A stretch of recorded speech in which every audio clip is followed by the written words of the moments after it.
feeding them and making sure they were safe, and remarkable in their connection with their union. We've been listening to the speech by the co-chairs of the National Education Union. They were doing that remotely, of course, Mary Bousted and Kevin Courtney. This is LBC News. We're now going to join LBC for a special announcement. Fu in 1921, but his early years were difficult. Philip spent his childhood moving from country to country as his family was forced into exile by revolution. I didn't notice it at the time, no. It seemed to be perfectly normal as far as I was concerned. I mean, how could I compare it with anything else? After school in Scotland, Philip pursued his dream of a naval career. Princess Elizabeth was just 13 when she met the dashing cadet and fell instantly in love. But the world was at war and Philip went to sea on convoy duty. In 1947, post-war Britain delighted in the wedding of Princess Elizabeth and her dashing prince. And how they cheered the happy pair when they came out onto the balcony. What a wonderful picture the princess made, looking most lovely in her magnificent gown and standing happily beside her husband. He continued his career in the Navy, but in 1952, the King died and Prince Philip's life changed forever. His wife became Queen and he her consort.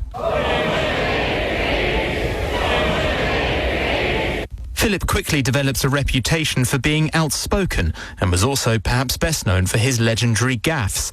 His reputation for plain speaking often led to controversy, but he was branded a national treasure by the press for his inability to curb his off-the-cuff remarks.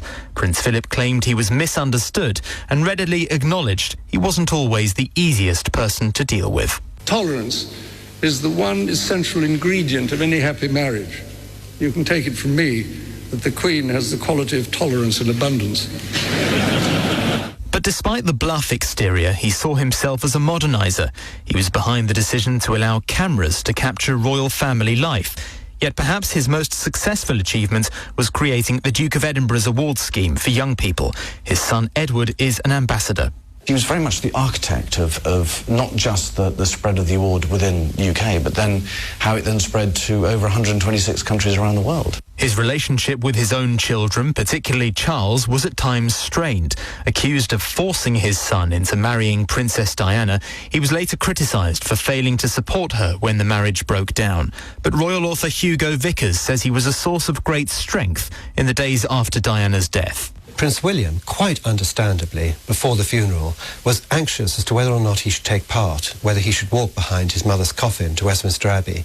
Prince Philip said to him, I think you would very much regret not walking behind your mother's coffin later on in life. So in other words, he took the long view, and then he said, and I'll walk with you.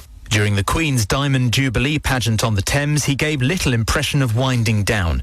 Yet a day later, he was back in hospital with a bladder infection. He'd already been treated 6 months earlier for a blocked coronary artery. As she marked her Diamond Jubilee, it left the Queen to attend several events alone, and she used the occasion to pay tribute to him. He has quite simply been my strength and stay all these years, and I and his whole family, and this and many other countries, owe him a debt greater than he would ever claim, or we shall ever know. Soon after his 90th birthday, the Duke admitted he was looking forward to winding down, but the Duke would put in another 6 years of official engagements before finally stepping down, saying it was a decision he made before he fell down. I'm sorry to hear you standing down. I can't stand up much. At the time, political leaders paid their tributes to his clear sense of public duty. On behalf of the whole country, I want to offer our deepest gratitude and good wishes to His Royal Highness the Duke of Edinburgh. He's made an incredible mark on the scene in the whole country. He founded the Duke of Edinburgh's award scheme. He's always gone about his public service as well with a healthy, at times even a mischievous sense of humour. His final solo public engagement before retirement was at Buckingham Palace in August 2017. He was 96 as he met Royal Marines as their Captain General. Great cheers for the Captain General! Hep, hep! Hep, hep! Hep, hep!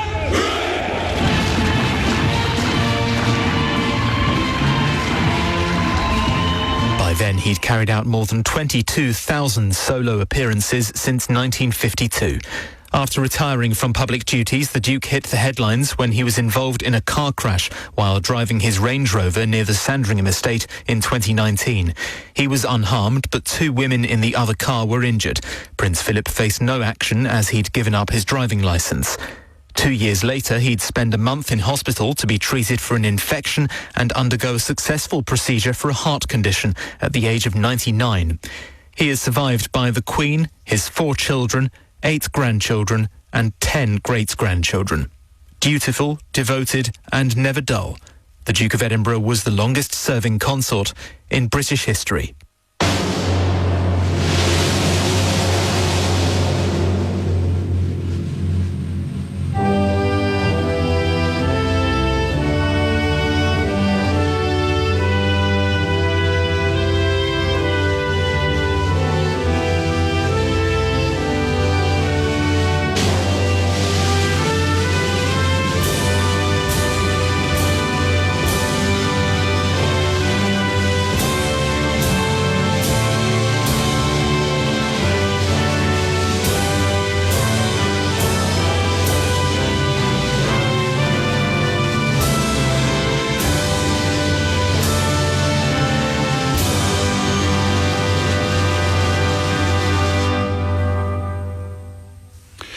Remembering the Duke of Edinburgh, Prince Philip, who has died at the age of 99.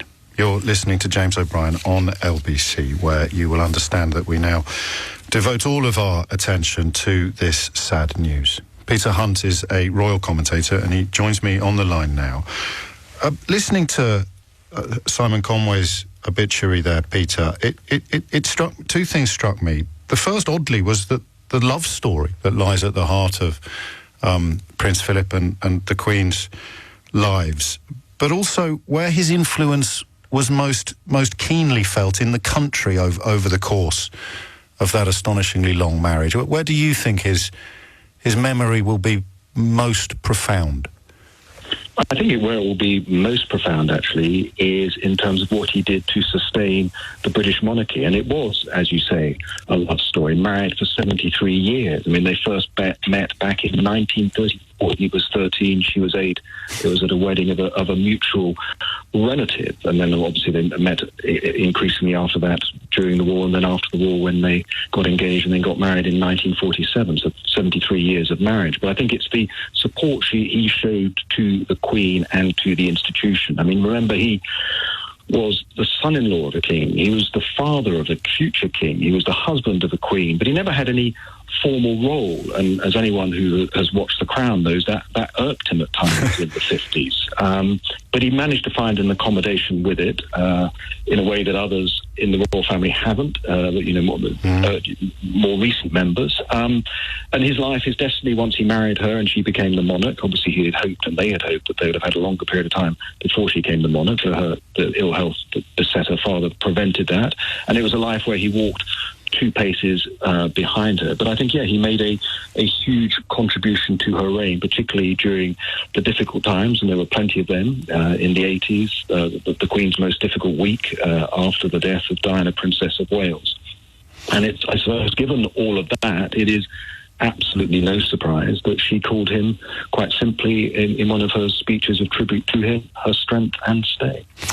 And she will, of course, be heartbroken.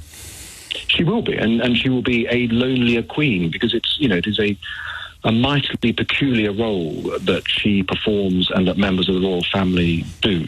And it's only if you're in the firm, as it's known, if you are a member of it, that you understand it. And there are few pivotal people around her. And, she is a woman of 94, and as anyone of us who know who've got elderly relatives, one of the biggest tragedies for them is when they're sort of people they know of their similar age die, and so lots of her friends are no longer with her. She doesn't have her sister that she relied on, her mother that she relied on, and then he was crucial. And I remember people saying, when he was always at his best when the going was tough, and that was when she really needed him. And I gave you just one example of 97, but there were countless other examples. And I think what is particularly striking is, I think, if he had been more active within the family, which not surprisingly he wasn't because of his age, we may have had different outcomes when we look at the whole Harry and Meghan saga and recent events, because when he was active and by her side, he gave her very good advice. So had he been in more robust health, then he would perhaps have brought more influence to bear upon those particular proceedings. Yeah, that's my sense. Yeah, I think he would have played a much more. He was a dominant figure who played a dominant role. But in more recent time, not surprisingly, by the time you get to 99, I think he would have stepped back from those sort of involvements. What elements of the job, as I think they call it, what elements of the job did he most enjoy, do you think? I think he enjoyed supporting her. And I think that, people talk about when he was with her, she was brighter. He brought a smile to her face. And I remember watching him in one of the countless events he did, whereas Woody, you have to remember this was by then, he was probably a man in his 80s, but what he would do at public events when they did the walkabouts, where they would, she would shake hands with members of the public, as if he saw kids up there, you would often see him, even in his 80s, lifting them over the crash barrier so that they could more directly meet the Queen. So he was constantly there supporting her. And when you spoke to people who worked with him when he was an active member of the royal family and had to sort of an office, they always said that his priority was her priority. So he would work out what her diary was, what his involvement was in terms of supporting her, and then he would do his other bits and the interests that he had, which were many and varied. And there's one aide I remember saying, they are an incredible team, and so he would always. They told me put the Queen's diary first, so he would support her. And they said that they worked well together.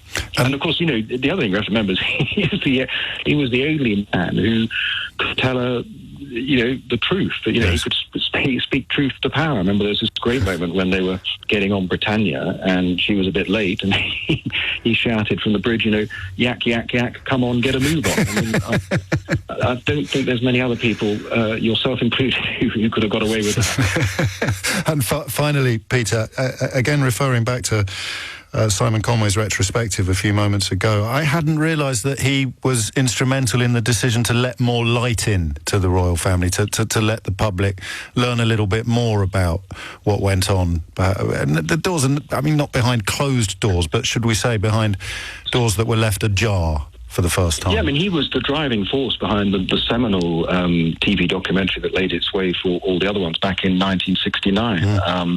And he believed that there was a need for us, the public, to have an understanding of it. So he drove that, and he gave an interview on TV in 1961. He presented a program on TV in 1960. But he, like many other royals after him, I think found that the relationship wasn't as straightforward as he would have liked. And so in his latter years, he used to say that he'd been misrepresented, and he sort of then moved himself from media exposure.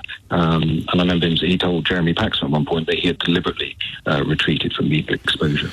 Hard to get the genie back into the bottle. Peter Hunt, the royal commentator, many thanks indeed for your time. If you are just joining me, then I should tell you that Buckingham Palace confirmed some minutes ago that the Duke of Edinburgh, Prince Philip, has died at the age of 99. And LBC's senior reporter Matthew Thompson is outside Buckingham Palace. Matthew.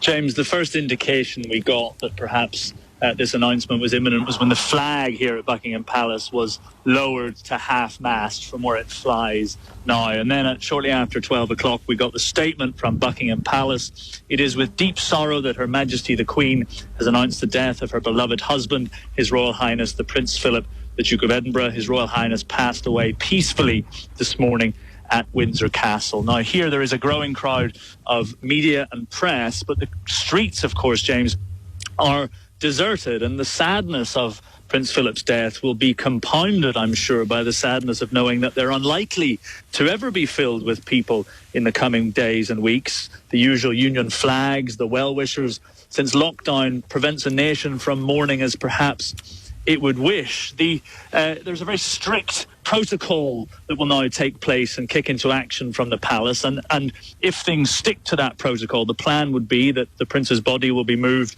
from Windsor to St James's Palace tomorrow, but then in 8 days' time, his long life of service, 73 years by the Queen's side, over 22,000 public engagements, 5,000 speeches, all that will have its final end back where he passed away at Windsor Castle. It's, of course, less than a month since the Prince left hospital returned to Windsor, having spent 28 nights being treated for first an infection at King Edward VII Private Hospital in West London, then having heart surgery at St Bartholomew's Hospital in central London. And as the husband of the Queen, James, Prince Philip is entitled to a full state funeral, but in his own typical way, he said publicly that he didn't want all the fuss. So the funeral will likely be a small private affair at St George's Chapel. That's, of course, where the wedding of Prince Harry and Meghan Markle took place, the Duke and Duchess of Sussex.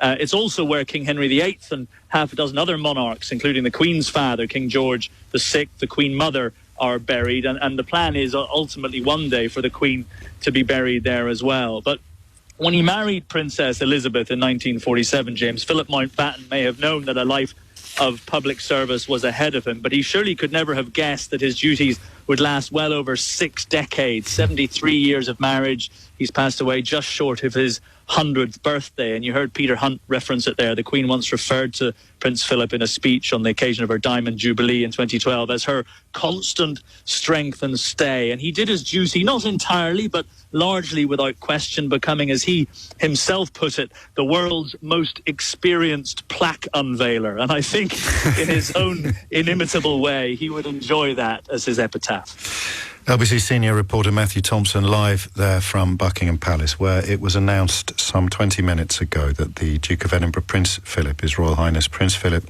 has died. Phil Dampier is, as listeners to this radio station will well know, is a highly regarded royal commentator, and he joins me on the line now. Phil, he was a very impressive man before he became a Duke, wasn't he? I hadn't realised that he graduated from the Royal Naval College in Dartmouth at the top of his year. So we forget perhaps with the passing decades that he did actually give up quite a lot to become the Duke of Edinburgh.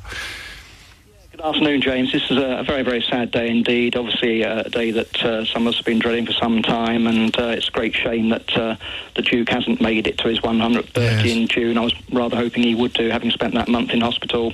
But as you say, he was a war hero. He was mentioned in dispatches during the war. Of course, it was a very difficult situation for him because his 4 sisters back in Germany were actually on the other side, so to speak, and a couple of them were actually married to Nazis and couldn't come to the wedding in 1947 after the war. But he fought heroically during the war, and secretly, of course, during that period, he was actually starting to see the Queen at Windsor Castle and visiting her there. Went to see her appear in a panto once with Princess Margaret. So it was a very difficult situation for him to be on our side, but he became a British citizen, and I think he was actually, his happiest days were in the Navy. There's no doubt that he was heading for the very top in the Navy. He would have had a glittering career and gone on, but of course in 1952 when King George VI died, suddenly that was all over, and he then devoted the rest of his life to supporting the Queen. So I think in that sense that shows the sense of duty and the sense of loyalty he had towards the Queen, that he gave that career up. Indeed. And the love, I mean, she wasn't really expected to marry a sort of, well, I suppose the words a foreign prince have to apply here. There were a couple of senior English aristocrats who had perhaps been lined up as potential suitors. Did Her Majesty sort of, I mean, it was a love match, wasn't it? It was a love match. She had her eye on him from a very, very young age. They actually met at a wedding, a family wedding. That's right. When she was 8, believe it or not, and he was 13.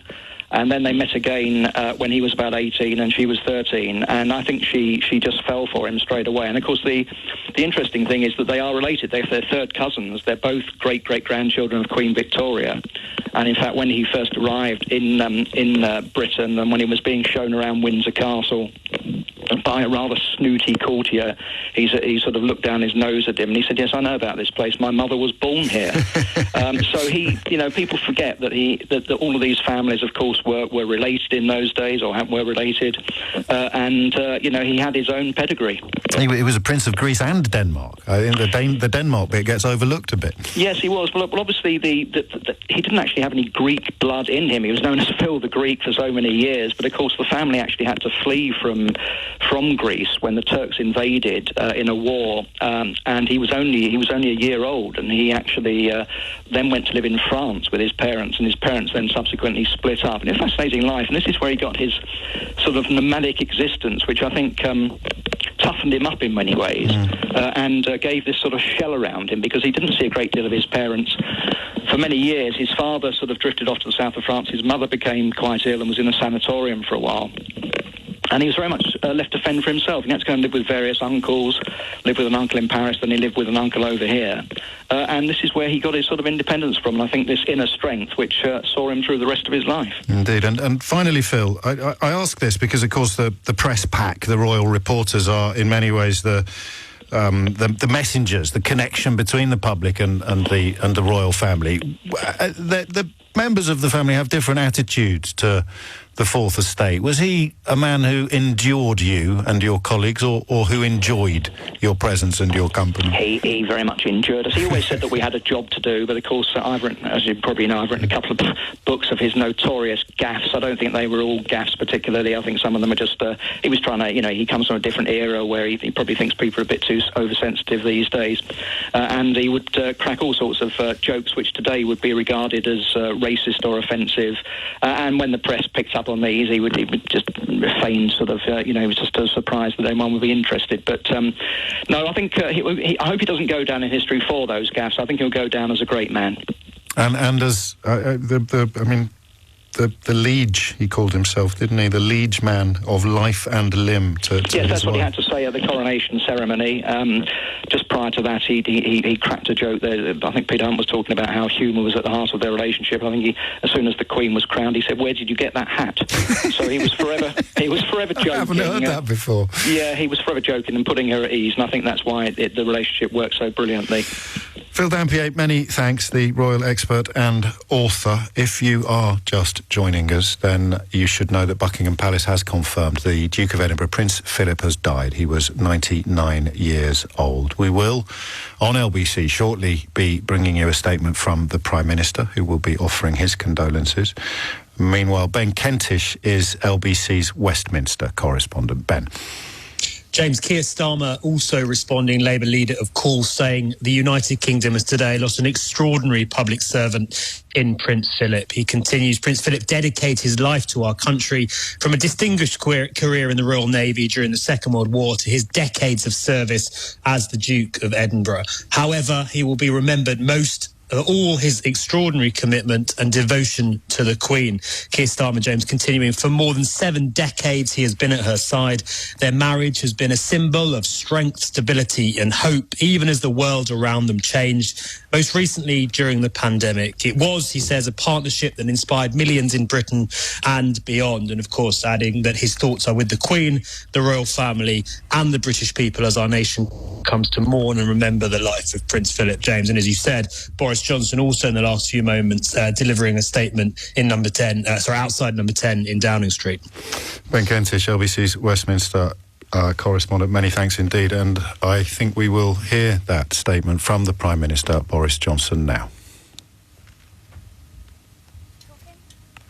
My apologies. 12:30 is the time. You're listening to James O'Brien on LBC, where it has been announced in the last half an hour that Prince Philip, the Duke of Edinburgh, has died. He was 99 years of age and, as you've been hearing, was married to the Queen for some 73 years. There's a lot of information and material sort of flashing across my consciousness at the moment, but there's one line in particular that I thought I'd share with you. It comes from Margaret Rhodes, who was a lady-in-waiting and also a first cousin to the Queen. She is herself no longer with us, but she did write about the marriage and how vital to Queen Elizabeth's success Philip had always been. And there's a quote in the letter that the Queen sent to her in which she describes Philip as the best man in the world, which is rather lovely. You are listening to James O'Brien on LBC. 12:30 is the time, and we should now have that statement from the Prime Minister, Boris Johnson. He was the longest-serving consort in history, one of the last surviving people in this country to have served in the Second World War. At Cape Matapan, where he was mentioned in dispatches for bravery, and in the invasion of Sicily, where he saved his ship by his quick thinking. And from that conflict, he took an ethic of service that he applied throughout the unprecedented changes of the post-war era. Like the expert carriage driver that he was, he helped to steer the royal family and the monarchy so that it remains an institution indisputably vital to the balance and happiness of our national life. He was an environmentalist and a champion of the natural world long before it was fashionable. With his Duke of Edinburgh award scheme, he shaped and inspired the lives of countless young people, and at literally tens of thousands of events, he fostered their hopes and encouraged their ambitions. We remember the Duke for all of this, and above all, for his steadfast support for Her Majesty the Queen.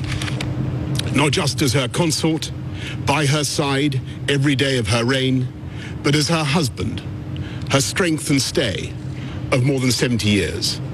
And it is to Her Majesty and her family that our nation's thoughts must turn today, because they have lost not just a much-loved and highly respected public figure, but a devoted husband and a proud and loving father, grandfather, and in recent years, great-grandfather. Speaking on their golden wedding anniversary, Her Majesty said that our country owed her husband a greater debt than he would ever claim or we shall ever know. And I'm sure that estimate is correct. So we mourn today with Her Majesty the Queen. We offer our condolences to her and to all her family.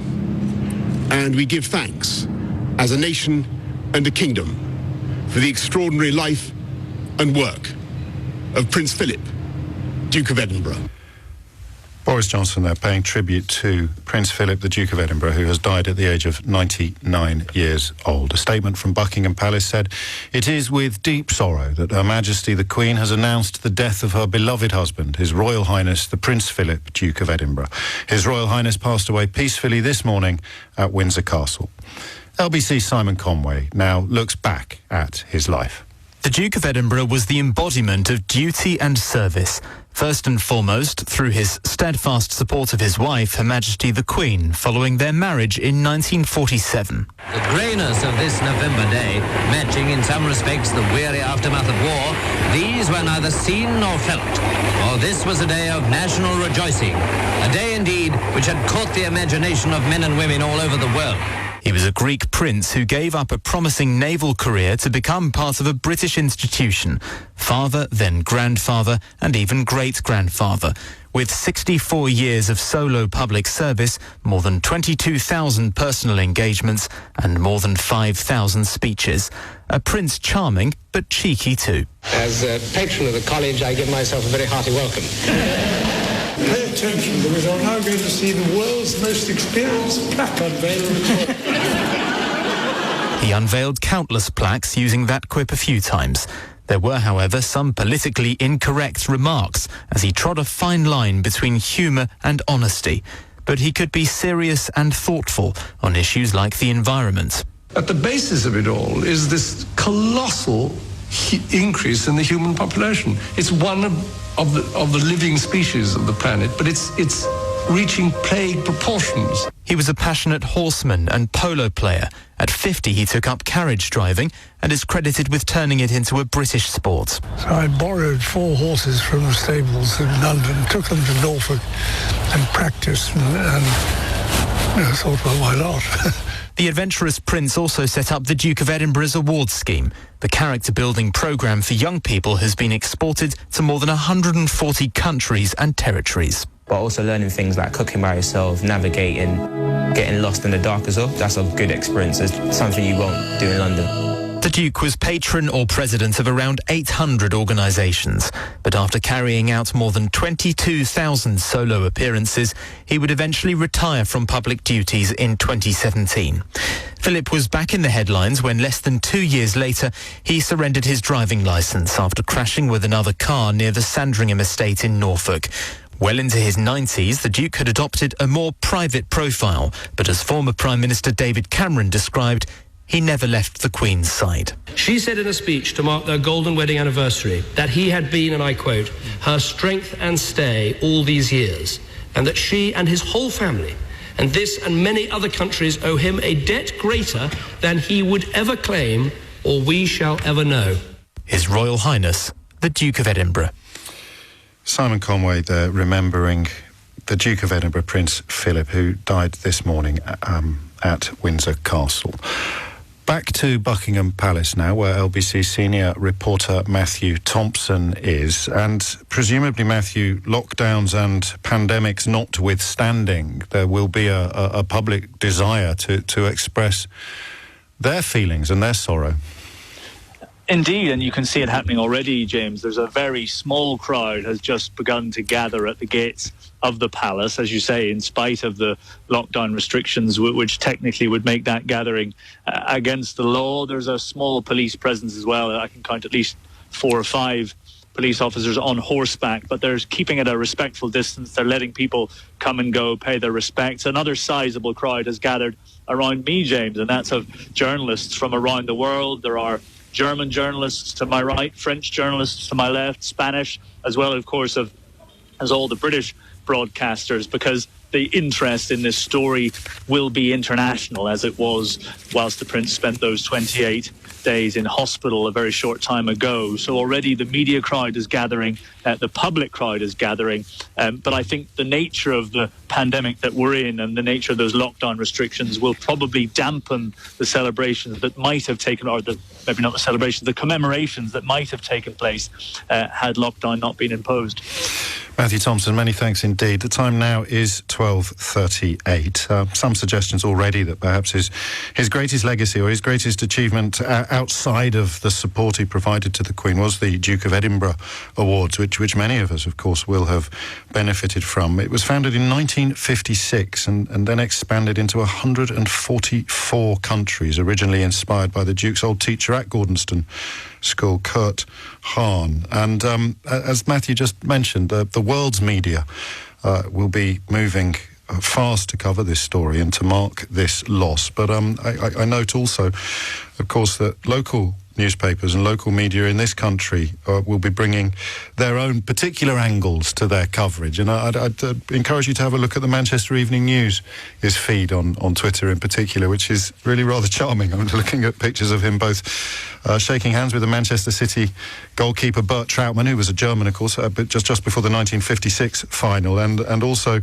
him meeting Alf Roberts. I can't remember the name of the actor that played Alf Roberts in Coronation Street, but on the set of that soap. Andrew Pearce is well known to every LBC listener, a friend and colleague of mine for more years than either of us would care to remember, but also, more pertinently, a journalist who has covered matters royal for much of his career. Andrew, it strikes me, as inevitably we begin to look back, that, my goodness, it was a life well lived. It certainly was, and if you, James, at that coronation, the first one to be televised, which of course he didn't approve of, Prince Philip, never liked us in the media, as you know. He swore to be her man of life and limb, and that's indeed what he was. He has been the most unfailingly loyal, stalwart consort that any monarch could ever hope for, and it's such a relief, I think, that it's happened towards the end of the Queen's life, because if you think what happened with Queen Victoria, Prince Albert died when they were still in the flush of their great romance, and she then disappeared from public view for years and years, and really didn't reappear until quite close to the end of her reign. And I think we will see much less of the Queen now as well. Coronavirus is a factor anyway, and I'm afraid, James, when we saw him briefly in that car taking him back to Windsor Castle, I said to colleagues, that's the last time we'll ever see Prince Philip in public till we see him in his coffin. And we certainly won't remember him in that vulnerable and fragile state. He'll be remembered, one hopes, in his pomp. And yet, of course, the tension at the heart of his life was being such a strong personality, such a strong character, and yet compelled by tradition and station to spend his life playing second fiddle.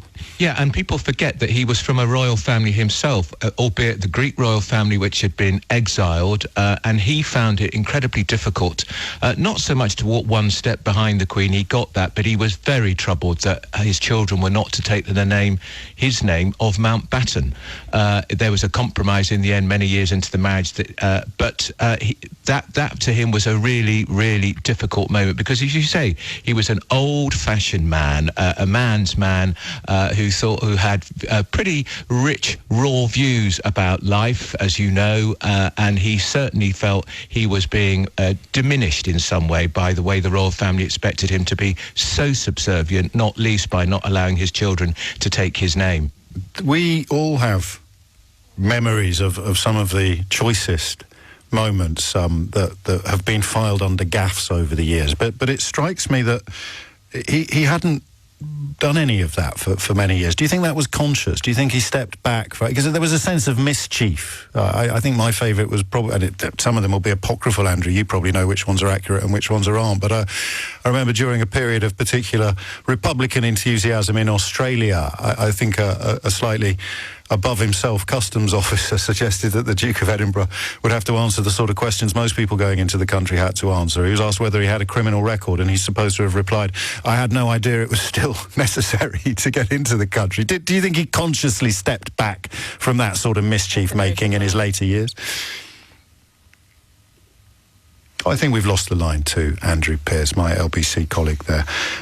Remembering Prince Philip, the Duke of Edinburgh, who passed away this morning at Windsor Castle, and as Andrew reminded us, the pictures of him emerging from hospital after that most recent stay did indeed depict a man who looked uncharacteristically and uncommonly fragile. 12:43 is the time. I find myself drawn once again to the things about him that perhaps we didn't know, the things about him that perhaps have been somewhat obscured by the passage of time and by the changing nature of royal coverage. He wrote 14 books. Would you like to have a guess at how many speeches he delivered in the course of his 99 years?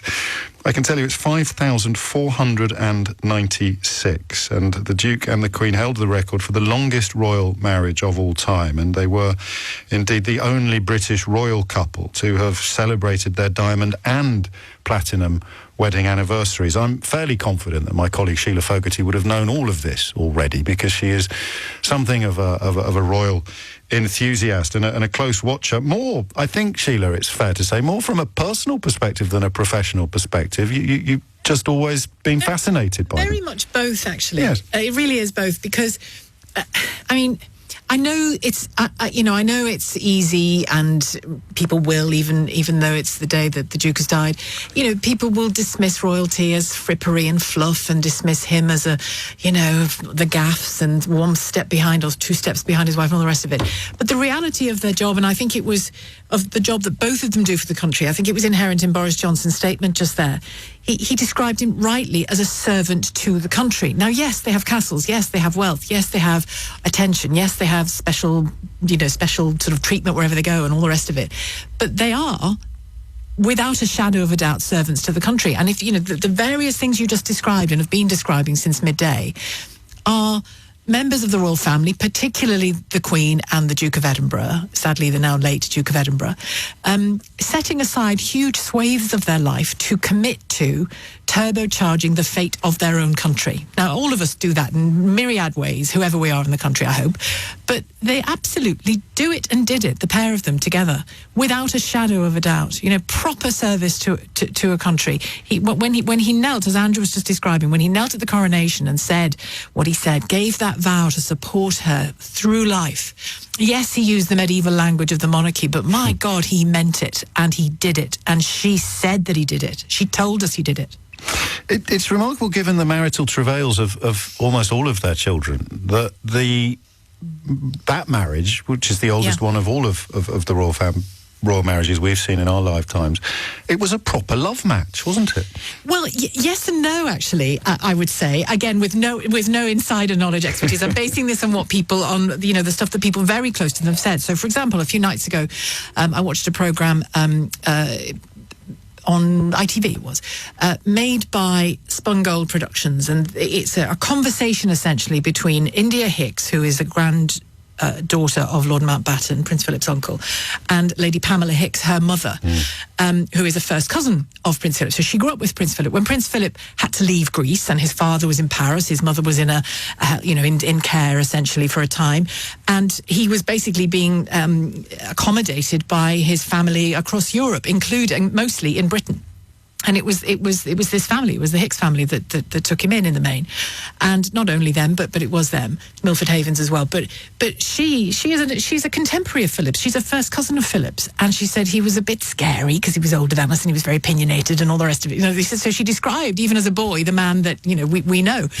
But she saw that marriage happen. She saw the courtship happen. She was the Queen's lady friend growing up and lady in waiting on, for example, that Australian tour that we've heard about as well. And she says the Queen was madly in love from the word go.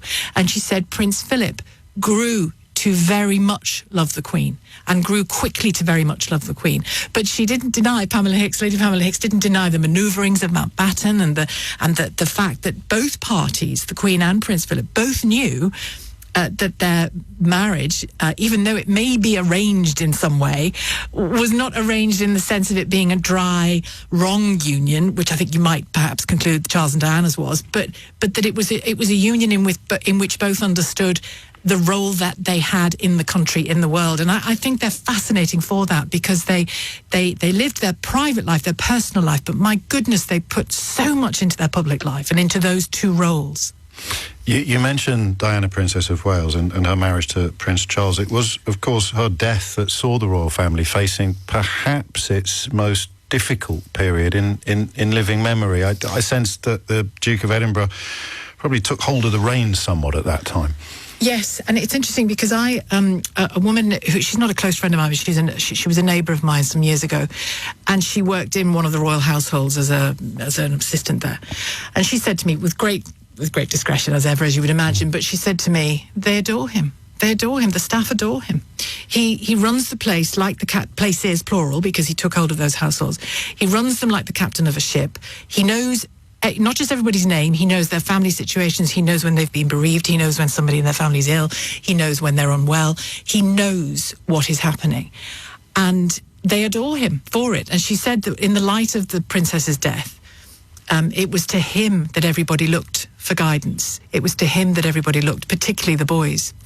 And he, according to her, convinced Prince William and Harry that, it was a survivable event, because he had survived it himself. The absence of his mother, then obviously the loss of his mother as a much older woman, but he lost a lot as a boy, and he was able to convince them that it was survivable.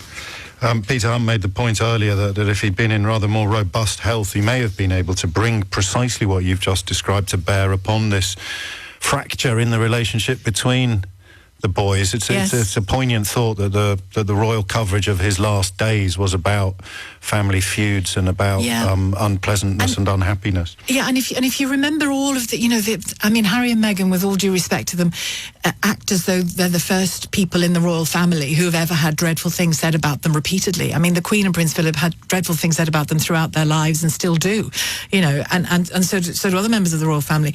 But when Prince Philip, what you talked there about his capacity to bring things together and to solve problems like that. When you think about the relationship with Prince Charles, for example, and all the talk of it being a difficult one, and they're so different, and he didn't support Charles as a young boy and made him go to Gordonstoun when he should. All of this stuff in an interview on his 90th birthday with Alan Titchmarsh, actually. Alan Titchmarsh asked a really kind of, in that Alan Titchmarsh way, lovely kind of fireside question about, do you worry about your children? It was a great way. I thought it was a great way into the conversation. Do you still worry about your children? We all do, don't we? Even though we're old men and they're adults, we worry about them. And he just said, well, not really.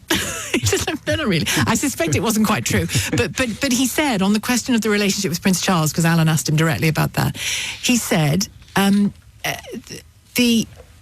he said, I'm a pragmatist, and Prince Charles and my son is a romantic. Yeah. And again, in the simplest, clear terms, You know, if you think of the verbiage that's been written about their relationship, he just said, yeah, we're different, so what? But he's still my son, essentially. Sheila Fogarty, remembering the Duke of Edinburgh, Prince Philip, who passed away this morning at Windsor Castle. Sheila, thank you. The time now is 12:51. It's easy to forget that he was 96 years old when he retired from royal life in 2017 for reasons of health. August of that year saw him carry out his final solo public engagement at a parade to mark the finale of the Royal Marines 1664 Global Challenge. But I thought Sheila was particularly powerful on that ability to manage a household, to care for even the lowliest member of staff. And it must be a part of the reason why he was such an effective sailor, why he was such a successful officer in the Royal Navy. 21 years old when he became First Lieutenant of HMS Wallace in October of 1942, making him one of the youngest First Lieutenants in the history of the Royal Navy. Having become the consort to the Queen, he then became the honorary president of the Royal Navy and the Royal Marines Association and Club in 1948. Ben Kentish, LBC's Westminster correspondent, rejoins me now to remind us of what our political leaders have had to say today. Well, reaction, James, as you might expect, from right across the political spectrum in the last few minutes, starting with Boris Johnson delivering a very sombre statement on the steps of number 10 Downing Street, where he made the point you just made, pointing out that Prince Philip was the longest-serving consort in history. He went on to pay tribute to him as an environmentalist and what he called a champion of the natural world long before it was fashionable. Boris Johnson also talking about the Duke of Edinburgh award scheme, of course, and saying that literally tens of thousands of events that the Duke had fostered their hopes of young people and encouraged their ambitions. But he finished, James, by talking about, of course, the steadfast, as he put it, support for the Queen that the Duke of Edinburgh provided throughout his life. Boris Johnson saying not just as her consort, but by her side every day of her reign, as her husband, her strength and stay of more than 70 years. And he finished really by saying it was Her Majesty and her family that our nation's thoughts must turn today. He said they have lost not just a much loved and highly respected public figure, but a devoted husband and a proud and loving father, grandfather, and in recent years, great-grandfather. So he offered his condolences and gave thanks, he said, as we do as a nation and a kingdom, for the extraordinary life, as he put it, and work of Prince Philip, the Duke of Edinburgh. Other leaders, of course, James, also paying tribute. Nicola Sturgeon saying she was deeply saddened by the Duke of Edinburgh's death. She said she sent her personal and deepest condolences, and those of the Scottish Government and the people of Scotland, to Her Majesty the Queen and her family. And Keir Starmer too, the leader of the opposition, Labour leader, of course, saying the United Kingdom had lost an extraordinary public servant in Prince Philip. He said the Duke had dedicated his life to our country, from a distinguished career in the Royal Navy during the Second World War to his decades of service as the Duke of Edinburgh. But also, like Boris Johnson, saying he would be remembered most for his extraordinary commitment and devotion to the Queen. Keir Starmer continuing, James, for more than 7 decades he has been at her side. Their marriage has been a symbol of strength, stability and hope, even as the world around them changed, most recently during the pandemic. It was, he said, a partnership that inspired millions in Britain and beyond. Ben Kentish, LBC's Westminster correspondent, talking us through how political leaders have responded to the death this morning of the Duke of Edinburgh, Prince Philip, confirmed by Buckingham Palace just under an hour ago. He was, of course, 99 years old. You are listening to James O'Brien on LBC, where coverage of the Duke's death will continue. Nick Ferrari will be returning to the fray from 1 o'clock, so we'll be hearing from him shortly. Before that, I'm going to return to the royal commentator Peter Hunt, who joined us first in response to today's news, and will also be the last person that we speak to on this programme. Peter, what do we know about the funeral? Because, of course, we are living in uncharted and unprecedented times. There would ordinarily be a very detailed and carefully planned programme for proceedings, but presumably an awful lot of that has been rendered either redundant or impossible.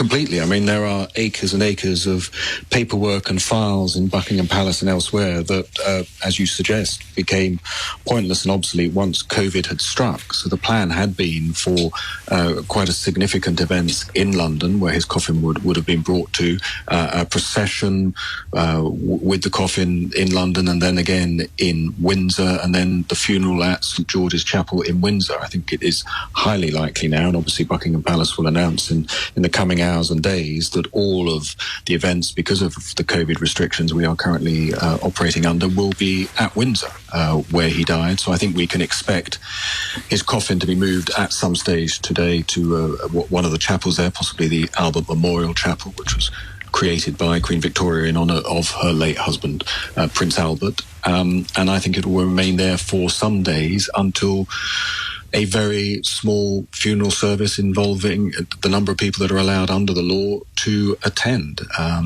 What I suspect there is potential, as we saw, remember, when they couldn't do Trooping the Colour, that they had some sort of event within the grounds of Windsor Castle. I suspect that they might be able to create some sort of procession or some sort of event and have representatives of all the organisations that he was linked to in there in advance of the funeral. But that sort of detail, I think we will get in the coming days from Buckingham Palace. But you're right, that the initial plan has been much shrunken, and I suspect the shrinking of it will have delighted Prince Philip.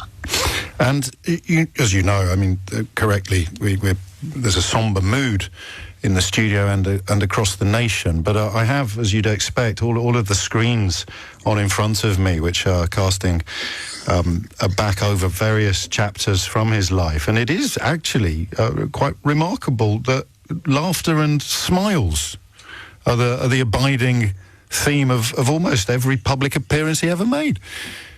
Well, particularly when he was with the Queen, and I think that was one of the key things he did.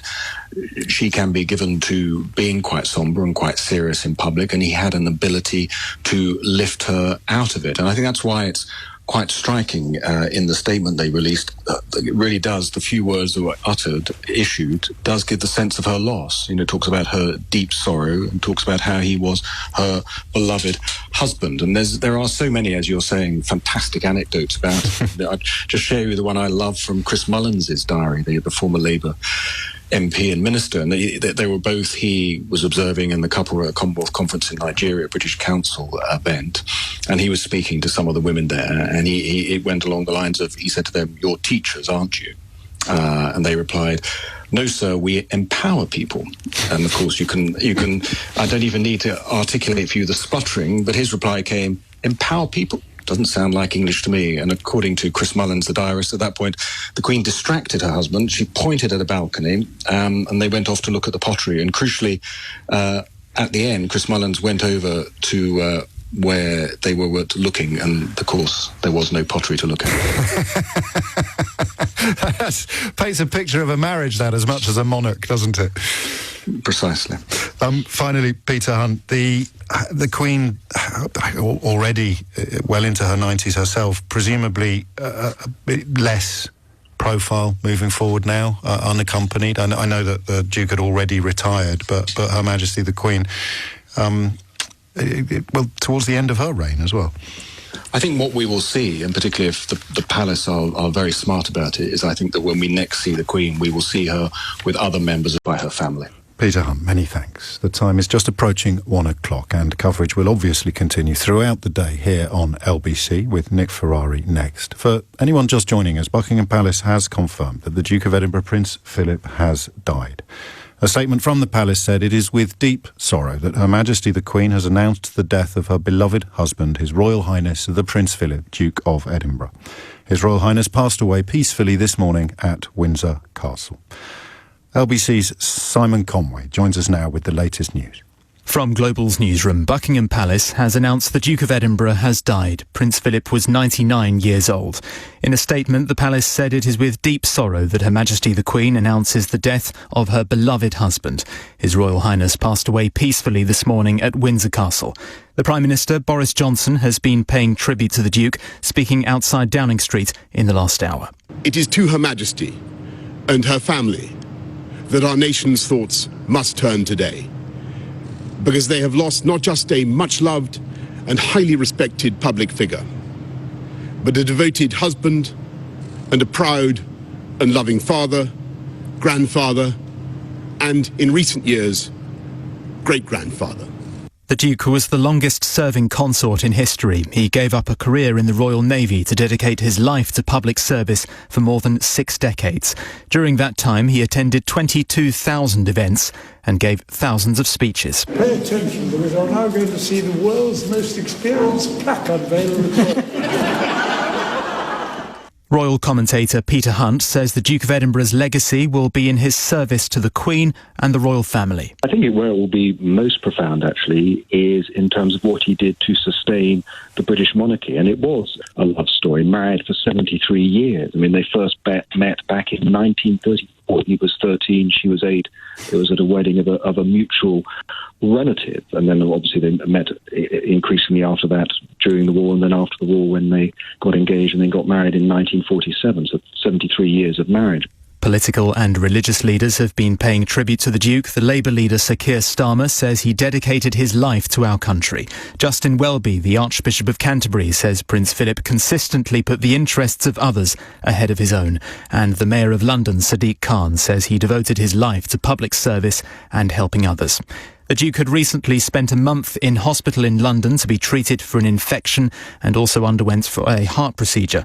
LBC's senior reporter Matthew Thompson is outside Buckingham Palace. There is a growing crowd of media and press, but the streets, of course, are deserted, and the sadness of Prince Philip's death will be compounded, I'm sure, by the sadness of knowing that they're unlikely to ever be filled with people in the coming days and weeks. The usual Union flags, the well-wishers, since lockdown prevents a nation from mourning as perhaps it would wish. There's a very strict protocol that will now take place and kick into action from the palace. And if things stick to that protocol, the plan would be that the Prince's body will be moved from Windsor to St James's Palace tomorrow.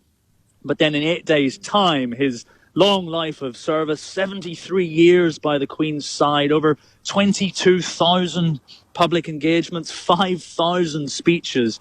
All that will have its final end back where he passed away at Windsor Castle. The Duke is survived by the Queen, his 4 children, 8 grandchildren and 10 great-grandchildren. We'll have more through the afternoon. From Global's newsroom, I'm Simon Conway. Good afternoon. It's 3 minutes after 1 on Friday, the 9th of April. You're listening to an LBC special covering the sad death of Prince Philip. Sheila Fogarty will be joining me in just a few moments, but we have reporters soon outside Windsor Castle. We've a reporter at Downing Street. But let's go back to Matthew Thompson, who's outside Buckingham Palace. Matt, I heard you talking on the news bulletin there. There is a protocol to follow. Just go through that again in a bit of detail for the listeners. Yes, indeed. There's a very strict protocol in place that was set a long time ago, partly in consultation with the Queen and Prince Philip and also with the government. Essentially what happens is that now that he's passed away at Windsor Castle, the body a day later, so tomorrow, will be moved to St James's Palace. He won't lie in state. The Prince himself has shied away from publicity sometimes in his life. He said he didn't want all the fuss of that sort of thing. But in 8 days' time, his small funeral will take place, we expect, back at Windsor Castle where he passed away. It'll take place at St George's Chapel if things go to plan. It'll be a small private affair, as I say. St George's Chapel, of course, where Prince Harry and the Duchess of Sussex got married. It's also where a number of very prominent royals are laid to rest, including King Henry VIII and half a dozen other monarchs, including the Queen's father, King George VI, the Queen Mother too, and the Queen's wishes are also to be buried there.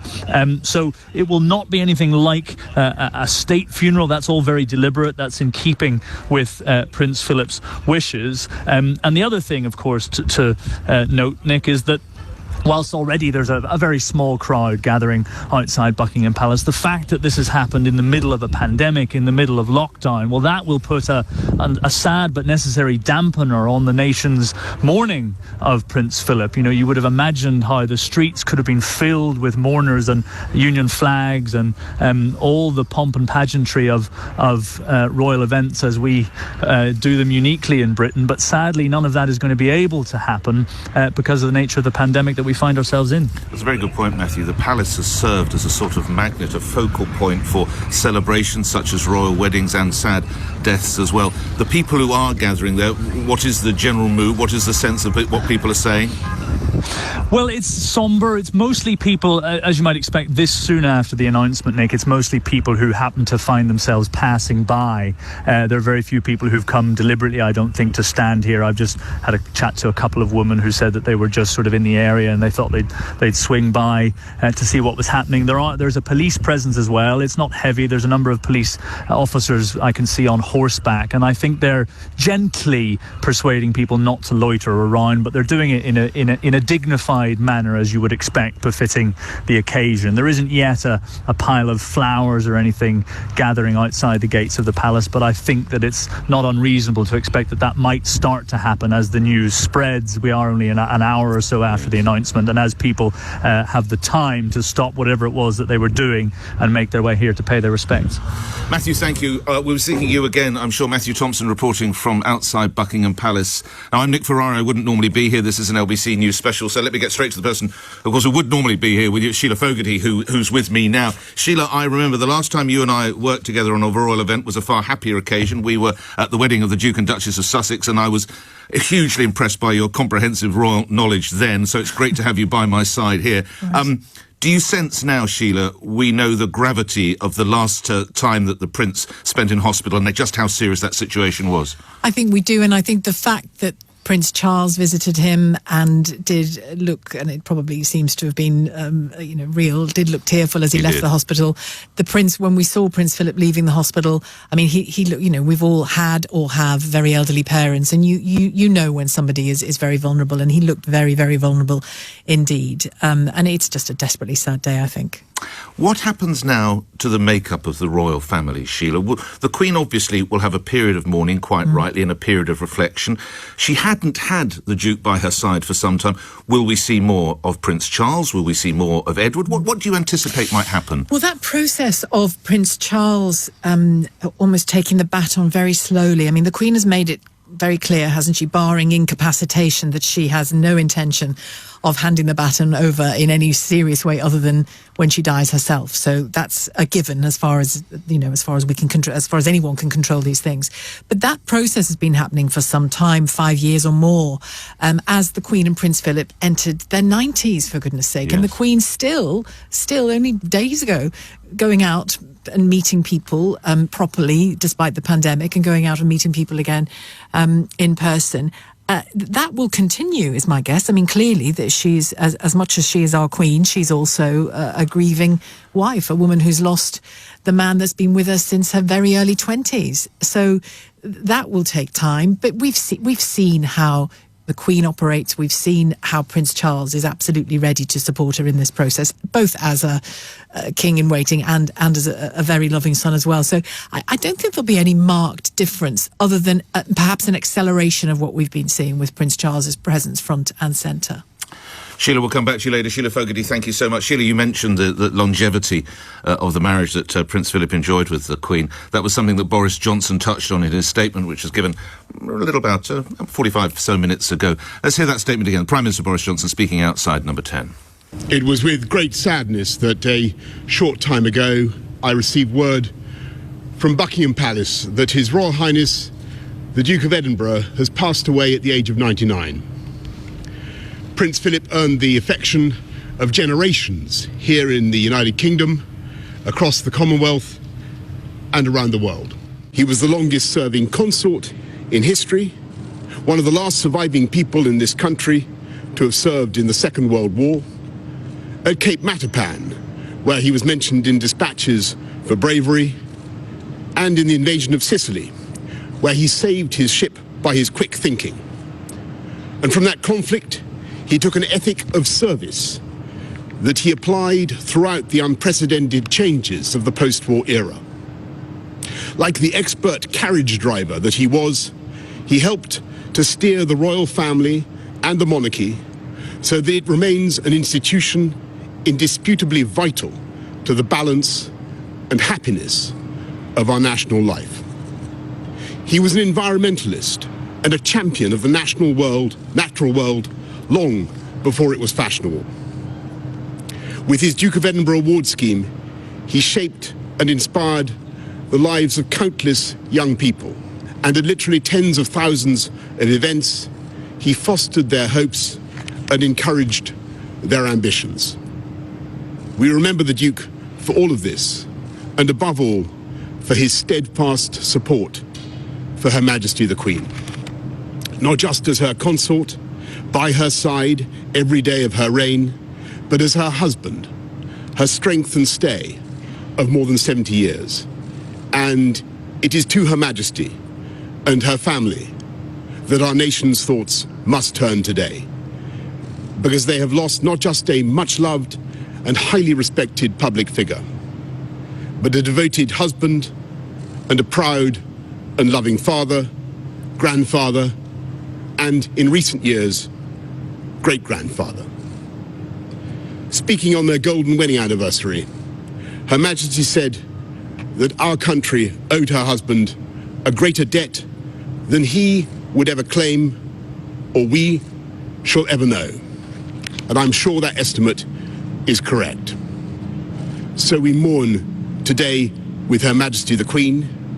We offer our condolences to her and to all her family.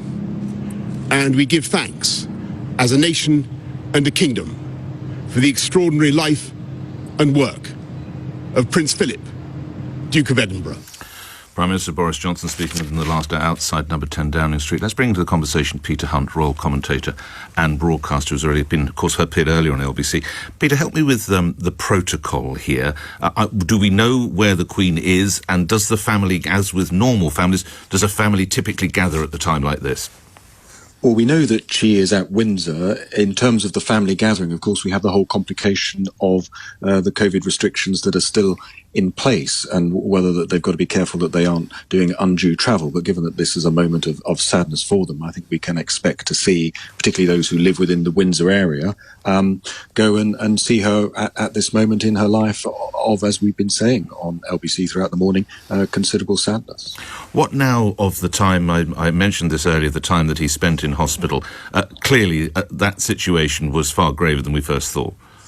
Yes, I mean, 28 nights in hospital is a very long time for a man of 99 years to spend. It was striking, wasn't it, that on the two occasions when he moved hospitals, the view of anyone who wanted to take pictures was obscured, so he wasn't seen entering any of the vehicles he entered, so one has to assume that he didn't walk into them, which is, that's the other extraordinary thing about his life, is that this was a man who was walking unaided right up until these last few months when he went into hospital. And we know that through that time in hospital, he did have some operation on his heart, which is serious in any age, but particularly serious when you are just a few months off your 100th birthday.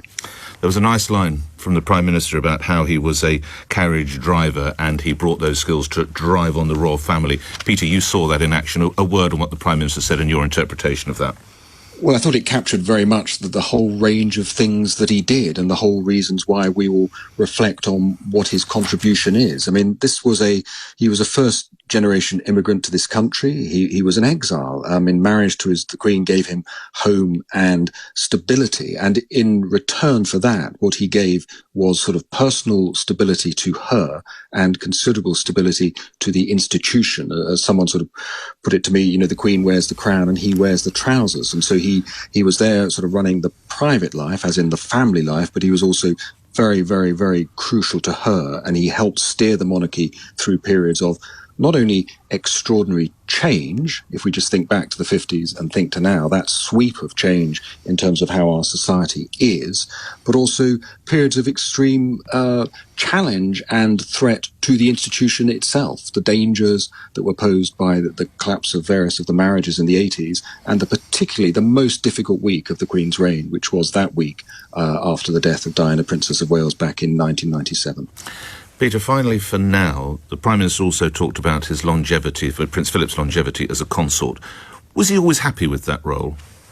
No, I mean he chafed. I mean he was an alpha male. I mean he was, you know, he was at his happiest really when he could, the two bits of his life that he wanted to succeed did succeed, i.e. married to her, to the Queen, and still having a role in the military, so that the early bits of their life were blissful ones. But of course the clock that was ticking on them was the poor health of her father, the ill health of the King. And so when he had to abandon his time in the military, one of his relatives talked about how, you know, the bird had been put back in the cage. I mean, he was devastated by that. And there was a period in the 50s, you know, as anyone who has watched The Crown will know, when he really did sort of kick back against the Traces. He really found it really, really frustrating. And the old guard, as they were then in the 50s in the palace, didn't like him. and they made their dislike clear. So he did struggle, but he found an accommodation, and the accommodation was that he was there to support her. But obviously in his fantasy life, he would have much rather have carried on working in the Navy, as you know. Yes. As he put it rather tartly at one point, it was not my ambition to be president of the Mint Advisory Committee. Yes, indeed. Peter, good speaking with you. Peter Hunt, thank you, royal commentator and broadcaster. He did always seem very happy when he was around military folk, you have to say. From one royal commentator, well-known royal commentator, to another. Earlier I spoke with Jenny Bond, of course the former BBC correspondent, and I asked her how she thought the Duke of Edinburgh would want to be remembered. I think what you have to recollect about the Duke of Edinburgh is the tremendous service he gave to the country, but also to his wife, the Queen. He always said that his first and really only duty was to support her through her reign. And for a very proud man, that's quite a hard thing to do, but he did it with a great deal of dignity, I think, and was the most incredible support and strength to the Queen, as she herself acknowledged.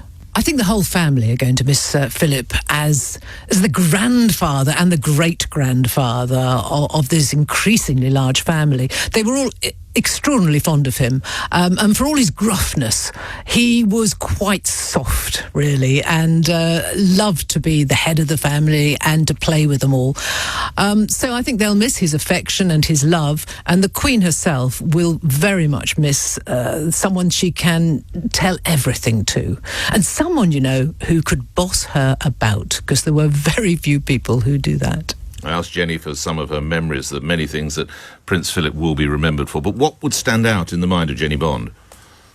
There's no doubt that the Duke is going to be remembered for his gaffes. I have to confess that, you know, when we were following him round the world with the Queen, we would go on what we called gaff watch after a few days and see how he would put his foot in it. And sometimes he did. But do you know what? On a royal tour, on most royal engagements, it's very hard to break the ice.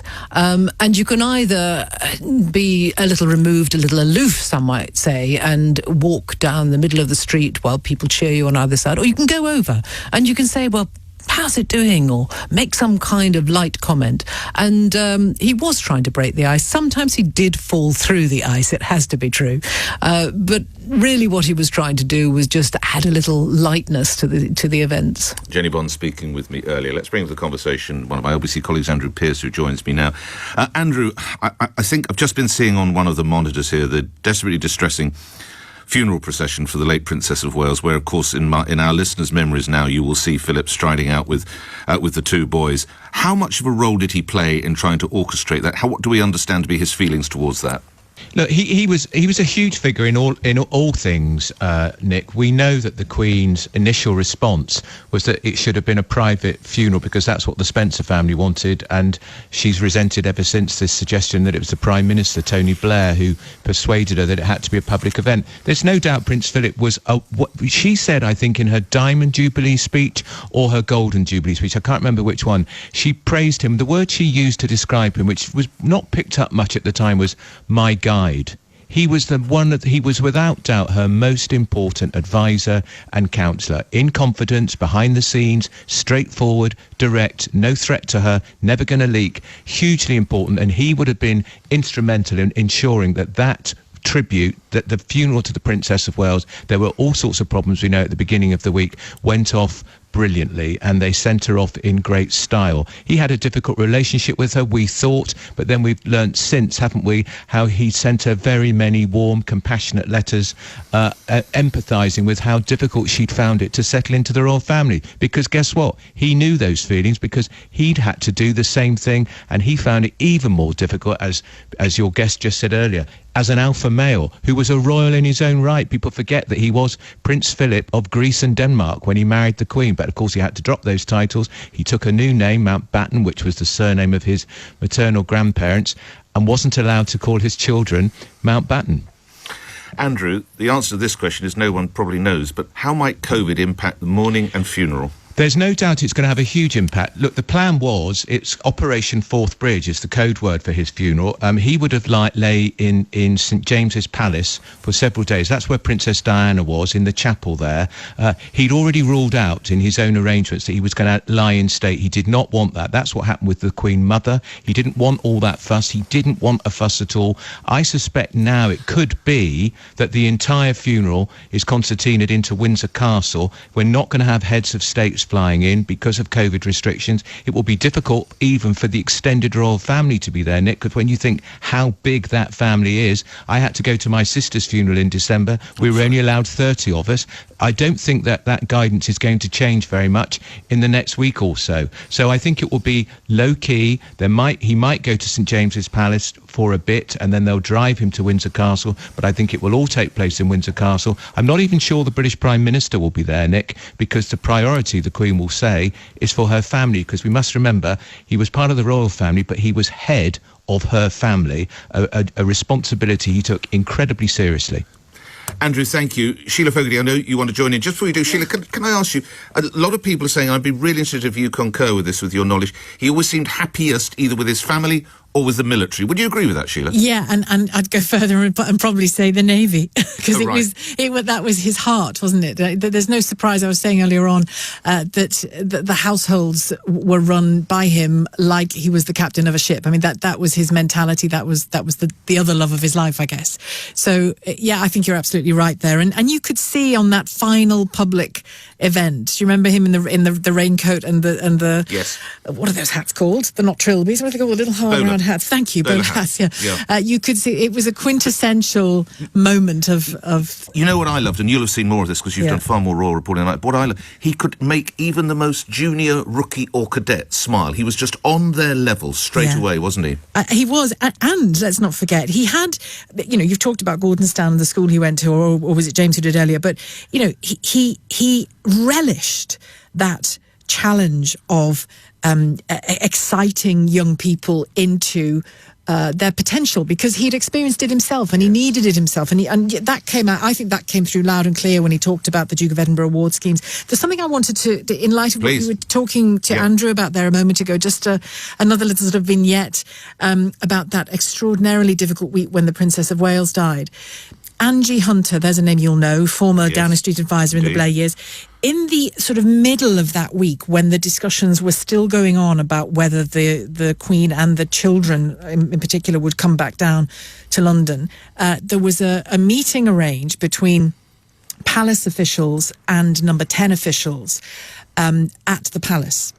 And bear in mind, the Queen and Prince Philip and the family are up in Balmoral at this point. And Angie Hunter describes how she's there with all the, you know, the courtiers and the palace officials, and there's a very large wooden box in the middle of the table, and she's thinking throughout the meeting, she's thinking, what is that? What is that? Is it cigars? Is it what is that? What is that?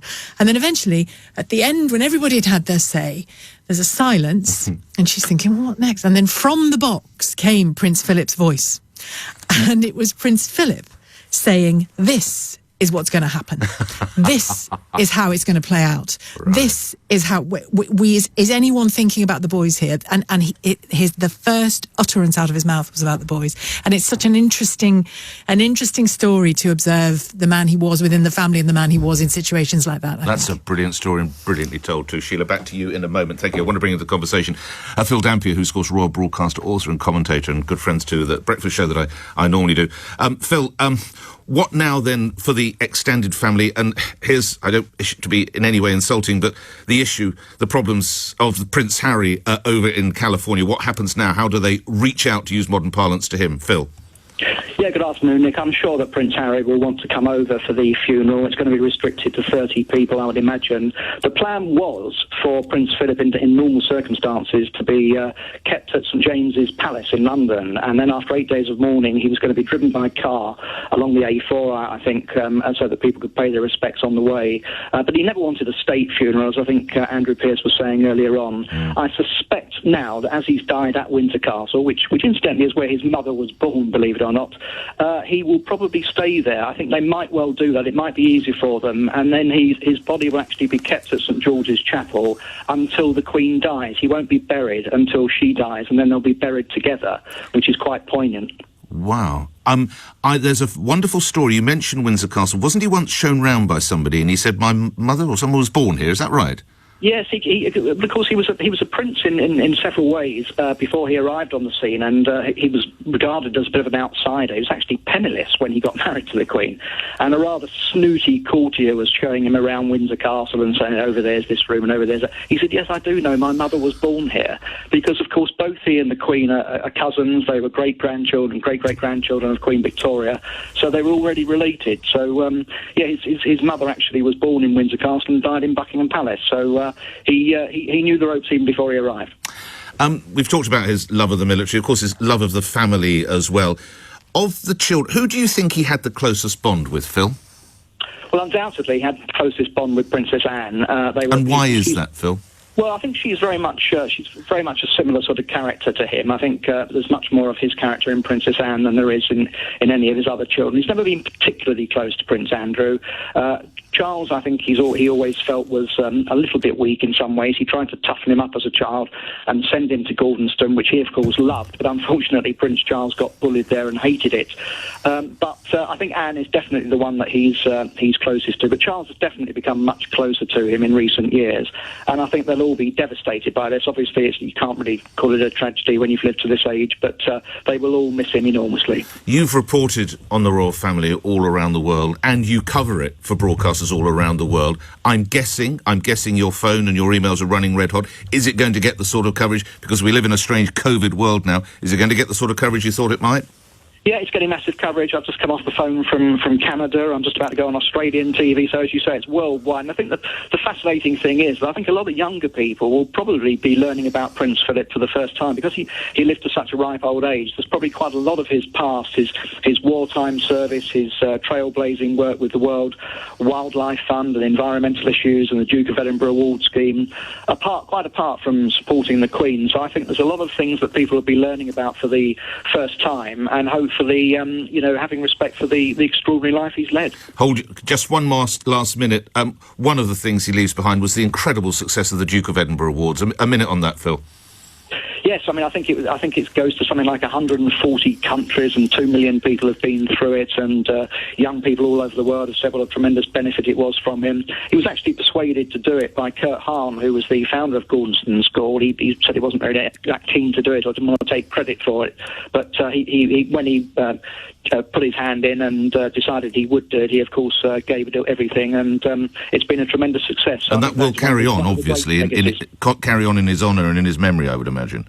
That will carry on. I think Prince Edward will now become the Duke of Edinburgh, actually. I think I'm right in saying, and I'm sure that he will be supporting that, a great deal. OK, and we'll see more of Prince Edward beside his mother then, possibly as well as a result of that? Yeah, I think all of the family will now step up. Obviously, we've got used in the last 2 or 3 years since Prince Philip has been retired, but unfortunately not like to see a great deal of Prince Andrew by her side in public, but he will be supporting her in private a great deal. He only lives around the corner, of course, at Royal Lodge near Windsor Castle, so he will be supporting the Queen, but all the others, I think, will step up now and do a lot more.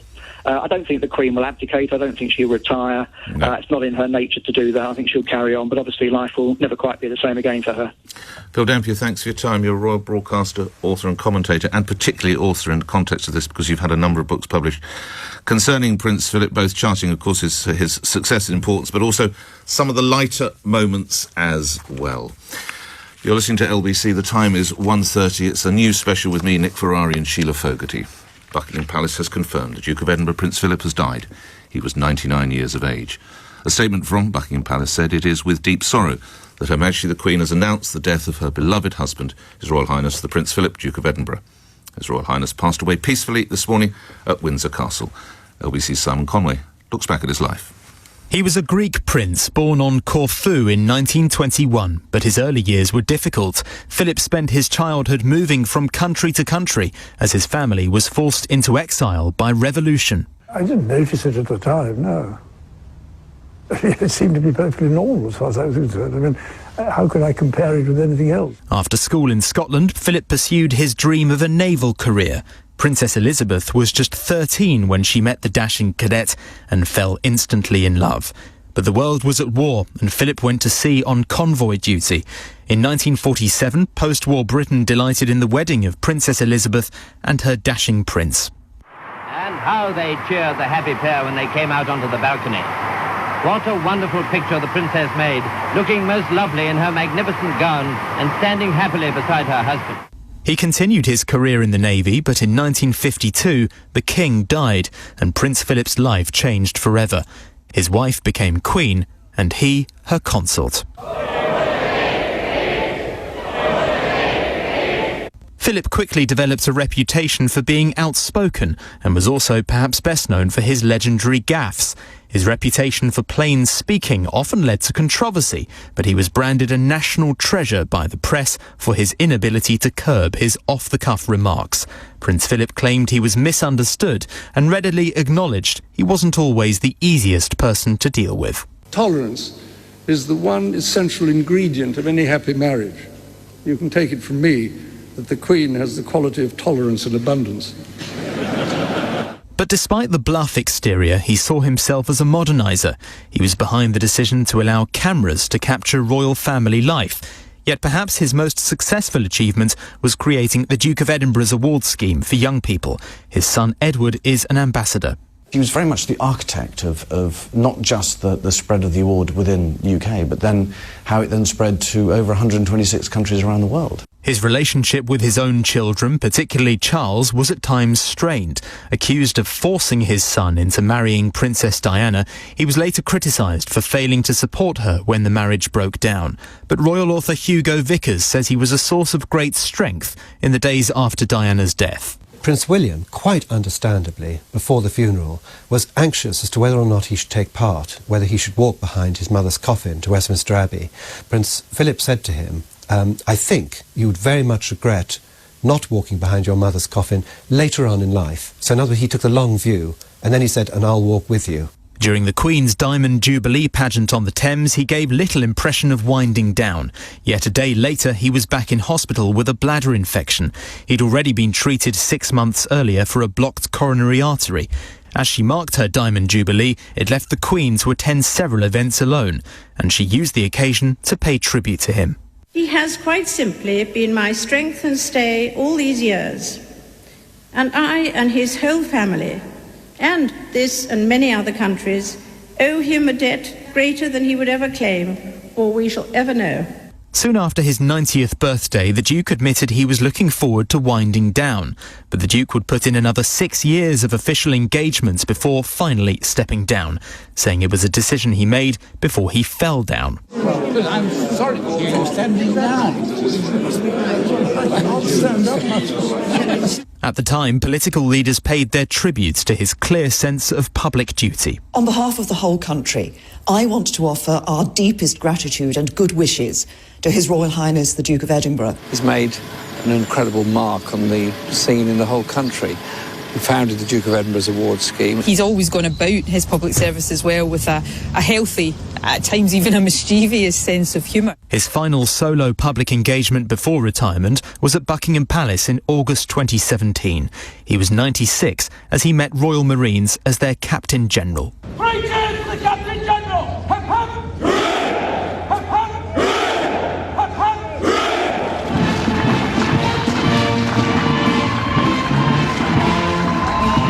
By then, he'd carried out more than 22,000 solo appearances since 1952. After retiring from public duties, the Duke hit the headlines when he was involved in a car crash while driving his Range Rover near the Sandringham estate in 2019. He was unharmed, but 2 women in the other car were injured. Prince Philip faced no action as he'd given up his driving licence. 2 years later, he'd spend a month in hospital to be treated for an infection and undergo a successful procedure for a heart condition at the age of 99. He is survived by the Queen, his 4 children, 8 grandchildren and 10 great-grandchildren. Dutiful, devoted and never dull, the Duke of Edinburgh was the longest-serving consort in British history. Simon Conway reporting. Let's go to LBC reporter Rachel Venables, who's outside Windsor Castle. Rachel. Nick, it is an historically sombre moment here outside Windsor Castle in the town of Windsor itself, which the streets of which are rather busy, rather packed full of people, as it is a beautifully, slightly mild spring day. But when you go to the main entrance of the castle, just round the corner from where I am now, and you look at the police cars lining the road, you look up at the turrets, you see these crowds of people who, in quite an incredible moment, have just all stopped. They've stopped as one. You can see them all staring in the direction of the castle. You can see parents with children all remembering, I think, this moment, as I think we will all remember this day for years to come, because of course Prince Philip, the Duke of Edinburgh, had such an incredible impact on the life of the country, and he was such a presence, a constant presence in our national consciousness, and of course particularly for the people here of Windsor who are used to the royals driving up and down these streets, and of course the huge events that take place in this castle. But of course it was in this castle, Windsor Castle, this morning we know that Prince Philip at the age of 99 passed away. We've had a very short statement through from Buckingham Palace saying that he passed away peacefully. We are expecting more announcements to come, but of course now what you see is a family, is a political class, is a nation really sort of struggling to come to terms and grapple with this just really incredible, sombre moment. Rachel, I'll come back to you later in this special thank you. I want to bring Sheila Fogarty back into the conversation. Sheila, we've talked about the incredible success of the Duke of Edinburgh Award. I think it's almost a successful export for this country, really, more than 140 countries. And the organisation has been speaking recently. Sheila. Yes, they have. They've released a statement, as you would imagine, echoing other people's sadness as well. It is with great sadness that the Duke of Edinburgh's award charity and the Duke of Edinburgh's International Award Foundation, as you said, it's an export, isn't it? Yes. Acknowledges the death of the founder and patron, His Royal Highness Prince Philip, the Duke of Edinburgh. It goes on to talk about the 65 years ago that it began, the Duke of Edinburgh's award scheme. The Duke of Edinburgh, the DOFE, has become one of the Duke's most remarkable achievements, is woven, I think this is so true, is woven into the fabric of the UK. Equipping and empowering young people from all communities to build skills, confidence and resilience. I think what they leave out here is to have fun, because I don't know about you, any kid I know who did it had enormous fun and made friendships way outside of their normal routine, which is massively important, I think. They need to make the most out of life and make a difference to the world around them. He certainly did that. He did. Goes on to say that they mourn his loss, and as you can imagine, they talk in the fullest of terms about him. Sheila, can I ask you to comment on something? It might have been Phil Dampier said, I can't remember, but someone described him as quite a moderniser. I mean, obviously, inventing the Duke of Edinburgh's award was a tremendous asset, and as we've said, do you see him as a moderniser, Sheila? Well, I think from this vantage point, the man in the hat and the bowler hat might not look like much of a moderniser, but if you go back to the beginning of it, this dashing man, I mean, my goodness, he was handsome in his youth. Mentioned in dispatches, of course, in the military. Yes, brave man as well. Incredibly, but a bright man, a very sharp man, and there was I don't know the full detail of the story, but there was a story of his naval his naval service during the war where they deliberately threw bits of old rubbish from a boat into the sea at a distance from the boat and set fire to it to make it look as though their boat had been hit. That's right. And in the dark, toddled off. Yep. He saved the ship and the lives on it. Yeah. But to the modernising question, I mean, it was clear when he arrived on the scene, even as a very young man, before he'd married the then Princess Elizabeth, the stuffy royal officials that we still hear so much about. You can imagine the caution and the glacial movement of such people. They found him quite alarming. They had other kind of steady toffs in line for the Queen, the son of the Duke of this, the son of the Duke of that. And she had other ideas, he had other ideas, but perhaps most importantly, Lord Mountbatten had other ideas. Sheila, thank you for that. Come back to you in a moment. Talking of the Duke of Edinburgh Awards. We're going to hear from our colleague Sheila James Goodison in just a moment. It was one of 800 charities then. Prince Philip was the patron of, many of them around the world.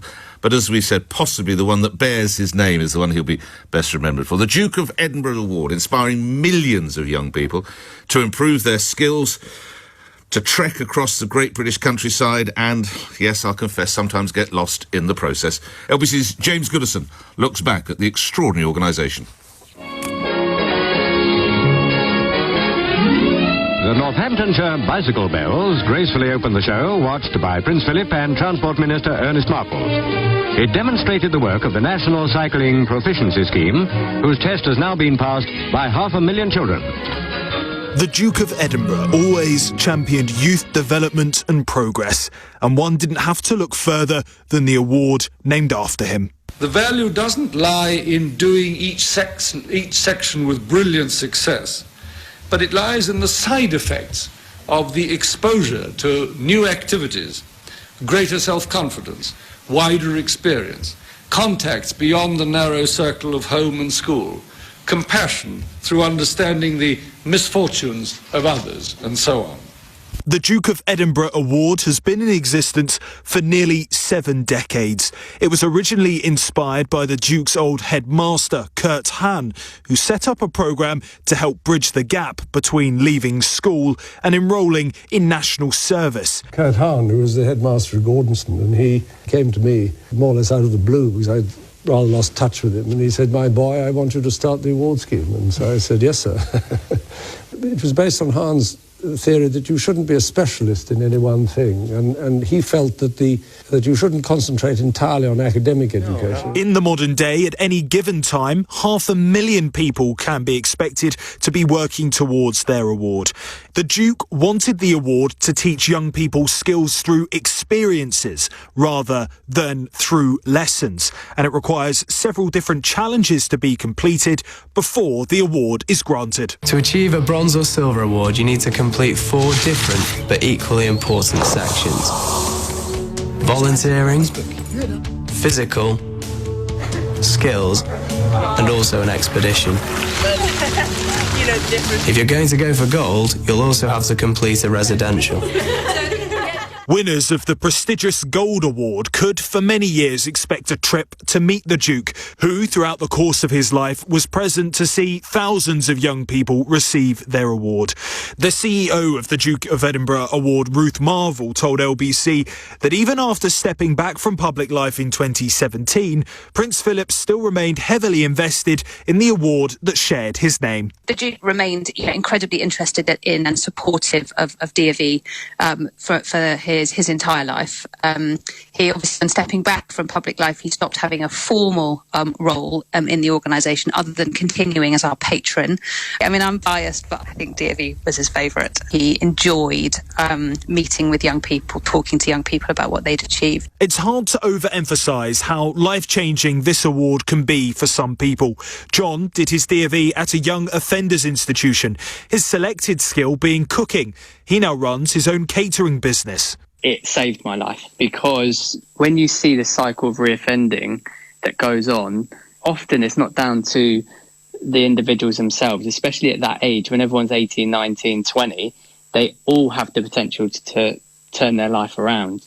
And that most of the time they really want to, but you get sucked into this sort of cycle. And I think doing the Duke of Edinburgh's Award and everything it gave me, as well as leading me on to a career that I'm very passionate about, it just gave me so many other sort of life skills. And when meeting the Duke while completing his award, he told me that the Duke still employed his notorious sense of humour. He got to me and he asked about how I did my expedition. So I said, we all went to the Brecon Beacon. So basically a group of 6 of us all doing the silver and gold. Went off with 2 officers, and they were with us, and we went walking around the hills and everything. And on temporary licence, we were all in a open unit by that point.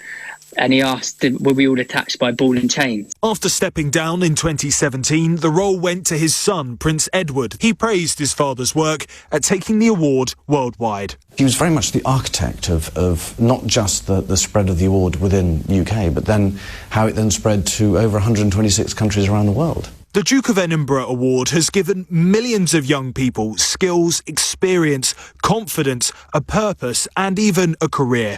Since the award started, at least 6 million young people have taken part worldwide, something the Duke of Edinburgh could have hardly dreamed of when he made this speech in 1973. When the scheme was started in an experimental form in 1956, it never entered my mind that it would spread beyond Britain. As a matter of fact, I was not at all confident that it would spread within Britain. In the early days, I hardly dared promote the scheme very actively. It was so new and untried. And today, with some 180,000 participants worldwide and a cumulative total of nearly 350,000 awards gained, I think it might be safe to say that the scheme hasn't been a complete failure. Prince Philip there speaking, James Goodison reporting for LBC. Now, if you're trying to work out, of course, the Prince is 99. His birthday was on the 10th of June, so almost just 2 months shy of that would have been extraordinary. I'm sure it meant absolutely nothing to him whatsoever, but would have been an extraordinary landmark if he'd reached 100.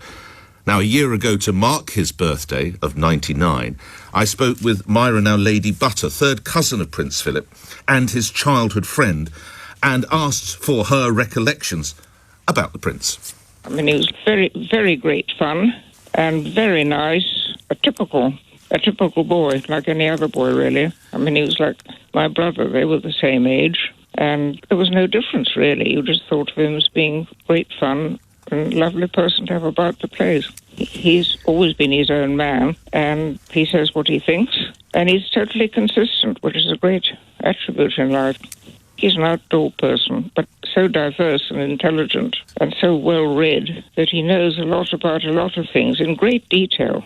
I mean, you can't catch him out. I'd be too nervous to even try. Lady. No, I don't think he suffers fools gladly, but that's no bad thing. He was a naval officer, and he gave it all up. He obviously could have been an admiral. He would have gone to the top. And so, suddenly there it was, a complete change of life. But he's dedicated it totally to this country and to the Queen. And we've been the lucky ones. Myra, now Lady Butter, third cousin of Prince Philip, his childhood friend, speaking on the Prince's 99th birthday. That was obviously in June of last year. Let's bring Sheila Fogarty back into the conversation. It strikes me, Sheila, we've mentioned COVID. Sadly, yes. We're also talking as the Northern Ireland situation has started again, for want of a better expression. And the royal family has some very poignant links and rather tragic links with that issue as well. Sheila. Absolutely. I barely know where to begin on this one, because if you go back to the bombing of Lord Mountbatten's boat in County Sligo, and the deaths of him and 3 other people on board the boat, including 2 children, that was, to me, I was the same age as his grandchildren who were on board the boat, one of whom died. And I was, as you know, Catholic school, taught by nuns. We happened to be having a summer kind of choir school week that I was taking part in. And the nuns in our school called us into, like a gathering to get us all together to tell us about this bombing. And to tell us that it wasn't a Catholic killing, it wasn't a Protestant killing, it wasn't, just really hammering that point home that religion can never be a reason for violence. And it really stays with me, that moment, because, as a kid, I wouldn't have absorbed that news story in the way I would now. But my goodness, that lesson on that day from those teachers that I had, but to the detail of the day and to what flowed from it and what it reveals, I think, about both the royal family and particularly about the Queen and Prince Philip, and obviously Prince Philip today in particular because of the sad news of his death, is the requirement of the job, and I spoke about it with you at the beginning, Nick, the requirement of their job to set aside their own human pain, to set aside their own feelings about events and do their job in hand, which they repeated again and again and again and did again and again and again. But to me, this to me is my defining moment of respect for Prince Philip and Her Majesty the Queen as well. Do you remember when they met Martin McGuinness on the Queen's visit? Yeah. Unbelievable. Go on, Sheila. That's such a poignant memory. On the Queen's visit to Ireland, which, by the way, as you'll remember, as soon as she stepped off that plane in the airport in Dublin, the grin barely left her face, apart from when she was doing the solemn stuff that heads of state have to do with these things. The grin never left my mother's face either while she was there, because my mum was on the phone to me repeatedly going, isn't it amazing that she's there? Isn't it fantastic that she's there? Isn't it amazing that she's there? You know, and to me, it was all wrapped up in that moment in school, you know? Yes. And I think when the Queen and the Prince met Martin McGuinness, I mean, let's just remind ourselves what happened on that day. Lord Mountbatten, his twin grandsons, their parents, and the grandmother of those children, or one of the grandmothers of those children, were out in a boat. 4 of them never came home. 4 of them died, including 2 children, including Lord Mountbatten, and a day or 2 later, the Dowager Lady Brabourne died as well. Yeah. There were other family members in Classybourne Castle, hearing it happen, seeing it happen, the aftermath. I read a book, and if anyone wants to know more about the royal family, more about the Queen, and more about Prince Philip, read this book. It's called Out of a Clear Blue Sky, and it was written by Timothy Knatchbull. I always get the twins confused. Timothy Knatchbull, whose twin Nicky died on that boat. Right. And in it, he says that when he was recovering from his injuries, the Queen, Prince Philip, Prince Charles took him under their wing, took him to Balmoral and cared for him. And Prince Philip took him fishing, took him walking, took him out, talked to him. He'd lost his twin brother. His parents' life were hanging in the balance. And the description of these loving people.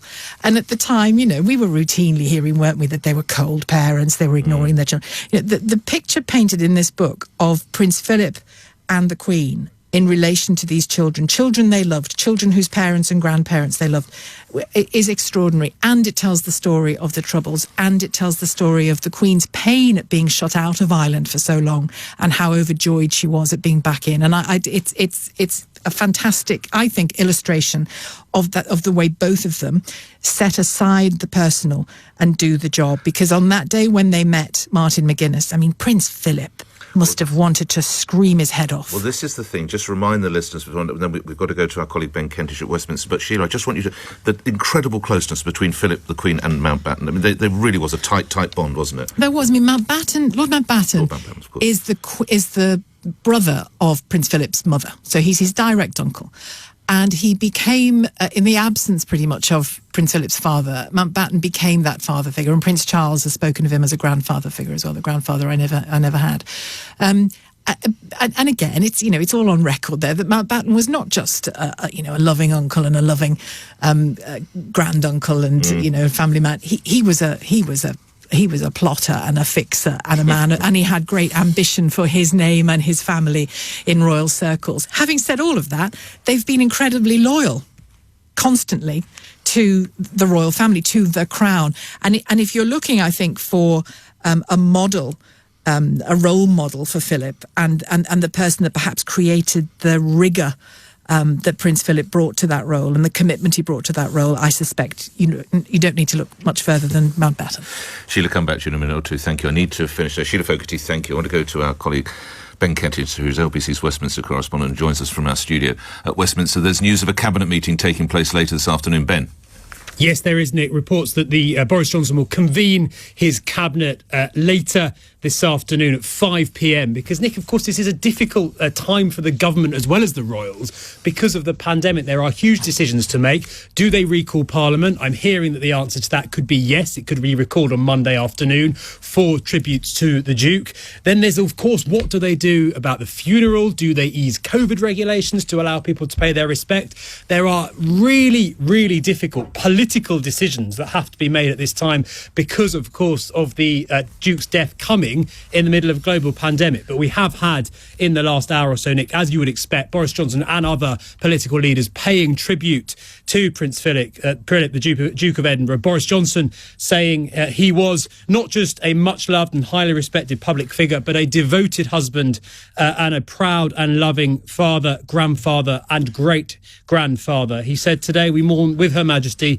We offer our condolences to her and all her family, and we give thanks as a nation and a kingdom for the extraordinary life of work of Prince Philip, the Duke of Edinburgh. Nicola Sturgeon, Scottish First Minister, of course, Nick, also paying tribute, saying she was saddened by the news and sent her personal and deepest condolences, and those of the Scottish Government and the people of Scotland, to Her Majesty the Queen. And, of course, Keir Starmer, Labour leader, also expressing his view that Prince Philip was an extraordinary public servant who, he said, Nick, dedicated his life to our country, from a distinguished career in the Royal Navy during the Second World War to his decades of service as the Duke of Edinburgh. And lastly, Nick, Ed Davey, Liberal Democrat leader, also talking about a man who had dedicated his life to our country. He said, we will always be grateful for his amazing service, and we shouldn't forget Prince Philip was a much-loved husband, father, grandfather and great-grandfather. Ben Kentish reporting. Back to Sheila Fogarty. 1 minute role that Ben didn't mention there, of course, was father-in-law. And Sheila, sadly, he had to watch as a number of marriages, as many marriages do, went the wrong way. Even Princess Anne, sadly, the first outing with Mark Phillips didn't work. We all know about Charles and Diana, and sadly, the Duke of York as well, and Sarah Ferguson. How do we know how he was towards those children, as a father-in-law? Do you remember when he was 19, there was that series of programmes with both royal commentators talking about him and his achievements, in much in the same way you and I are, and then family members doing so. And it was clear that Fergie, for example, it was clear that, again, that pragmatist that he described himself as would kick in these moments. That clip we heard earlier on where he said, you can take it from me, the Queen has a lot of tolerance. It's tolerant, yes, that's a brilliant one, isn't it? It is, isn't it? But that's a man who's saying, look, it's not fairy tale, it's not picnic, it doesn't have to be a picnic. And I imagine it's a very difficult situation when you have the kinds of jobs that they have, particularly the kind of job the Queen has, where it takes up so much of her time, her schedule. There isn't that looseness that relationships can rely upon to reboot, I suppose. So that's a factor in the background, I think, of all of the marriages that we're talking about. But it seems to me that pragmatist kicked in those situations. Some people used to say to the Queen and Prince Philip, why do you keep her in the circle? Meaning Fergie, because she seemed so much trouble and she was off to America doing this, that and the other. And their response was always, she is the mother of our grandchildren. And I suspect that's the kind of pragmatic, but I also think loving approach that's taken in situations like that. And really, on paper, for Princess Anne marrying a military bloke, that one should have survived, shouldn't it, Sheila? Yeah, but look at who she married next. They say, don't they, that you marry a character. I see where you're going. Explain. Go on. Yeah. She's married a Navy man. Yeah. She's married her dad, if you see what I mean. I mean, they say, don't they, that you marry one of your parents' character types.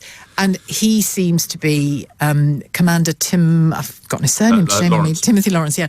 He seems to me to be the epitome of the, quiet, capable, calm naval man who can take it on the chin, who can support his wife and not necessarily need to be at the front. And just finally, you mentioned that story earlier. At the moment of enormous tragedy, when the Princess of Wales was killed in the accident in Paris, and there have been films and documentaries, books and goodness knows what else. That, and I'm going to deliberately use that word, that was when he really was the rock for the Queen, was he not? It seems that way, yes, yeah. And the guide, that term she used herself that Andrew was talking about, she was his guide.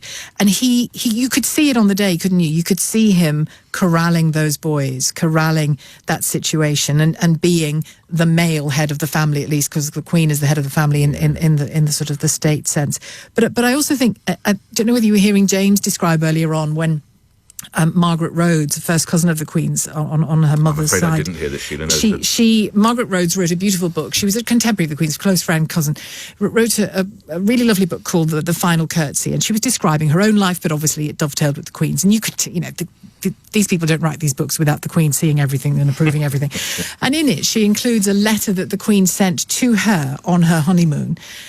On Margaret's honeymoon, and said, I hope you're as happy as I am. Philip is the best man in the world, is how she described him.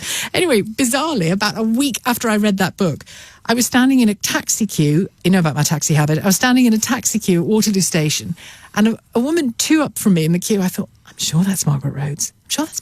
So true to form, I had a gab with her, had a little natter, and I said, Nothing's ever stopped you talking to anyone from my knowledge, Sheila. I'm so sorry to bother you, but I said, are you Margaret Rhodes? And she said, I am, dear, yes. And she literally got off the train at Waterloo. I said, we had a good chat about the book, and I said it was a wonderful book and a great tribute to a friend, and she should have seen her. She said, oh, how kind of you to say, how kind of you to say. She said, she's a marvellous woman and he's a marvellous man. So there you go, straight from the lips of Margaret Rhodes. Lovely. Sheila, thank you for that. This is an LBC News special. We've got reporters at Westminster, reporters at number 10 Downing Street, and reporters, of course, at Windsor Castle. Will continue to bring you all the story and indeed the background, other aspects we'll be looking at, and not just the Duke of Edinburgh awards, but the other charity work that he did, an appreciation of an extraordinary military career as well. And we're also speaking to probably the doyen of royal photographers, Arthur Edwards. He's the royal photographer, the son of man I worked with for many years, who has photographed every single member of the family. We'll be speaking with him as well for his recollections of this extraordinary time of Prince Philip. And as you heard later in the afternoon, and my colleague Eddie Mayer will of course be covering this, there's a cabinet meeting as the government meets to discuss will there be some form of temporary relaxation of the COVID restrictions to allow a period of mourning, and an expression by those who would seek to show mourning and sympathy and union with Her Majesty the Queen. So you listen to LBC, a news special with me, Nick Ferrari and Sheila Fogarty. It's 2 o'clock here with the LBC News. Simon Conway. From Global's newsroom, the Duke of Edinburgh has died at the age of 99. A statement from Buckingham Palace said it is with deep sorrow that Her Majesty the Queen announces the death of her beloved husband. It says that His Royal Highness passed away peacefully this morning at Windsor Castle. The Earl of Wessex, Prince Edward, is the Duke's youngest son. My father was a wonderful man. He was a very brilliant man. He was a man that could take situations and see different ways of being able to look at them. Philip had a difficult childhood. His family was exiled and fled to Paris before he was sent away to school in Britain. His mother, Alice, was mentally ill and placed in a psychiatric hospital. The Duke's daughter, Princess Anne, says his experiences made his achievements even more impressive. It's difficult for me to imagine how on earth he coped with the sort of family life that he had. But the more you know about him and his life, I think the more impressed and the more proud I become of what not only he achieved as an individual, but how he translated that into the rest of his life. Over the course of his more than 70 years by the Queen's side, he made more than 22,000 public appearances. The Prime Minister says the Duke of Edinburgh helped to steer the royal family so that it remains central to our national life. Boris Johnson has made this tribute, speaking outside Downing Street. Prince Philip earned the affection of generations here in the United Kingdom, across the Commonwealth and around the world. He was the longest serving consort in history, one of the last surviving people in this country to have served in the Second World War. He took an ethic of service that he applied throughout the unprecedented changes of the post-war era. And the leader of the Labour Party, Sir Keir Starmer, has paid his respects. He dedicated his life to our country. And above all, I think he'll be remembered for his support and devotion to the Queen. And all of our thoughts are with the Queen, the royal family and the British public as they come together to mourn this huge loss. The First Ministers of Scotland and Wales have also given their reaction. Nicola Sturgeon says she is saddened by the news and sends her personal and deepest condolences. Mark Drakeford says Prince Philip served the Crown with selfless devotion and generosity of spirit. LBC's correspondent, Rachel Venables, is outside Windsor Castle. Crowds of people who, in quite an incredible moment, have just all stopped. They've stopped as one. You can see them all staring in the direction of the castle. You can see parents with children, all remembering, I think, this moment, as I think we will all remember this day for years to come, because, of course, Prince Philip, the Duke of Edinburgh, had such an incredible impact on the life of the country. The Duke is survived by the Queen, his 4 children, 8 grandchildren and 10 great-grandchildren. We'll have more throughout the afternoon. From Global's newsroom, I'm Simon Conway. 3 minutes after 2 is the time, and LBC News specialist Simon mentioned there with me, Nick Ferrari and Sheila Fogarty. But let's bring into the conversation now another royal commentator, a journalist with whom I worked some years ago, Charles Ray, royal commentator and broadcaster and former royal correspondent at the Sun newspaper. In the first hour, Charles, we've been talking about some of Prince Philip's gaffes. I remember you actually, when you were at the Sun, you reported perhaps one of his best known ones. Question 1, remind the listeners of that story. Question 2, were they sometimes, they weren't gaffes at all, they were deliberate. Charles? Right. We were on a tour of Australia, and we always had one reporter who always went with Prince Philip. because you knew there was likely copy. to be It was something. copy. There was copy. There was going to be something or other. And so the reporter went, and he was meeting some Aboriginal people in Australia. And he started chatting to them, and suddenly we all burst out laughing. We said, "Do you still chuck spears at each other?" Aye. And they were all dressed in their national dress with their paint and everything else. And of course, everybody just laughed. I mean, you mentioned, was it gaffes or was it deliberate? This was his way of breaking the ice. You know, the royal family is well known. Certainly, the Queen and the Queen Mother, where they had various phrases like, "Oh, aren't the flowers lovely? Do you come here often?" Or these sort of quiet little ways of trying to get people to get into conversation. He was much more direct. He preferred humour. Yes. And we used to call them gaffes, but they were never gaffes. He meant exactly what he was saying. And nobody, to the best of my knowledge, the people that we spoke to after, no one took offence. It was just a bit of a laugh, a bit of a giggle. I mean, he shot from the lip, Nick. He's just shot from the lip. He was not someone who was politically correct. And he always, and you must have covered so many of these, Charles, he always looked so happy when he was with military folk. Even when he was in his 70s or his 80s, he could put a cadet in his late teens, or her late teens, instantly at ease, couldn't he? He could, and if you remember, on his retirement, he came down some steps at Windsor Castle, and there was a couple of young troopers there, buglers, and he just started to make them laugh, and he put them completely at ease, and that was the nature of the guy. I mean, we're going to miss this bloke, not just the Queen, which obviously is her husband and they were together for 70 odd years, but the monarchy itself is going to miss this guy, and the country is going to miss this guy. He was a fantastic ambassador for Britain. And as you mentioned, especially with the military, because he was a military man. He was a naval guy, and he rose and had a supreme service in the Second World War, and mentioned in dispatches. And the guys who served under him all said, "God, he was tough as old boots," but they loved serving under him. Come on, Charles, lastly, you went round the world literally following this man. Your favourite memory, or what will you reflect on tonight as you retire with a cup of tea or whatever it might be? Look, he saw the press as a necessary evil, and he was never, I would say he was very friendly towards us, but I remember one reception where we were chatting away to a lady in waiting, and we were having a laugh and a giggle with her, and she burst out laughing, to which alerted him to this laughter, and he came over, and she said, "What are you laughing at?" She said, "Oh, they've just told me a funny joke." "They're not funny, they're the press." Think of that with your tea and biscuits tonight. Charles, very good speaking with you. Charles, look after yourself, best to your family. Thank you, royal commentator and broadcaster, former royal correspondent at the Sun newspaper. Now, when Charles was at the Sun and I was at the Sun, Arthur Edwards, the Sun photographer, was obviously at the Sun as well. The royal photographer, I meant to say, it was at the Sun. He's been a royal photographer, let me work it out, at least 4 decades, if not longer. And he's photographed them all, some of them even as babies. Earlier, I spoke with my former colleague, and Charles' former colleague, Arthur Edwards, about Prince Philip. And he began by telling me just how long he'd been taking photographs of the Duke of Edinburgh. 45 years, yeah. I've been covering the royal beat for the Sun that long, and that's how long I've been covering the Duke and the Queen. Was he an easy person to take a picture of, Arthur? No, he wasn't. He was kind of difficult with the media. He treated the media a bit like telegraph poles, you know. He saw you there and he walked round you, you know, and absolutely never acknowledged you. Wouldn't as much as say good morning or anything. He just he did it his way, and if you wanted to take a picture of it, that was fine. I can remember the first picture I took him was at Windsor Great Park with the Queen, and it was I look at them pictures now, and he was a very young, fit man, and with youngest son Edward, and Edward must have been about 12. So it's been a long while. And the last picture I did of him, Nick, when he handed over the role as Colonel-in-Chief to the Rifles to Camilla, and it was this little ceremony at Windsor Castle, and he was fantastic. He was ramrod straight, 99, chatted to the soldiers like the old days. It was just like he'd never retired. Arthur, could you tell when he was losing his cool, losing his temper in a photo call, and what were the signs?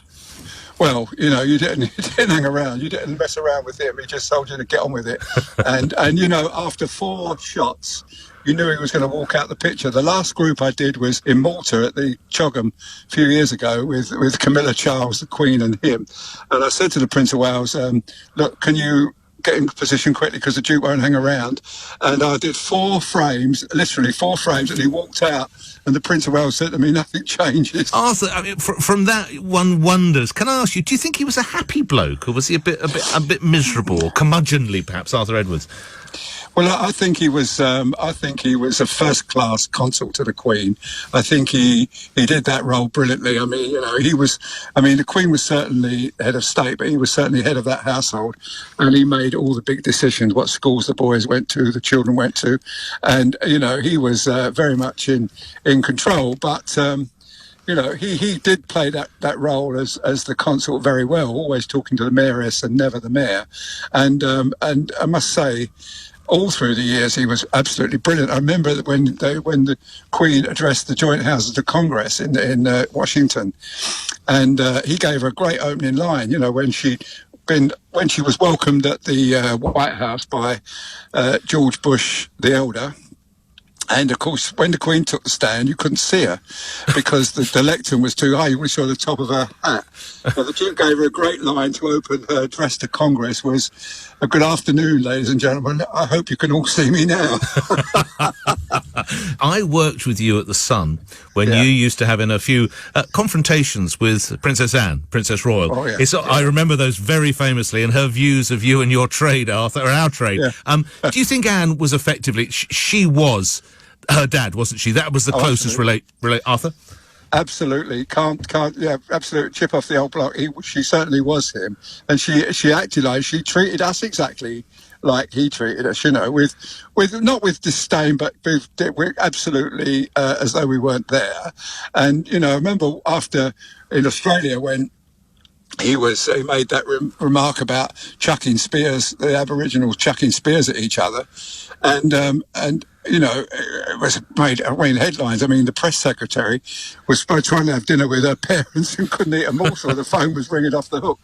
But, you know, that next day or 3 days later, we were at a press reception and he berated us. He said, "I did say that, but you shouldn't have heard it." He really went in for us, you know.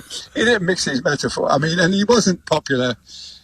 I don't see any part of the media. But, you know, when you talk to the people who work for him, they adored him, you know. And when he used to have a party, he would always have everybody there, including the cleaners, you know, the plumber that looked after. He would have everybody at that party. He was adored by the people who worked for him. He gave you and the media a hard time. What about the mayor that he met, or the director of the hospital, or the director of a charity? How was he around them? Well, he was always done his homework, and he knew everything about everything. He reads almost a book a day. He's that into books. He never watches TV, but reads a lot, and he knows everything about everything. And so, if he wasn't up on your subject, he would soon pull you up about it. I mean, he would question them, and he would have done his homework very, very well. And you know, he was in many ways very, very sharp with people. As you sit here reflecting, Arthur, what's the favourite shot you ever got of him? I think the one engagement before he retired was he went to Lord's Cricket Ground and he was with the old pros there, Mike Gatting and those, and he walked out from the pavilion onto the pitch and he was like he was going out to bat for England. He was so straight, upright. He was 97 and he was absolutely unbelievable. And then he unveiled a plaque and he said, "I am the world's most experienced plaque unveiler." He did it with a swirl and a smile. So, lastly, Arthur, what has the nation lost? I lost a great man, a man who served the Queen and country for all those years and always put the Queen first. Every time on a state occasion, he was always supporting her, and as she said once, you know, this country owes him a great debt, and we really do. We owe him a great debt. The Sun's royal photographer Arthur Edwards speaking with me earlier. Now, while you heard that from Arthur Edwards, the leader of the opposition, Sir Keir Starmer, has been speaking. There's a little what he said. He dedicated his life to our country, and above all, I think he'll be remembered for his support and devotion to the Queen. And all of our thoughts are with the Queen, the royal family, and the British public as they come together to mourn this huge loss. Sir Keir Starmer. Now, Sheila and I have touched on the extraordinary military career. Indeed, Sheila mentioning and reminding us, of course, he was mentioned in Dispatches. And arguably one of the things that Prince Philip was best known for was this affinity with the military. It was a relationship that spanned the decades, starting with that service in the Royal Navy as a young man in the Second World War, ending with holding positions such as the Lord High Admiral of the United Kingdom and Field Marshal of the Royal Air Force. LBC's Rachel Venables looks back at a long and distinguished career of links with the armed forces. This is London. You will now hear a statement by the Prime Minister. I am speaking to you from the Cabinet Room at 10 Downing Street. This declaration of World War II permanently shaped and redefined the lives of countless men and women. And for Philip Mountbatten, it was no different. This country is at war with Germany, propelling him into a life of service and links with the armed forces. It was inevitable that I was going to be in one of the services during the war. I mean, people of that age, we just did. But I mean, before that, it hadn't really occurred to me. I had vaguely thought of what could I do. Philip joined the Royal Navy as a midshipman in 1940. He served in the Indian Ocean, then with the Mediterranean Fleet, and was even mentioned in Dispatches for his crucial role in the Battle of Matapan in 1941. I suppose she had a good chance. I actually found a cruiser. Somebody said train right or something, and there was another cruiser, and with that, everybody started shooting. He was one of the youngest in the Navy to be promoted to first lieutenant and was in Tokyo Bay when the Japanese surrender was signed. Being in Tokyo Bay with the surrender ceremony taking place in a battleship which was, 200 yards away, and you could see what was going on with a pair of binoculars. Philip stayed with the Royal Navy in peace years, stationed in Malta with his wife, Princess Elizabeth, and their young family. Malta greets the arrival of Princess Elizabeth, and the welcome from warships in Valletta Harbour included one from HMS Chieftain. And was promoted to Lieutenant Commander with a shining career ahead of him. But all that ended when his father-in-law, King George VI, fell ill in 1951. The passing of King George VI came as a sudden and most grievous shock to his people all over the world. But even as a full-time royal, his affinity with the armed forces never ended. Over the years, amongst his enormous workload and patronage, he was head of several units and regiments, a frequent visitor too at military bases. You're going to see the world's most experienced truck observer. And the Duke of Edinburgh worked closely with various military charities and organisations over the decades, so much so that for his 90th birthday, as well as a 62-gun salute, he was given this present by his wife, the Queen. He's Colonel-in-Chief of numerous army regiments, Admiral of the Fleet, Captain General of the Royal Marines, Field Marshal of the Army, Marshal of the Royal Air Force. The list goes on. And today the Queen bestowed on her husband the title Lord High Admiral. And then for his last discharge of duty before retiring in 2017, he spent it meeting fundraising Royal Marines at Buckingham Palace. Lieutenant Colonel Gary Green was there. He had a smile on his face and he enjoyed listening to the extraordinary feats that the Royal Marines had done. And all Royal Marines look up to the Duke of Edinburgh. He's a fantastic and outstanding figurehead that over the past 64 years has been simply outstanding.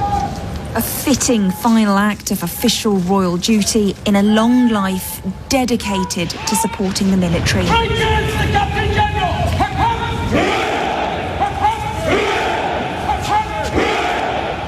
LBC's Rachel Venables reporting. It is, of course, a desperately sad day, but if you go back just over 2 years ago, tragically, we could have lost the Duke of Edinburgh then. If you recall, he was involved in a very serious road accident in Norfolk. Sheila Fogarty reminds me. Sheila, it was a January day, wasn't it, when it happened? That's right, January 2019, a whole year before the pandemic was even on our radars. It was a different world. And if you think about it, the Prince at the time, 97 years of age, not injured in the accident, described as shaken, when conscious but very shaken when he got out of the car. I think it was a Range Rover, wasn't it? I think it was a Land Rover Discovery. A Land Rover, sorry, right. apologies. That's right. Yep. On the Queen Sandringham estate, or near the Queen Sandringham estate, to be precise. Understandably, there was a concern for him, a great deal of concern for the two people who were in the car that he collided with. Thankfully, they were not seriously injured. A shock all the same. And you remember he subsequently wrote that letter. Yes. Sheila, can you hear me? Sheila, I think we've lost you. Okay. Oh, Sheila, no, you've come am back. I back? Yeah. I said there was that letter of care, as I would describe it, sent from the palace to the individuals involved. But again, do you remember the conversation it prompted, both about him being, a determined, tough, the Iron Duke, as he's often known, that determination. But again, there was this conversation, wasn't there? We had it on our own airwaves about trying to gently tell the elderly people in our lives they shouldn't be behind a wheel, and how difficult that is. Well, how much more difficult it is if you're a man who actually mostly can drive on private land, anyway, Balmoral Estates and all the rest of it. But it is not an easy thing to yield the things you love to do. But it was a shocking moment, and I remember thinking on the day that we reported it, this man is made of something to survive that. Well, that generation. Quite incredible sort of generation of my late parents. And the other thing on driving, I don't know about you, but were it not for Prince Philip, I really don't think I'd know that much about the sport of carriage driving. I've got to be absolute. And the Prime Minister referencing that in his tribute. But I think, I was going to say he was the poster boy, but he was the only boy of carriage driving, effectively, wasn't he? Well, the only one that I knew, anyway. Yeah. You're absolutely right. I still don't know anything about carriage driving, other than, isn't that what Prince Philip does? But I watched a documentary only last night, actually. It was about the Queen. So obviously it was about him as well. And I was watching footage of him, looking at him. He was probably in his 60s, I'd say, when he in this footage. And they ride, there's 4 in the carriage, and there's two horses, or is it 2 or 4 horses? Can't remember, because I know nothing about carriage driving. Yes. Same as Prince Philip does it, yeah. Yes. And they'd go over kind of, up and down sort of hillocks, and then through water and what have you. And there was a point where the whole thing tilted heavily to the left, and I'm like, surely that's going to go over. And just one little pull, and it righted itself, and I'm like, oh my God, I couldn't do that. And it was an action man, wasn't it? I mean, it goes right back to Gordon's time. And you could see, lastly for now, you could see on his face, he loved it. He loved the competition, didn't he? The competing and just the sheer sport of it, driving those horses. Yeah, and there's I'm just tweeting a lot of pictures that I'm seeing on social media at the moment, particularly of him and the Queen. And there's a fantastic one. They're both in their 40s, I'd say, looking at them. And they're obviously, it looks to me like that they're at the Windsor Horse Show.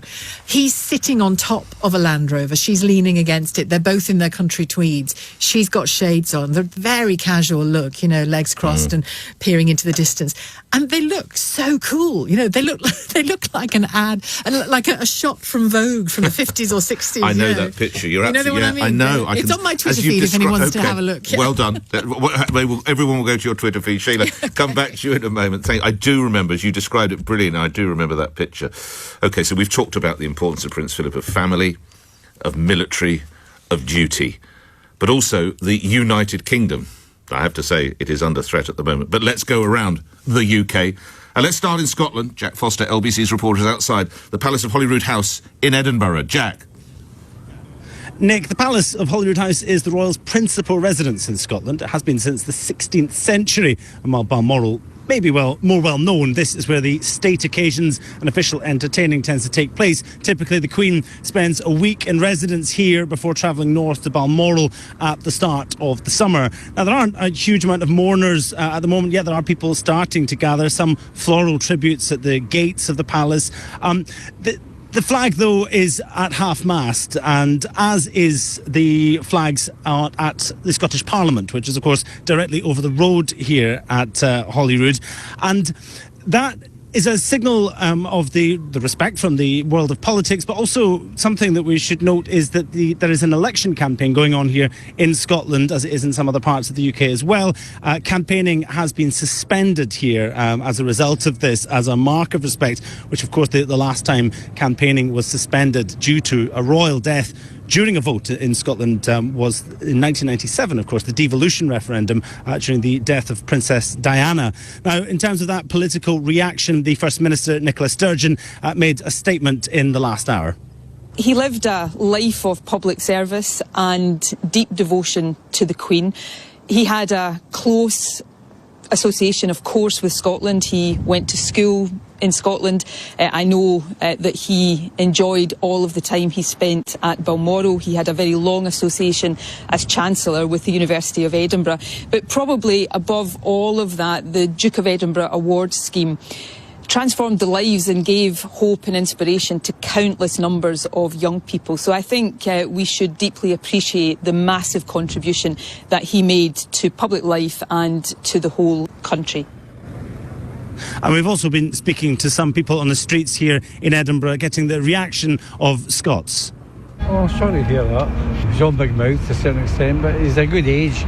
But was he 99? I feel sorry for the Queen, especially her. I mean, he done a lot of work, charity work. I mean, Duke of Edinburgh, right enough, but my heart goes out to them. My dad was in the Navy for 20 years. My dad met him and he said he was pretty down to earth. His career in public service has clearly been exemplary. You look at the Duke of Edinburgh Award in particular, something which has inspired citizenship.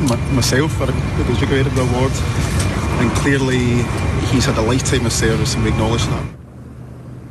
Scotland is, of course, very important to the royal family. He is the Duke of Edinburgh. He went to school here at Gordonston, a teacher there, the inspiration of the Duke of Edinburgh Award. And as you can hear there, reactions starting to pour in response there here in Edinburgh. Nick. Jack, thanks. Jack Foster reporting from outside the Palace of Holyrood House in Edinburgh. Let's stay with the views of the United Kingdom. We go to Cardiff, LBC's Daniel Bevan. Daniel. Well, Nick, this is a very solemn feel in the Welsh capital indeed, following this desperately tragic news of the death of His Royal Highness, the Duke of Edinburgh, at the age of 99. Speaking to people around here, there is a lot of praise for his work that he's done for the people of Wales, and indeed the work he's done for the people of the United Kingdom. A lot of people saying their thoughts are with the Queen at this very difficult time, and of course the rest of the royal family. Now, the three flags in front of me in the Welsh Government building, they are currently flying half-mast, and just a few moments ago we've heard from Mark Drakeford, the First Minister of Wales, who has joined many political leaders in paying tribute to Prince Philip. It is with great sadness that we learn today of the death of His Royal Highness the Duke of Edinburgh. Throughout his long life, Prince Philip served with selfless devotion and a remarkable generosity of spirit. On behalf of the Welsh Government and people in all parts of Wales, I offer our deepest condolences to Her Majesty the Queen, Her Majesty's children and their families on this sad occasion. The Duke of Edinburgh will be sorely missed by the many Welsh organisations that he supported as patron or president over so many decades of service. Now, all major political parties have suspended their campaigning during the Senedd election. And speaking of the Senedd, the Llywyd, the Speaker of the Welsh Parliament, has released a statement sending her condolences, saying the Senedd sends its condolences to the royal family, as I'm sure everyone in Wales does as well, Nick. Daniel Bevan reporting from Cardiff. Let's conclude going around the constituent parts of the United Kingdom. Go to LBC's Amanda Ferguson in Belfast. Amanda. The First Minister and Deputy First Minister of Northern Ireland have issued a statement on behalf of the Stormont Executive expressing their sympathies with the Queen and royal family following the death of the Duke of Edinburgh. Deputy First Minister Michelle O'Neill from Sinn Féin said over the last 2 decades there have been significant interventions by the royal family to assist in the building of relationships between Britain and Ireland. She also acknowledged the sense of loss that would be felt among those in Northern Ireland of a unionist tradition and of a British identity who value and cherish the royal family. First Minister and DUP leader Arlene Foster, a committed royalist, said she was deeply saddened by the news of the Duke of Edinburgh's death and also issued a video statement online referencing his dedicated service to the United Kingdom and his steadfast support for the Queen throughout her reign. It is with deep sadness that I have learned of the death of His Royal Highness, the Duke of Edinburgh. It is a sadness that I know will be shared by countless others in Northern Ireland and right across the world. Prince Philip was widely respected for his active and dedicated service to the country and for his steadfast support to Her Majesty the Queen throughout her reign. He had a strong interest in Northern Ireland, and I had the privilege of meeting him here on a number of his many visits. He had a profound and positive impact on thousands of our young people who found their purpose, passion and place in the world through participation in the Duke of Edinburgh Awards. This inspirational programme is just one example of the many charities and voluntary organisations in which he was involved right up to his retirement from public service at the age of 96. I offer my deepest sympathies and condolences to Her Majesty the Queen and to all the members of the royal family at this sad time. Meanwhile, Ireland's President Michael D. Higgins has conveyed condolences to the Queen, her family and the people of the United Kingdom. He spoke of Prince Philip's service to the British people with unfailing commitment and devotion to duty. He said his distinctive presence and unique sense of humour put participants at ease and always engaged those who encountered him. He spoke of Prince Philip's steadfast support to the Queen and of him accompanying her on visits to Northern Ireland and also her historic state visit to Ireland in 2011. And Taoiseach Micheál Martin said his thoughts and prayers were with the Queen and her family today. And he said that the commitment of the royal family to Irish-British relations is an important part of the work that we do together. And today we pay tribute to Prince Philip's own important contribution. Back to you, Nick. Amanda, thank you. Amanda Ferguson, reporting for LBC from Belfast. Just on putting people at their ease, I will tell you, to do it later in this hour because we're going to the news in just a moment. I had the privilege of meeting, and I have told this story before, I had the privilege of meeting with Prince Philip on 2 occasions, one of which was at a press charity, and I will share with you after the news. And so he must have been at that time 92, I would have thought. The speed with which he came back, it was quite incredible. I sort of made one suggestion or one line, and he came back with such an immediate response. It's quite incredible. OK, we're going to bring the news in just a second. Then we're going to go to Windsor, where more people are gathering, and to Buckingham Palace, where the flowers are now starting to be laid there as obviously tribute. You recall, of course, it will be a different sense of mourning because of COVID, but if you were around or you've seen video film of when the late Princess of Wales died, there became a sea of flowers at Buckingham Palace and indeed at Kensington Palace. I sense we probably won't get to that level again because of COVID, but you will see outpourings, as we've heard, as we went around the constituent capitals of the countries that make up the United Kingdom. It's 2:30. This is a news special with me, Nick Ferrari, and Sheila Fogarty on LBC, covering the death of the Prince of Wales. Here's the news. Simon Conway. The Duke of Edinburgh has died at the age of 99. Buckingham Palace released a statement earlier to say it is with deep sorrow that Her Majesty the Queen announces the death of her beloved husband. It says His Royal Highness passed away peacefully this morning at Windsor Castle. The Prime Minister, Boris Johnson, has paid tribute, saying the Duke helped to steer the royal family. It is to Her Majesty and her family that our nation's thoughts must turn today, because they have lost not just a much-loved and highly respected public figure, but a devoted husband and a proud and loving father, grandfather, and in recent years, great-grandfather. The First Ministers of Scotland, Wales and Northern Ireland, Nicola Sturgeon, Mark Drakeford and Arlene Foster, have also paid their respects. The Duke of Edinburgh Award Scheme transformed the lives and gave hope and inspiration to countless numbers of young people. So I think we should deeply appreciate the massive contribution that he made to public life. Throughout his long life, Prince Philip served with selfless devotion and a remarkable generosity of spirit. He had a strong interest in Northern Ireland, and I had the privilege of meeting him here on a number of his many visits. He had a profound and positive impact on thousands of our young people. The Duke had recently spent 4 weeks in hospital receiving treatment for an infection and undergoing a heart procedure. He returned to Windsor Castle last month. This afternoon, dozens of well-wishers have lined the gates outside the castle to lay flowers and pay tribute. So sad. Like, he's so inspirational and it's just a big shock. Never afraid to speak his mind. At times controversial, but ultimately I think pushed the monarchy towards something that was a bit more human. He was a patriot and he was a really important person. He was a distinct character and a distinct part of the British monarchy. Parliament will be recalled from its Easter recess to allow MPs and peers to pay tribute to the Duke. The Commons will be reconvened on Monday, a day earlier than scheduled. Stay with LBC. We'll have more throughout the afternoon on the death of the Duke of Edinburgh at the age of 99. From Global's newsroom, I'm Simon Conway. Let's pick up on that news, that item from the news bulletin that Parliament will be recalled, and go to LBC's Westminster correspondent Ben Kentish. What more do we know about this, Ben, and what will this recall allow for? Confirmation, Nick, that Parliament will return a day earlier than planned. It was meant to be on Tuesday. It's going to be on Monday, 2:30pm on Monday afternoon, to be precise. And that, Nick, is to allow MPs, led by Boris Johnson, of course, and Keir Starmer, the Labour leader, to pay tribute to the Duke of Edinburgh. It is typical, it's traditional when a member of the royal family dies, or indeed a prominent figure like a former Prime Minister, and it will be happening on Monday. That is not, Nick, it's worth saying, not a decision the government can take by itself. itself. They will have done that in conjunction with Lindsay Hoyle, the Speaker of the House of Commons, who ultimately makes the call. And he has been saying in the last few minutes, he's paying his own tribute to Prince Philip, saying it's obviously a very sad day for Her Majesty, the royal family and the whole country.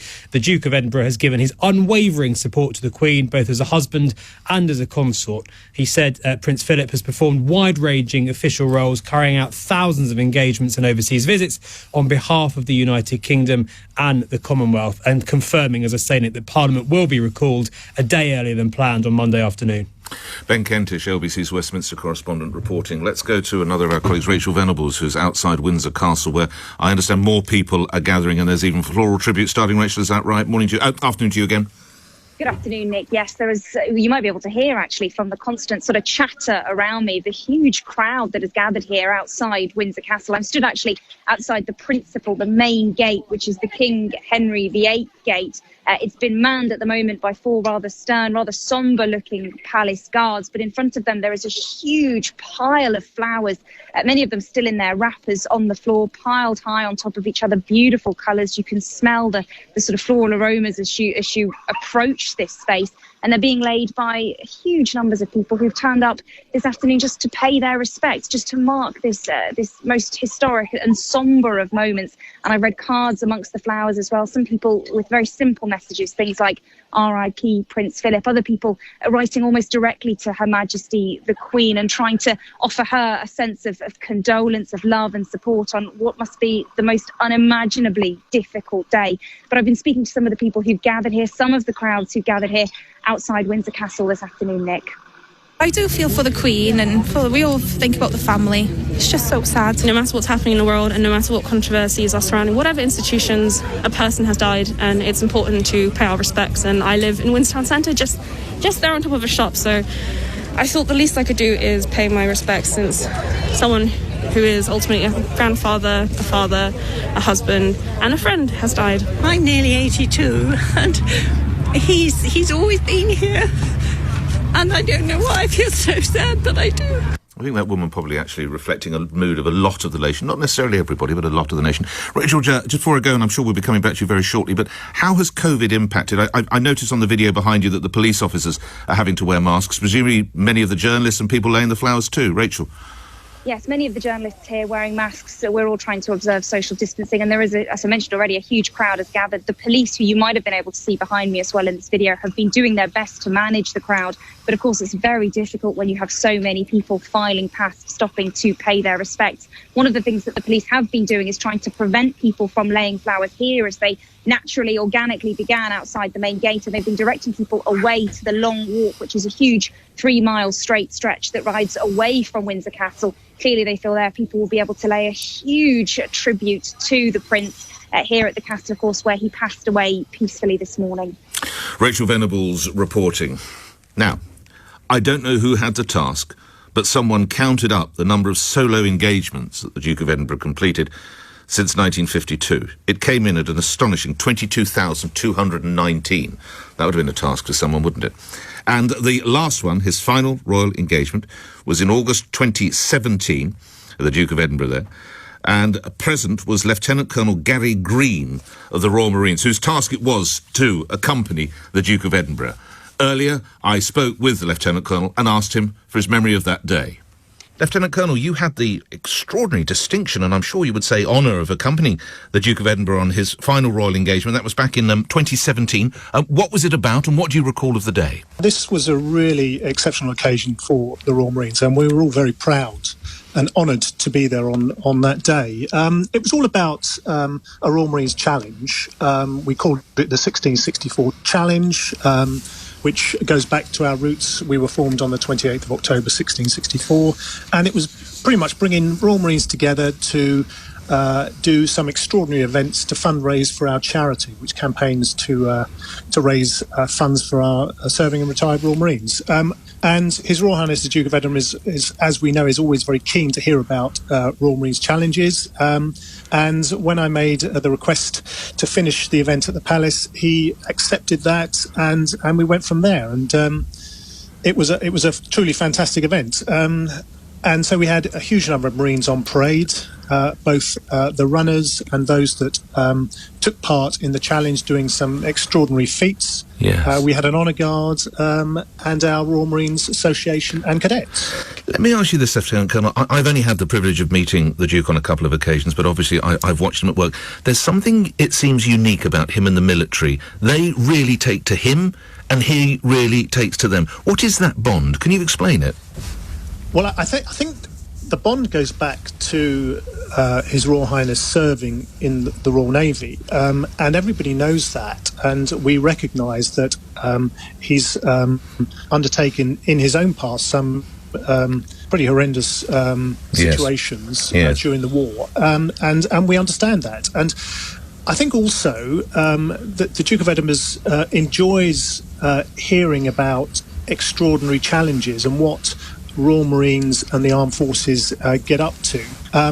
And he himself in the past has undertaken some significant challenges, so that there is another link there. And does he have that ability? It just means that there is a bond. I've seen him with media folk. He has this ability, and it's extraordinary when you think how many years he's done it, to put people at ease. I would imagine with blokes and women in the military, it's probably even easier, and he has that same effect. Is that right? Indeed, he does. Every time he comes and sees the Royal Marines, he always has a smile on his face. He's always ready to talk to the Royal Marines, to find out about them, find out what they've been doing, and straight away he's able to put them at ease. And that's a really fantastic quality to have. And it's another reason why, you know, every Royal Marine that is out there, past and present, is always keen to meet the Duke at on any possible occasion. Indeed. Lastly, did he enjoy the day? And I'm going to try. I know I won't get anywhere. But were there any of those famous gaffes or witticisms or asides that he made at the time, Lieutenant Colonel? You've got to credit me for trying. Well, it was a rainy day, but the Duke really enjoyed it. And the time I spent with him, he had a smile on his face, and he enjoyed listening to the extraordinary feats that the Royal Marines had done. And, you know, he was chatting away merrily to the Marines that ran 1,664 miles. He chatted to a Marine that swam underwater for 1,664 lengths over 10 days. And he really enjoyed hearing about those extraordinary events. And as you say, he put everybody at ease. And it really was an historic occasion.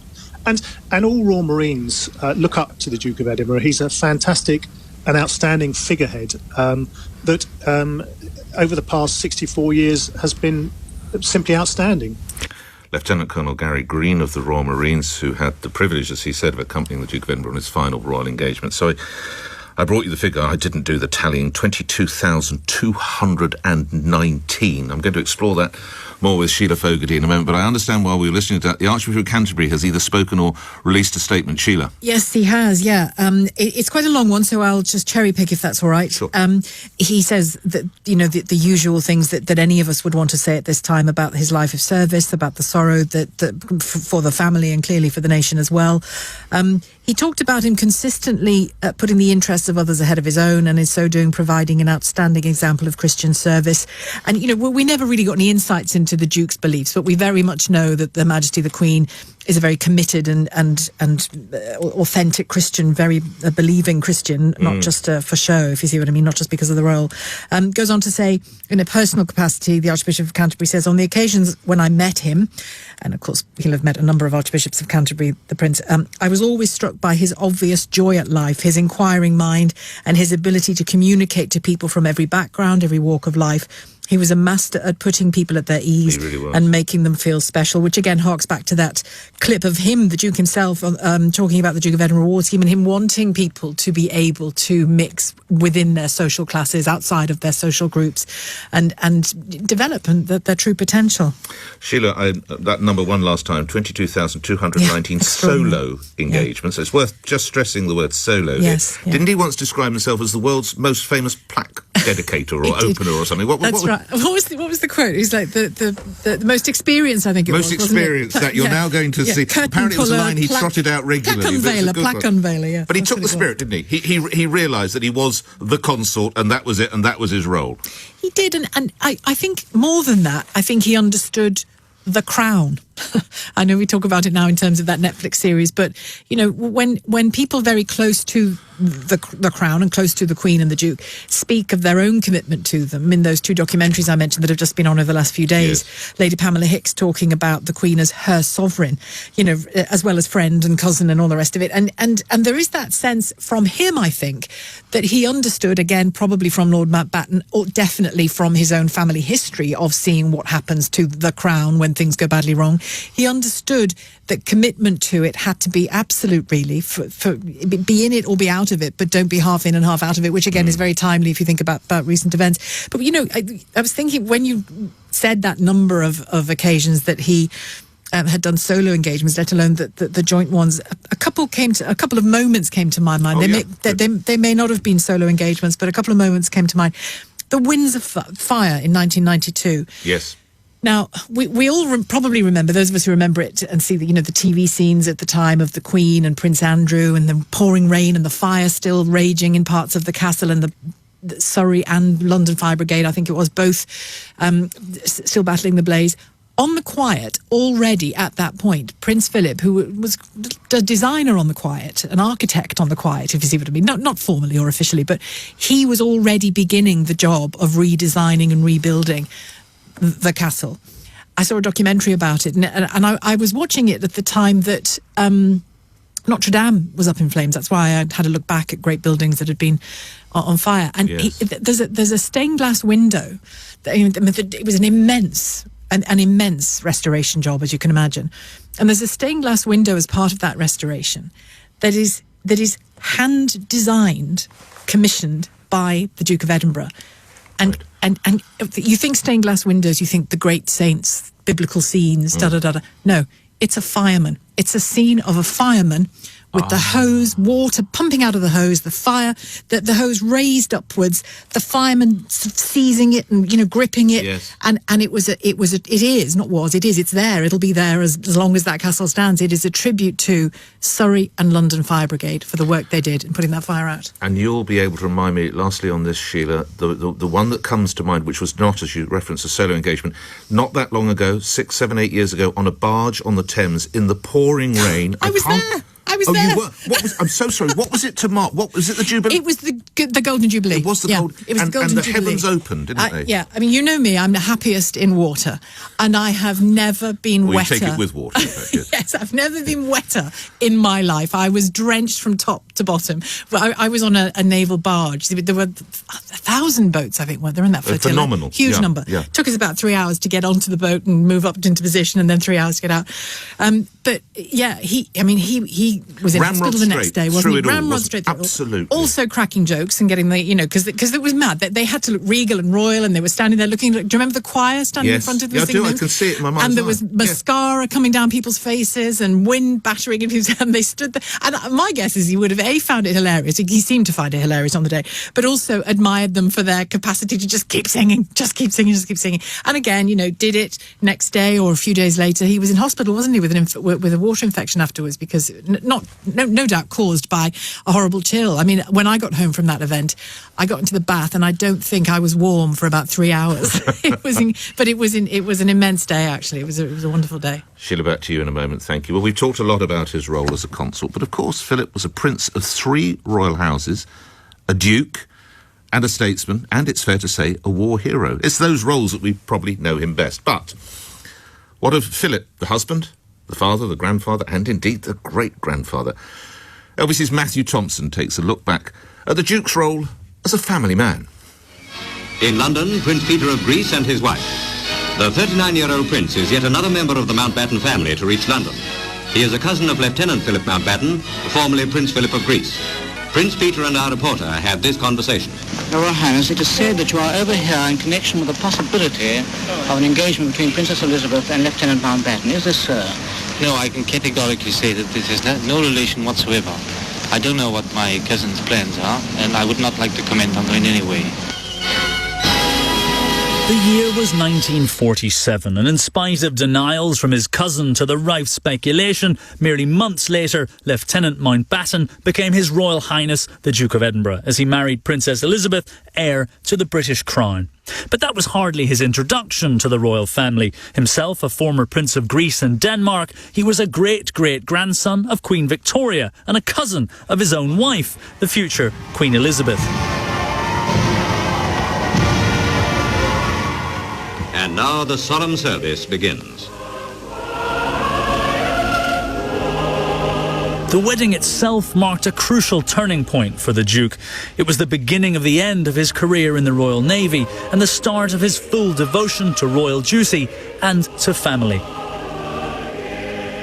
Almost exactly a year later, he became the father of a future king with the birth of Prince Charles. It has just been announced from Buckingham Palace that Her Royal Highness, the Princess Elizabeth, Duchess of Edinburgh, was safely delivered of a prince at 9:14 p.m. and that Her Royal Highness and her son are both doing well. Listeners will wish us to offer their loyal congratulations to Princess Elizabeth and the royal family on this happy occasion. But it was his wife's ascent to the throne that really settled the direction of his life. He was the first to swear allegiance to the new Queen as part of the coronation. I, Philip, to become your liege man of life and limb, and of earthly worship, and faith and truth I will bear unto you, to live and die, against all manner of rising, touches the crown upon her head, and kisses her upon the left cheek. From then on, his place was behind his wife rather than at her side, quite literally, as royal protocol dictates. Taking a back seat in affairs of state meant that at least behind the scenes, Prince Philip became the de facto head of the family. He threw himself into running the royal estates. Keen to make changes in the way things were done, he set up an organisation and methods review at the palace. But his modernising zeal occasionally brought controversy. Well, we'll see if she's allowed out in the snow. Never more so than in 1969, when he gave the green light to a behind-the-scenes documentary of the royals, which, despite drawing audiences of millions on the BBC, was quietly banned and withdrawn. Some commentators have credited it with fueling the hunger and press obsession with the royals that would have such tragic consequences in later years. Still walking down the distinctive red road of the Mall before turning off to Horse Guards. The Duke of Edinburgh on the left, Prince William with his head bowed, Charles Spencer, the little figure of the red-headed Prince Harry, and the Prince of Wales. The Duke has a very close relationship with his grandsons and was said to be instrumental in convincing the young princes to walk behind the coffin at Diana's funeral. The extent of the prince's devotion to family and indeed to Queen and country is something that is best summed up in the words of Her Majesty herself, speaking 50 years after their wedding in 1997. He is someone who doesn't take easily to compliments, but he has quite simply been my strength and stay all these years. And I and his whole family, and this and many other countries, owe him a debt greater than he would ever claim, or we shall ever know. Her Majesty the Queen concluding Matthew Thompson's report. We've talked a lot about those engagements. Let's bring into the conversation someone who took part in them.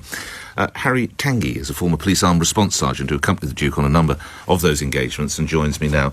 I would imagine, Sergeant, that he was the sort of bloke that you made sure the car turned up on time, the door was open correctly and everybody snapped to attention. Is that fair, Sergeant? Good morning. Oh, good afternoon, I'm sorry. Good afternoon. Good afternoon. Yeah, I would say that's a fair assessment. But, you know, what the beauty of him was that, yes, he suffered fools. He didn't suffer fools gladly. He was a no-nonsense man. But he was, you knew where you stood with him. And at the end of the day, he made the visits completely pleasurable for the people, such as the charities or the businesses that he was visiting.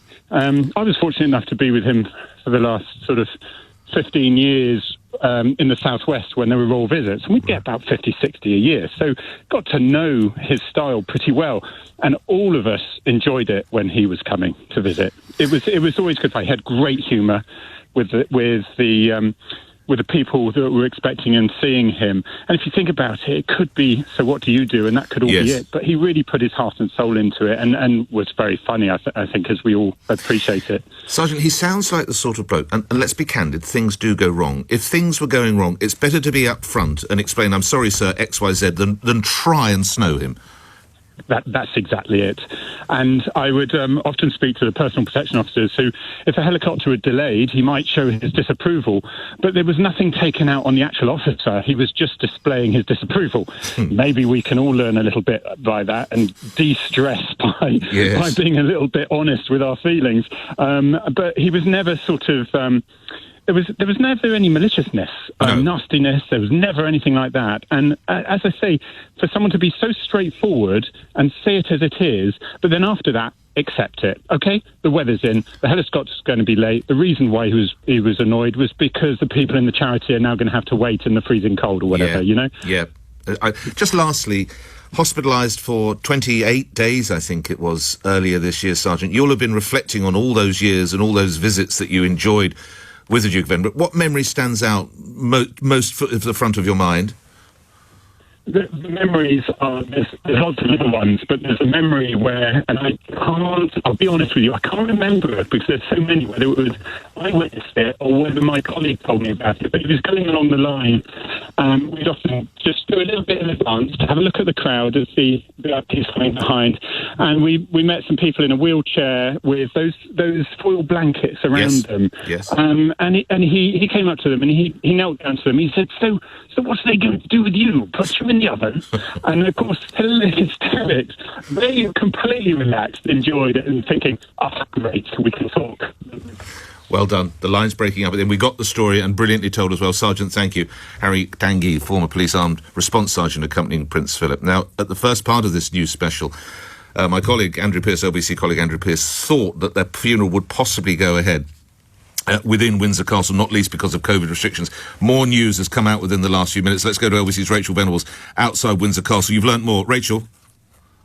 Yes, Nick, we've just had confirmation that in line with Prince Philip's wishes, his funeral will take place at St George's Chapel, which is here at Windsor Castle. And listeners might be familiar, of course, with St George's Chapel. That is where, on a happier occasion, Prince Harry married Meghan Markle. It's also been the site of countless weddings and funerals and other major events, such as christenings, for example, during the royal family's history. We've also had a statement saying that Prince Philip will lie in rest at Windsor Castle, so he's expected to be buried here. This is again something that we were expecting but hadn't had confirmed. It was always expected perhaps that he would lie in rest in Frogmore Gardens. This is where many other royals have been buried over the years, including where Queen Victoria and Albert are also buried. So that's where he's expected to lay in rest after his funeral.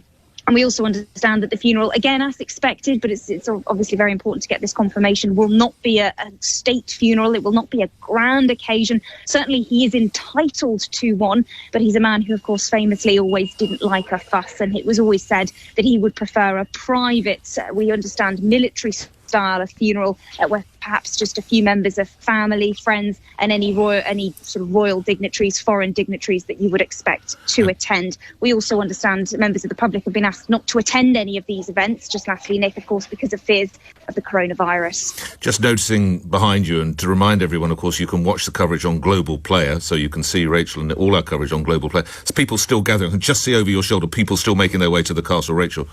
Yes, you'll be able to see everybody who's passing me seems to be heading in the one direction, Nick, which is up the street here towards the castle. And that is where, as I said before, they are just stopping to pay their respects, to mark the moment, to see the flowers, to read the notes. And there's more people, I understand, as well, gathering around towards the long walk, which is where the police are trying to push the crowds, to control them as much as they can. And that's where they're encouraging people to lay the tributes and to pay their respects. Rachel Venables reporting for LBC from Windsor Castle. I say Global Player, you can see those reports as well.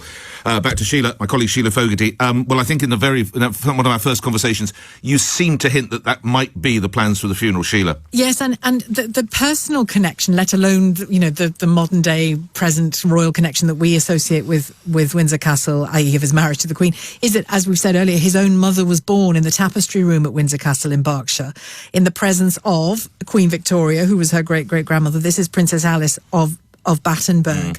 And interestingly, she what she and her family very much provide the line that led to, Prince Philip and his family, our royal family, in a way. For all of the complexities of that family life, she was.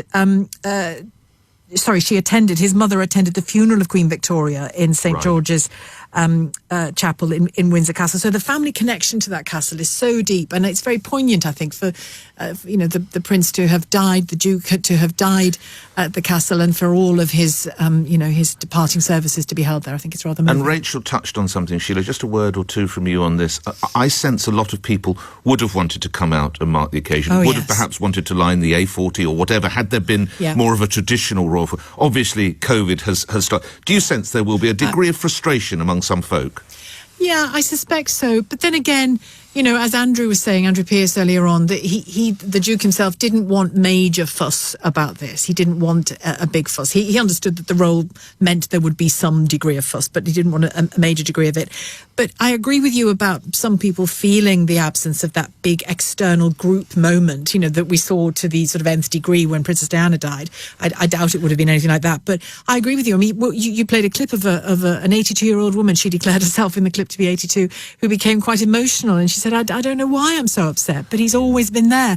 And imagine how we'll feel when Her Majesty the Queen dies. The two of them are they're in our minds as emblems of our state. That's a big part of it, and that's an emotional connection as much as anything. Sheila Fogarty, thanks. Talk to you shortly. As Sheila rightly says, you cannot divide the couple, can you? When you see the Queen in your mind's eye, you immediately see the Duke of Edinburgh as well. OK, coming up in the next hour, this news special, we'll be talking to arguably one of the Duke's most favourite TV interviewers, and one of my global colleagues, actually, Alan Titchmarsh, who conducted a series of interviews for 70 years of service, which was aired a couple of years ago.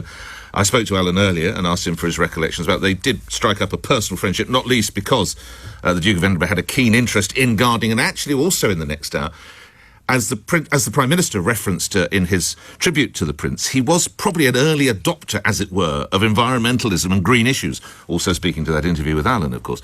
So we'll be looking at that aspect of the Duke of Edinburgh's life as well, a sort of early, as it were, environmentalist. That's coming up in the next hour. This is an LBC News special with me, Nick Ferrari. It's 3 o'clock news. Simon Conway.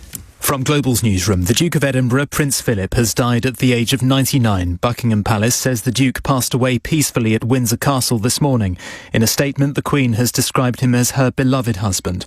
LBC's correspondent Rachel Venables is outside the castle. Despite the best efforts of the police, who are really trying to stop any crowds from gathering here outside Windsor Castle, there is a huge number of people who've turned up to pay their respects or just to stop and mark this incredibly solemn occasion here, where, of course, Prince Philip passed away peacefully this morning. I've been speaking to some of the people who've turned up. I'm nearly 82, and he's always been here.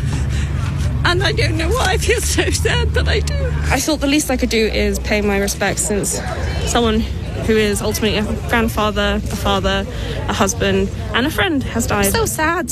He's so inspirational, and it's just a big shock. Many others as well have been laying flowers. There's a huge bunching here just outside the Henry VIII gate, but many are being led away to the long walk, where there's a huge stretch of bouquets, people writing messages to both Prince Philip and, of course, the Queen.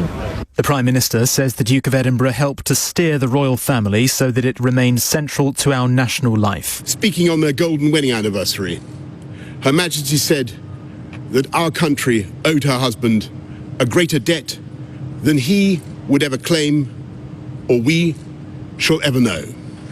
And I'm sure that estimate is correct.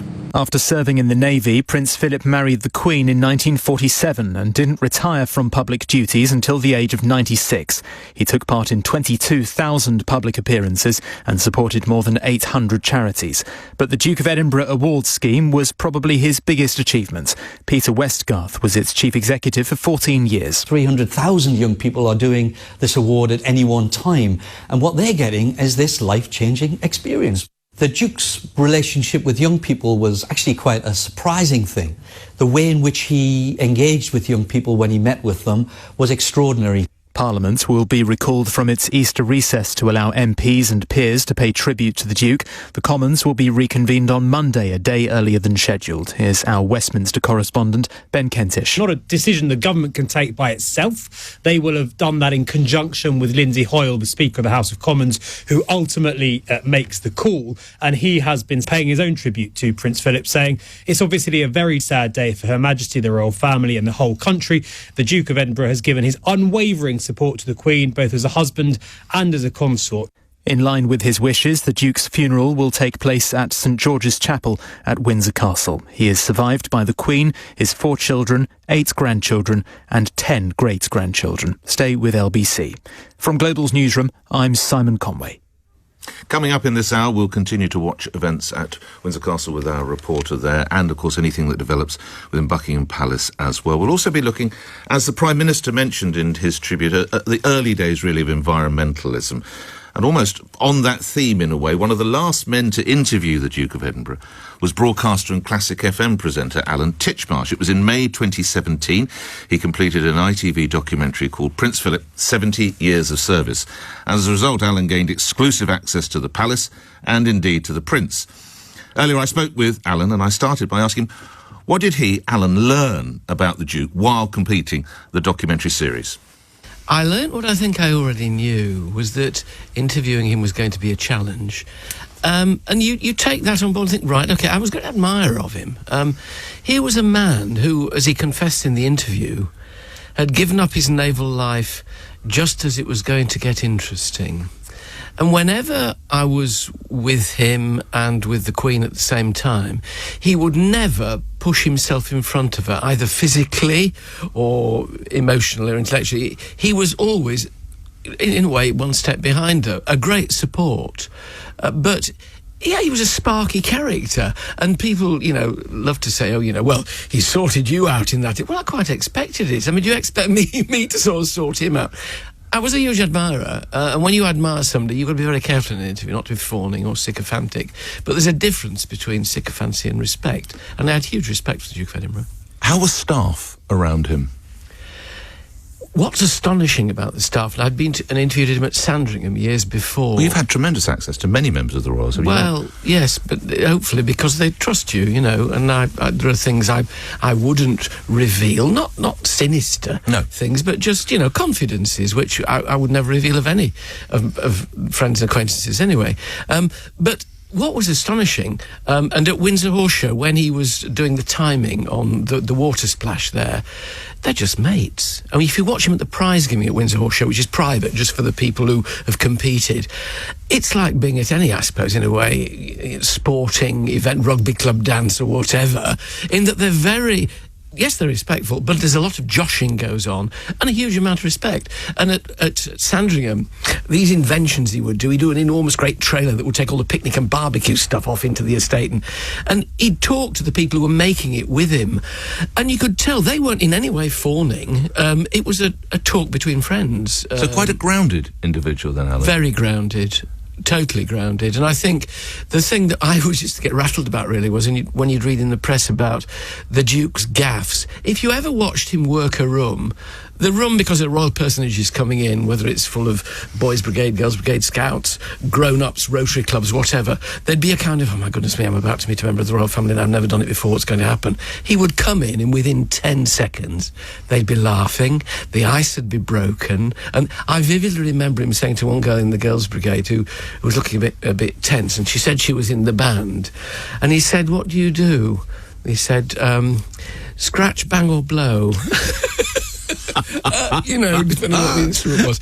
And it's things like that he knew. He just put people at their ease. And he would ask telling questions. Yes. I remember I was at a reception with some journalists, and one of the young cadets from a newspaper had won a place. So there's all these seasoned old hacks like me and various others, and you rightly say you all wait in line. And this lad had won some competition with the press charity, and he was from a Norfolk paper. And obviously sensing a potential front page, when he was introduced to the Duke, he said, I'm from the Norfolk Times or the Norfolk Express, is it your favourite paper, sir, when you're at Sandringham? To which he replied, you must be bloody joking, and stalked off. Coming back to what you learnt in your interview then, he was a man all about duty, wasn't he? Yes, he was.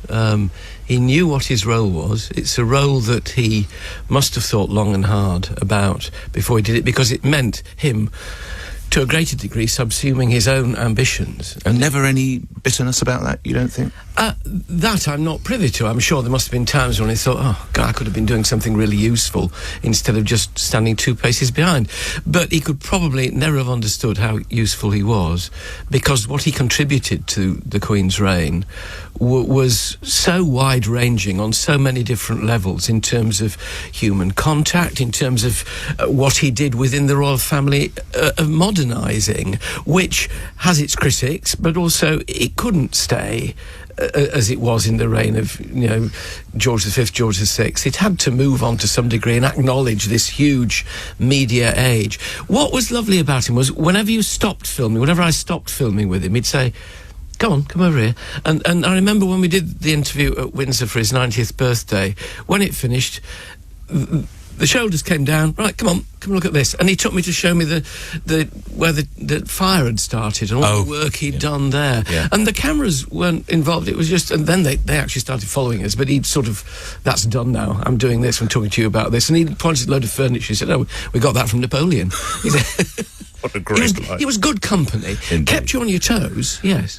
Constitutionally, obviously, we know who was the boss. Who wore the trousers in the relationship? Oh, that's not for me to say, but I'm quite sure that the Queen regarded him as a valuable consort. He may never have been called the Prince Consort, but he most certainly was. I don't think anybody would dispute that. And the important thing was that I feel, on balance, right the way through her reign, he got it right. I mean, there were times, I guess, when, the Duke of Edinburgh's award, for instance, that enabled him to do his own thing. And the youth of Britain who benefited from the Duke of Edinburgh's award and the Gold Award, which is not given away, it's really hard won. And he would go, and I would go to garden parties to help present the awards there, and their opinion of him, the younger generation, the millennials, if you like, was second to none. They revered him a lot. Lastly, Alan, how will you remember him? I'll remember him fondly because he was an interesting man, because he was challenging to interview and not dull. Gosh, that's the last thing he could have said about the Duke of Edinburgh.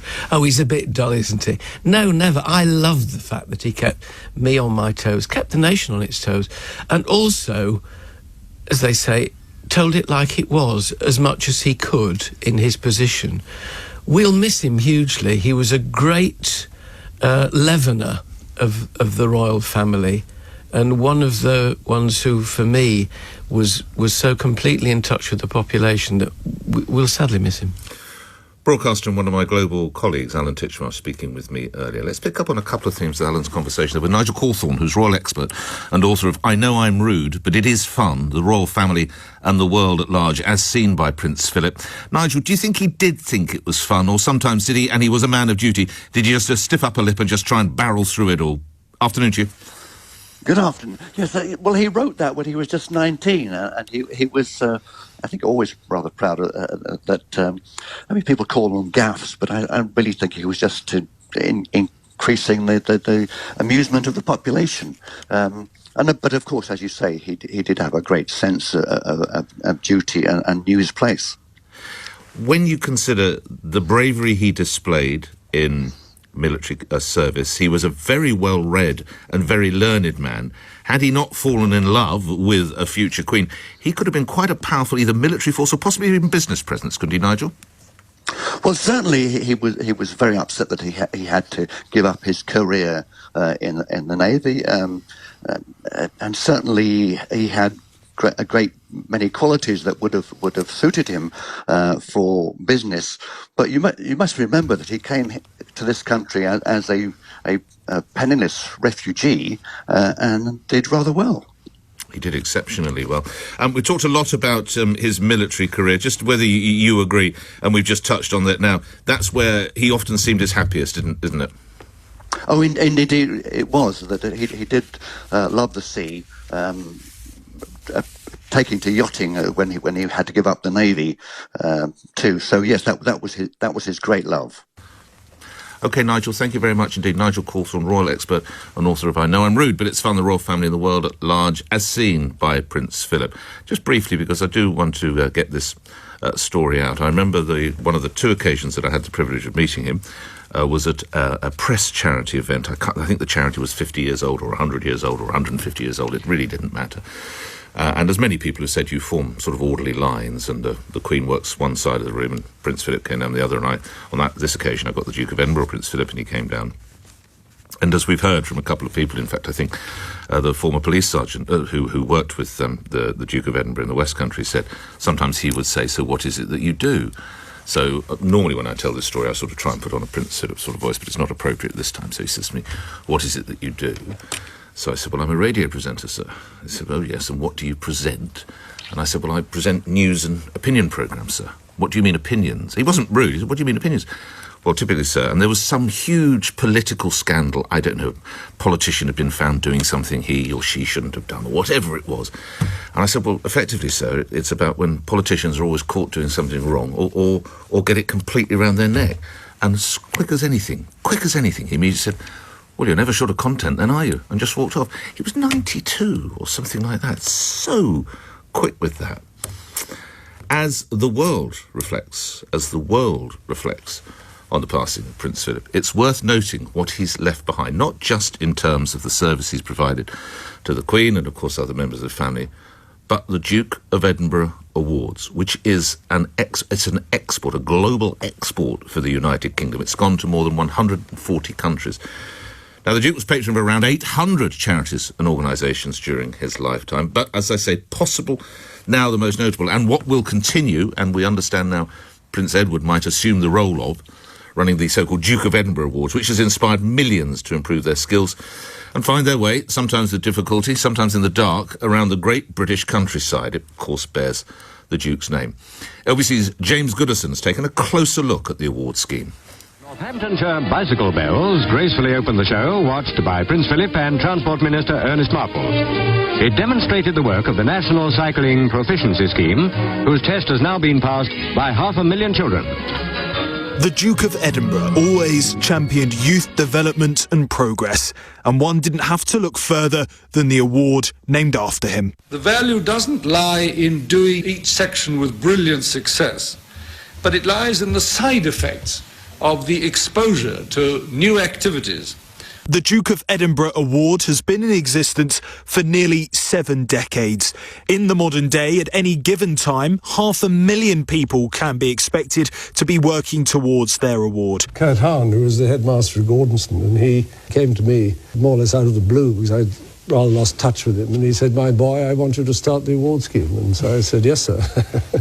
It was based on Hahn's theory that you shouldn't be a specialist in any one thing, and he felt that you shouldn't concentrate entirely on academic education. The CEO of the Duke of Edinburgh Award, Ruth Marvel, told LBC that even after stepping back from public life in 2017, Prince Philip still remained heavily invested in the award that shared his name. The Duke remained incredibly interested in and supportive of DofE for his entire life. I think DofE was his favourite. And yeah, just seeing the extent to which he enjoyed meeting with young people, talking to young people about what they'd achieved. It's hard to overemphasise how life-changing this award can be for some people. John did his DofE at a young offenders institution, his selected skill being cooking. He now runs his own catering business. Doing the Duke of Edinburgh's award and everything it gave me, as well as leading me on to a career that I'm very passionate about, it just gave me so many other sort of life skills. It meant I could pull myself out of that. And when meeting the Duke while completing his award, he told me that the Duke still employed his notorious sense of humour. Basically, a group of 6 of us all doing the silver and gold went off with 2 officers, and they were with us, and we went walking around the hills and everything. And he asked, were we all attached by ball and chain? The Duke of Edinburgh Award has given millions of young people skills, experience, confidence, a purpose and even a career. Since the award started, at least 6 million young people have taken part worldwide, something the Duke of Edinburgh could have hardly dreamed of when he made this speech in 1973. Today, with some 180,000 participants worldwide, and a cumulative total of nearly 350,000 awards gained, I think it might be safe to say that the scheme hasn't been a complete failure. Duke of Edinburgh concluding James Goodison's report. Just a couple of things that are developing. A Cabinet Office spokesperson has said, and this reflects, of course, the COVID times in which we live. The statement reads, the sad death of His Royal Highness the Duke of Edinburgh has been announced by Buckingham Palace. Although this is an extraordinarily difficult time for many, we are asking the public not to gather at royal residences and continue to follow public health advice, particularly on avoiding meeting in large groups and on minimising travel. We are supporting the royal household in asking that floral tributes should not be laid at royal residences at this time. We'll go to Buckingham Palace in just a moment. I also want to tell you what's developed in the last few minutes is that the royal family's website has changed effectively what is his front page, and it has a picture of the Duke of Edinburgh with his date of birth for the year, or his year of birth, 1921 to the year of his death, 2021. And the text reads as follows. It is with deep sorrow that Her Majesty the Queen announces the death of her beloved husband, His Royal Highness the Prince Philip, Duke of Edinburgh. His Royal Highness passed away peacefully this morning at Windsor Castle. Further announcements will be made in due course. The royal family joined with people around the world in mourning his loss, and then the date is at the bottom. We're looking at global reaction actually a little bit later in this hour, but come back to this line from the Cabinet Office asking that people do not lay flowers at royal residences. Let's go back to LBC's Matthew Thompson, who's outside Buckingham Palace. Are people respecting that, Matthew? Well, I rather fear, Nick, that the government's attempt to stop people coming will meet with the fate of another royal, which is, of course, King Canute, when he tried to hold back the tide, as the legend goes, because there are already hundreds of people throughout the day have been making their way to Buckingham Palace to leave tributes of flags, of flowers, of notes. They're all being managed quite well by the stewards, it has to be said, Nick. They've set up a rope separating the crowds, taking photographs, and people are asked to walk in, lay their flowers, say their piece, pay their respects, and move on. So they're doing their best to maintain social distancing. The crowd itself hasn't gathered as such. It's quite transient. People are coming and going, and to some extent respecting the rules. But there is clearly a desire, a need across the nation to pay respects, and I'm sure that scene is being repeated at royal residence right across the country. Just to read you a few of the notes that I happened to catch a glimpse of, some of them quite moving. What a life, says one. Thank you for serving our country. From one public servant to another, thank you for your service and devotion to this country, our Queen, and to our forces. A lot of them paying tribute to Prince Philip's military history, of course, as well. Thank you for your service, says another. Stand down now and rest in peace. And then one that I thought was particularly poignant, Nick, given the Prince's history of service in the Royal Navy, particularly during the Second World War. I saw a woman saluting as she stepped back, having laid her flowers, and I just knelt down to catch a glimpse of what she'd written. She may possibly have been a Navy person. She didn't want to speak to me, but she'd written, "Fair winds and following seas, rest in peace," which I thought was a particularly poignant tribute. But throughout the day, there has been an even almost larger crowd growing, Nick, of media, because the international interest clearly in this story is intense. I've heard reports being given to my left and to my right from German television, from French television, from Australian, American, you name it, they're here. Journalists milling about the crowd, trying to speak to people and get their thoughts. And I managed to do a little bit of that myself and spoke to a few people in a socially distanced manner about why they'd made the trip. I haven't left the house in months, but I just felt really compelled to today. I really felt this is where I needed to be. Why did you feel that way? I just have such admiration for the royal family in general, particularly the Queen and Prince Philip. I think dedication and service to our country, and I just wanted to say thank you. I was in two minds with COVID and everything, but I think that the service that the Duke has given to this country, to the Queen, all the countries across the Commonwealth, because this is not just a British thing today, this is across the world. He is a servant, which I think gets banded around a lot. All these, you'll hear a lot of cliches today and tomorrow. You'll hear a lot of comments from leaders across the world. But for me, an ordinary person from Devon, he was someone to look up to. My family are all Londoners, but they've gone over to Australia, and when they got the news, they asked me to pick up some flowers and lay them down for Her Majesty the Queen and the royal family. People who'd spoken with Matthew Thompson there, concluding his report from outside Buckingham Palace. We'll pick up on that news reaction around the world actually a little bit later. But let's go to Sheila Fogarty, back to you, Sheila, because just referencing back to the Prime Minister's tribute, he mentioned the fact that Prince Philip, in a way, was a very early adopter or got onto the idea of environmental and being green. Sheila, reflect on that. Yeah, he became the president of the World Wildlife Fund, as I recall, in the early 80s and did it and held that position well into the 90s, the late 90s. But talked about the environment both before then, during that and after that. And again, he talks about it with similar passion to Prince Charles. I mean, it's pretty clear that passion and that interest, both in a kind of close domestic level, if you think of the estates that they own, and in a wider global level, has clearly been passed down from father to son. And I think at the beginning of his time as president of the World Wildlife Fund, he talked about, it's quite prescient really when you think of where we are now, he talked about the difficulty. I mean, it's easy at moments like this to start making out people are prophetic just because, and I'm not suggesting that for a second, but if you have the role that he and the Queen have, you meet a hell of a lot of influential people, and you also meet a hell of a lot of ordinary people who can tell you stuff about what's going on where they live. And if you've got your eyes and your ears open, you can learn a lot. It's not unlike reporting in lots of ways. You can learn a lot. And it seems to me that he and they do use that knowledge. And he said that the difficulty with conservation, both here and abroad, is that every country has a different problem and a different approach. This was in the early 80s. And he says, and again, looking to the Commonwealth, he said he thought it would be a real advantage if through the Commonwealth, in some way, there could be greater involvement, greater conversation, greater funding for conservation matters. Now, that was 40 years ago, he was saying this stuff. And without a doubt, that's had an impact on Charles, our future king, without a doubt. And it is the issue of the moment. Yet again, as you rightly say, very prescient, Sheila. Thank you for that, reminding us. And I'd forgotten the World Wildlife, but it goes that far back. Sheila Fogarty, thank you for that. Well, let's talk about some of the other posts that he held. He was, as I've told you already, a patron president or otherwise connected with 800 organisations during his life. One of the largest in the UK was the Charities Aid Foundation, or the CAF. Indeed, the Duke was its patron from the moment it was formed back in 1974. Its chief executive is Sir John Lowe, and I spoke with him earlier and asked him to describe and recall the first time he met with Prince Philip. When you meet any member of the royal family, it is quite serious. You're encouraged to stand in the right place and to behave in the right way. And, Your Royal Highness, and then thereafter, Sir. And you think, I'm going to make a mistake, I'm going to get this wrong.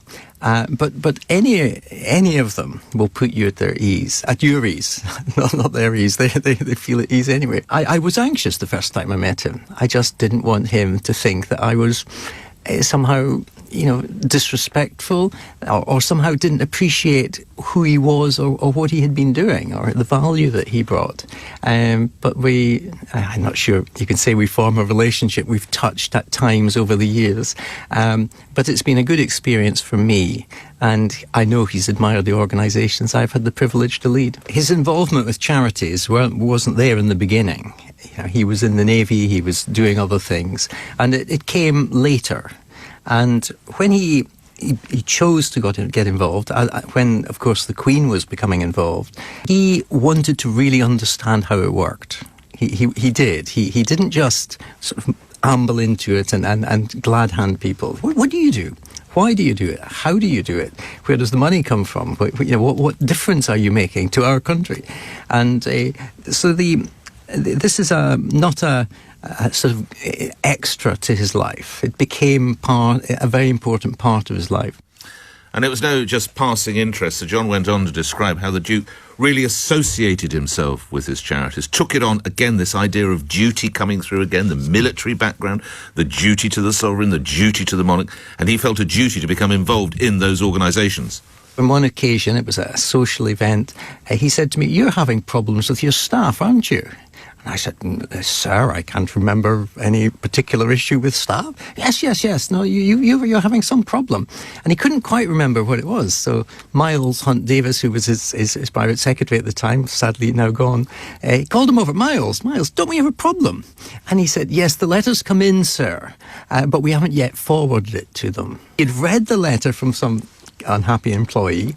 And he remembered it, and he raised it with me, and he was interested. He said, you've got to look after your people. In his early days with the Playing Fields Association, he was in the office, the famous video, but he was in the office. He worked there. He said, I had to learn how charities work, or else I couldn't be a good patron. That's what he told me. And I've asked all sorts of people, military men and women, police officers, journalists, for their favourite moment, the memory that they'll have at a time such as this, of course, when the news has been announced that the Duke of Edinburgh has died, the favourite story of Prince Philip and what told them about the sort of bloke the Duke was. We were opening a new office once, and he was coming to open the office. So all the staff were hanging out the windows looking for the Duke of Edinburgh to arrive. He never arrived. And suddenly he was in the building, and they didn't know how he got there. It's because he used his taxi.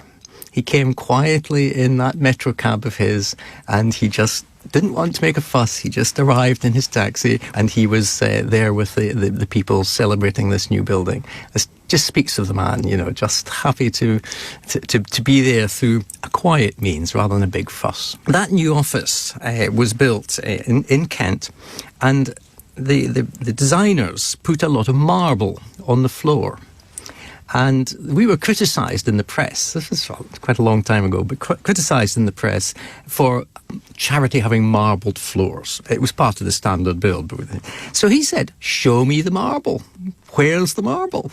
So they showed him the marble. And he said, it's nothing. We've got better marble in the palaces. Just ignore the press. Just ignore them.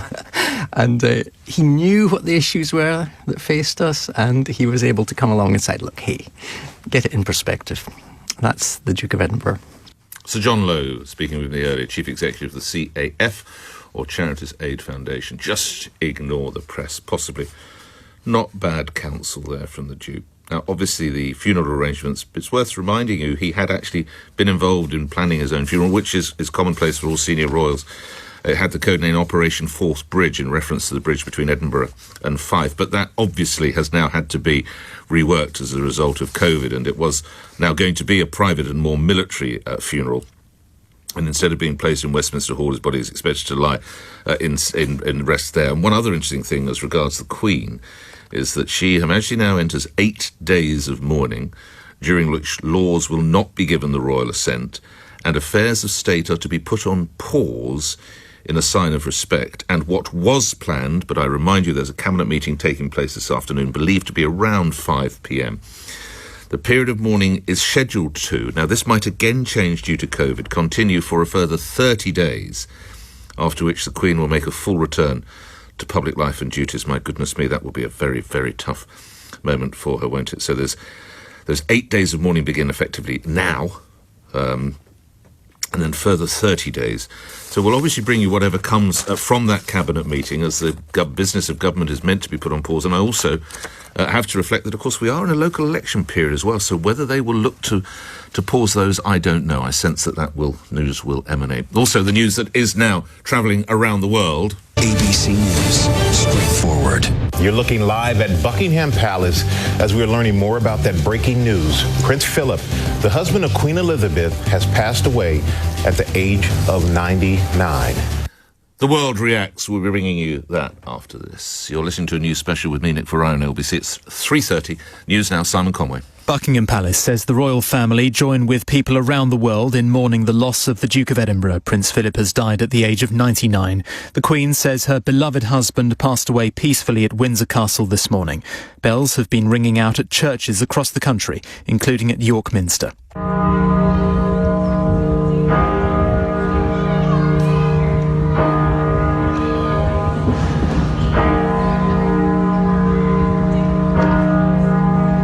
The Prime Minister says Prince Philip earned the affection of generations in the United Kingdom, across the Commonwealth and around the world. The Labour leader, Sir Keir Starmer, says the Duke dedicated his life to our country. And Scotland's First Minister, Nicola Sturgeon, has sent her personal and deepest condolences to the royal family. First and foremost, he was a husband, a father, a grandfather, a great-grandfather, and my thoughts are with all of those today who will be feeling a profound sense of loss and grief.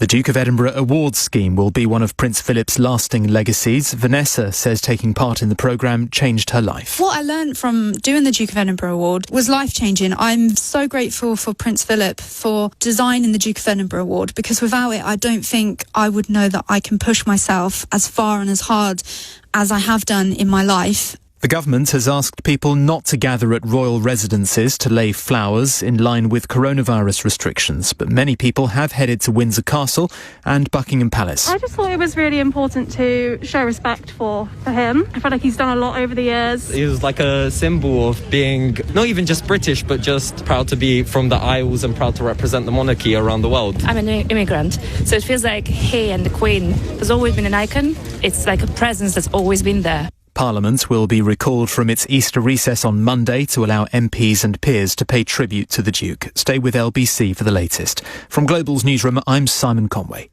Now, just before that news bulletin, I was reading you what is meant to be the state of affairs for the Queen to enter 8 days of mourning. Laws are not given the royal assent and so forth. A meeting has now been taking place, I think a briefing from Number 10. LBC's Westminster correspondent Ben Kentish was there and joins me now. What have we picked up, Ben? A little bit of more info for you, Nick, on how the next few days will pan out. Confirmation from Number 10 that all government visits, announcements, interviews, etc. will pause, at least during that period of mourning you just touched on. That means no press conferences, no big announcements. The Prime Minister, of course, perhaps expectedly, will no longer be making that visit to the pub on Monday. But they were keen to stress that public health advice, urgent public health advice, will of course continue to be issued. Confirmation too that Parliament is being recalled on Monday afternoon, and also confirmation that Boris Johnson has today spoken to his Labour counterpart Keir Starmer and agreed to suspend local election campaigning. Those elections, of course, taking place, Nick, on May the 6th. So we are in the last few weeks. No sense just yet of how long that suspension will last, but I suspect it will be the length of those 8 days of mourning and then likely to resume. As for the next few hours, Boris Johnson will chair a meeting of ministers at 4 p.m. who will look at the operational coordination of the next few days and the next week or so, Nick. And then at 5 p.m. there will be a full cabinet meeting for ministers to pay tribute. So we might hear more from that later today. Just lastly, again, the government joining, Nick, with royal households in asking people not to gather at royal palaces and not to lay flowers. And the book of condolences too, likely to be online only given the climate we are in. Ben, thank you. LBC's Westminster correspondent Ben Kentish reporting. And of course, Ben will be back with more details as and when those relevant meetings take place. Now, as well as that briefing concerning the period of mourning, there's more details now emerging from what the funeral will be. I reminded you initially, of course, it was going to be called Operation Forth Bridge in reference to the bridge between Edinburgh and Fife, but that has now been scaled down. Just to remind us what happens there, so we've given you the matters of state politically, but what are the matters of state as regards the family and saying farewell to the Duke? Back to Sheila Fogarty. Remind everybody what the plans are, Sheila. Yes. They've come out of the last hour or so. Yeah, and as you said just a few moments ago, the Duke of Edinburgh, as is normal with any senior royal, would be part of, and actually, a lot of people now, royal or not royal, make plans for their funeral and leave instructions for what they want, don't they? But anyway, to the matter in hand. He drew up the plans himself. He will eschew the usual state formalities, and COVID makes that even more of an issue. He will lie at rest in Windsor Castle for a number of days ahead of the funeral at St George's Chapel, also in Windsor, which is expected to be socially distanced as well. People have been told not to attend any part of the events that make up the funeral because of the COVID restrictions, or indeed to lay flowers. We can see that that's already being ignored, certainly down by Buckingham Palace for sure, and a little by Windsor as well. And it's striking to see so many young people actually laying flowers for this elderly Duke. He's expected to then be buried, and again this goes back to that connection with his own mother and Queen Victoria, expected to be buried in Frogmore Gardens in the grounds of Windsor Castle. There will be gun salutes in his honour as well, expected as part of the days ahead. You know what, strangely, Sheila, and you've been covering the royals for many years, this COVID, the fact that there cannot be such a public display, it has to be scaled down. It is a bit more, if you will, of a miniature. That almost plays to the wishes of the man, wouldn't it? I was thinking just the same, and I've been making those comparisons between him and Lord Mountbatten. And Lord Mountbatten, a man of great achievement, a man of great ambition, but a man of great ego, And his funeral, in the light of the dreadful events of that IRA bomb, horrific, was a tantamount to a state funeral. And it fit the man, and his own daughter was saying on that documentary I mentioned, Lady Pamela Hicks, he organised every single inch of it down to the last thing. And I think you're quite right that even though the Duke couldn't have foreseen COVID, I think you're right. I think it suits his wishes.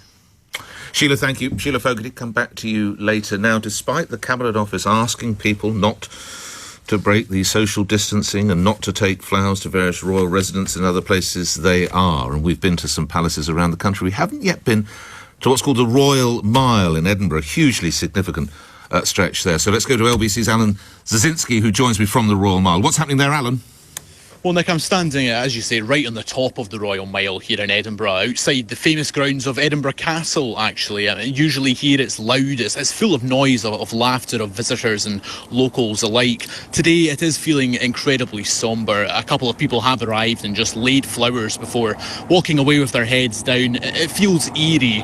And in the last few hours, military vehicles have been pulling in through the iron-crested gates behind me. Soldiers were sat in the back seats I saw in their uniforms. I am told that's because preparations are now being made for a 41-gun salute here tomorrow morning at midday. They'll be fired a minute apart from this ridge above the city. And Nick, if you've ever heard the Edinburgh Cannon, or indeed one of the gun salutes here, you'll know fine well it can be heard all across the city, all across the new town, all across the old town. So everyone here will be able to hear, to reflect and to remember the Duke of Edinburgh, a really fitting tribute. And that, of course, was his official title, the Duke of Edinburgh, the Duke of this city. I've actually just spoken to the city's Lord Provost, who was telling me about when he actually met the Duke, how he came across, as we've been hearing all day, really, as the Queen's trusted companion by her side. And that was actually after he retired from his official duties, but he still wanted to come up to Scotland to accompany Her Majesty here regardless of that. And I believe that visit was actually to Holyrood House Palace, just down the mile from me here outside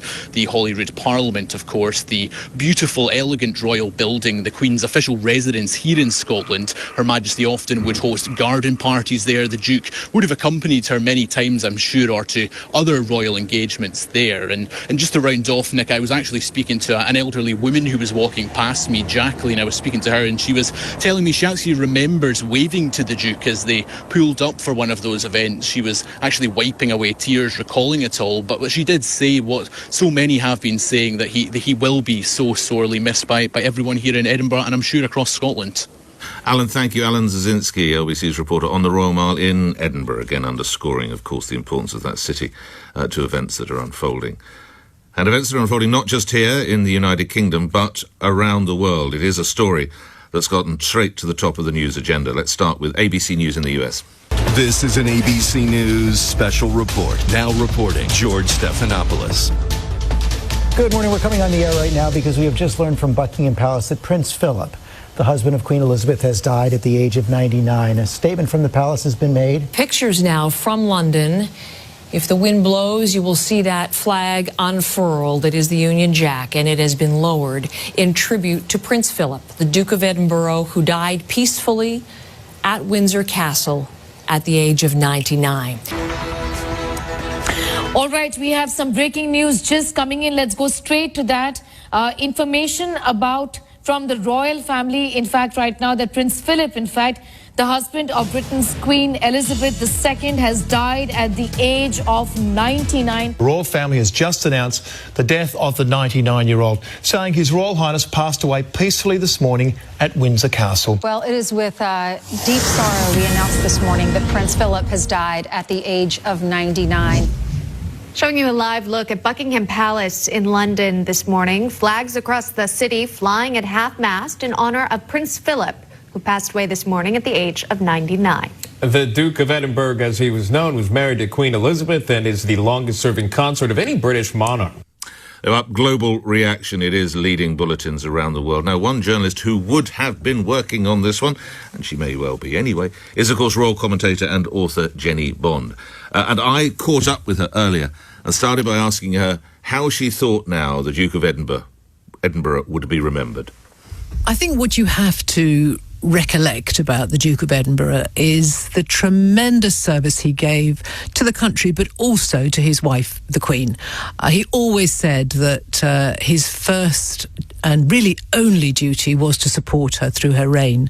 And for a very proud man, that's quite a hard thing to do, but he did it with a great deal of dignity, I think, and was the most incredible support and strength to the Queen, as she herself acknowledged. I think the whole family are going to miss Philip as the grandfather and the great-grandfather of this increasingly large family. They were all extraordinarily fond of him, and for all his gruffness, he was quite soft, really, and loved to be the head of the family and to play with them all. So I think they'll miss his affection and his love, and the Queen herself will very much miss someone she can tell everything to, and someone, you know, who could boss her about, because there were very few people who do that. There's no doubt that the Duke is going to be remembered for his gaffes. I have to confess that, you know, when we were following him round the world with the Queen, we would go on what we called gaff watch after a few days and see how he would put his foot in it.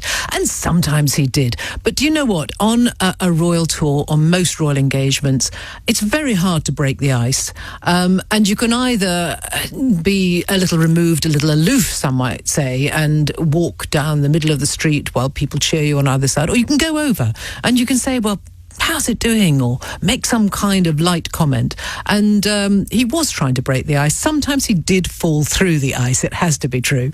But really what he was trying to do was just add a little lightness to the events. I think it was very fitting that his last public engagement in the year that he was 96 was with the Royal Marines at Buckingham Palace, because he was through and through a military man. And I think if you asked him if you had any regrets, indeed he was sometimes asked that.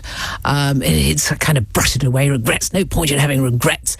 But it's commonly acknowledged by those who knew him very well that having to give up his naval career was a huge sacrifice, because he hadn't expected to be summoned to duty as the Queen's consort at such a young age. And he would have loved to continue in that career, at which he was extremely good. So he was a military man in his heart till the very end. The Duke loved to work with young people. I think it kept him young at heart, actually. And the Duke of Edinburgh Award Scheme has gone from strength to strength and will continue to do so. And I think that kept him relevant to a much younger generation, because young people still do that scheme in increasing numbers. And it's a sense of adventure, the sort of education he has out and about, getting wet, getting uncomfortable, sailing around the world, whatever. And that's what he wanted to instill in young people. And I think his award scheme will continue to do that. I think I shall remember the Duke best from the last time I met him. It was at Buckingham Palace, and I was handing out some of the gold awards for the Duke of Edinburgh's scheme. And therefore, as a host of a group, he comes around to each group and he has to speak to you. Now, he doesn't always want to speak to journalists. However, he was obliged to speak to me. And he hadn't been too well, actually. He was already 95 or 96, I think. And as he came across to me, I said, "Oh, hello, sir. Nice to see you again. You're looking so well." And he looked me up and down with that twinkle he still had in his eyes and said, "Well, you're not looking so bad yourself, actually." Jenny Bond, with whom I spoke earlier. Now, as I said, the Cabinet Office is urging individuals to respect social distancing, not to attend royal residences, or indeed not even to take flowers. But that doesn't mean that certain institutions and organisations aren't announcing what, quite rightly, they feel they would like to do to mark this moment. Westminster Abbey's decided on a certain idea, and here's Sheila Fogarty with more details. What do they plan to do then, Sheila? Yes, at 6 o'clock this evening, Westminster Abbey will toll its tenor bell once every 60 seconds. So this is going to be a very moving thing to witness, both visually and hourly, I would imagine. Once every 60 seconds, 99 times, one for each year of his life, from 6 o'clock tonight. Now that is going to be something to witness. I would love to be standing in front of the Abbey to see that. And I imagine a lot of people will take the time to do just that and stand near the Abbey to see that, despite the warnings. That will be so moving, won't it? Do you sense that's because of COVID that they've sought to somehow mark it, or do you think that was always scheduled, Sheila? Yeah, I mean, it's hard to say, isn't it? But I think it's I think, you know, on my, I've been broadcasting in Liverpool, coming back to London tonight. But I have driven past a church, just happens to be on the route into the studio most days, and honestly, 4 times a week probably I'm seeing funerals, probably partly because of COVID, you know. And there is that moment where you see a funeral and you stop and you slow down your car. You don't stop. You slow down your car. Of course you do. You take your time. You show respect to what's happening just across the street. And I think moments like this are about that. They're saying, "Oh, stop. Think about this. A big moment has happened." And again, whatever people's, deep down feelings are about the monarchy or royalty, this is a 99-year-old man who without doubt has stood by the promises he made all those years ago to his country, to the crown, to the Queen. He did it all. And so I think as much as anything, those moments are about saying stop, mark it, think, respect. Sheila Fogarty, thank you. Let's bring into the conversation Charles Anson, who served as Press Secretary to the Queen from 1990 to 1997 and joins me now. OK, Mr Anson, the day has dawned that nobody wanted to. What do you imagine will be going on within Windsor Castle at this moment? Well, I think it's a moment that's clearly been anticipated for some time, and I'm sure the Queen will be dealing with it in a very stoical way, as one would expect from her, and will be surrounded by her close team in the bubble in Windsor Castle, looking after the Queen and the Duke of Edinburgh. So I think probably a quiet moment for herself, and also, we'll be in touch with the Prince of Wales and members of her family over the coming 24 hours. Well, you've anticipated... It's a very, very sad moment. Indeed, of course. You've anticipated my question because under normal circumstances, I'm sure that the family would want to gather around the Queen, but obviously they would not want to, and they would not want to be seen, nor would they want to break restrictions. So presumably it's all going to have to be done via telephone contact, is it? I think, but by telephone contact, and I'm sure, by Zoom call in due course, and that kind of thing. But I think in these first day after his death, she will be very much with her small group of people looking after her, and in touch by phone with the Prince of Wales and perhaps other members of the family. And she will have with her, a lady-in-waiting, Sue Hussey, that's been with her for much of this time, and another lady-in-waiting. They take in turns. And there will be many devoted staff who she's known all her life and who have known Prince Philip as well around her. Mr Anson, he was hospitalised, of course, earlier this year for, I think it was 28 days. You must have reflected then on your times, and you must have had some memories about your work with Her Majesty the Queen and with the Duke of Edinburgh. What was going through your mind while he was hospitalised for such a long period? Well, I just hope that he was being kept comfortable. Obviously, he was still fragile enough that the doctors wanted to keep an eye on him. But to be honest, Nick, I think of him even in these days of frailty at the end of his life. I think of him for all his huge contribution to areas of public life, whether it be in support of the Queen or encouraging young people in the Duke of Edinburgh Awards or looking at the environment and so on. He's just a man of immense energy who wanted to leave the world, undoubtedly did, as well as in parallel being such a marvellous consort to the Queen and a marvellous mixture of characteristics. He much more open-minded and assertive with his views, the Queen more reserved. They were a lovely mix in terms of qualities and what they brought to life, and it made for a tremendous team, and one felt that team working for them. One felt that sense of team at the top all the time, and of course it then infused in the people around them, and it made for a really marvellous sort of working relationship. It was most exhilarating. Lastly, Charles, I don't know if you heard the Prime Minister's tribute. He talked about how he was very skilled, how he, the Duke, was a very skilled carriage driver, and how he'd helped drive the monarchy as well. You witnessed that at first hand. How crucial was he that he had his hand on the tiller or the reins alongside of the Queen? Well, Prince Philip was meticulous about the Queen's constitutional role and her relationship with the Prime Minister, but equally he was able to be helpful and to have ideas and contribute them in his own right as well. But I think that mixture of being the steady, totally reliable consort, and also to be an independent man with plenty of ideas and energy of his own, contributing to public life, is a great contribution for both of them. Thanks for your time, Charles. Charles Anson, former Press Secretary to Her Majesty the Queen, between 1990 and 1997. Now, Mr. Anson trying to give us an idea of what's going on within Windsor Castle.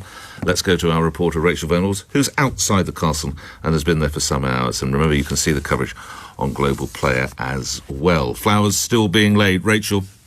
Flowers still being laid, Nick. Every few minutes somebody new is stepping forward with a big bunch of brightly coloured flowers and are lying them down here in rows.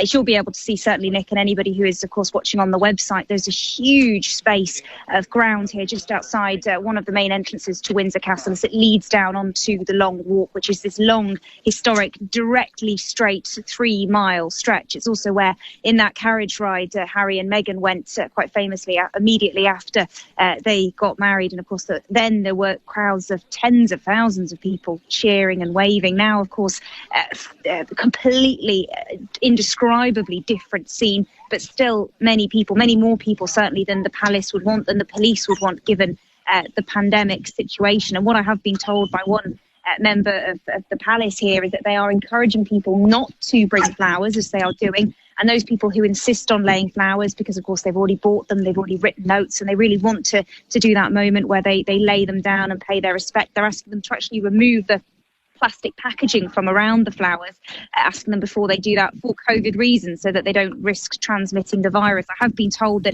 actually any minute now somebody will come out from the palace, gather up all of these messages and flowers and take them inside.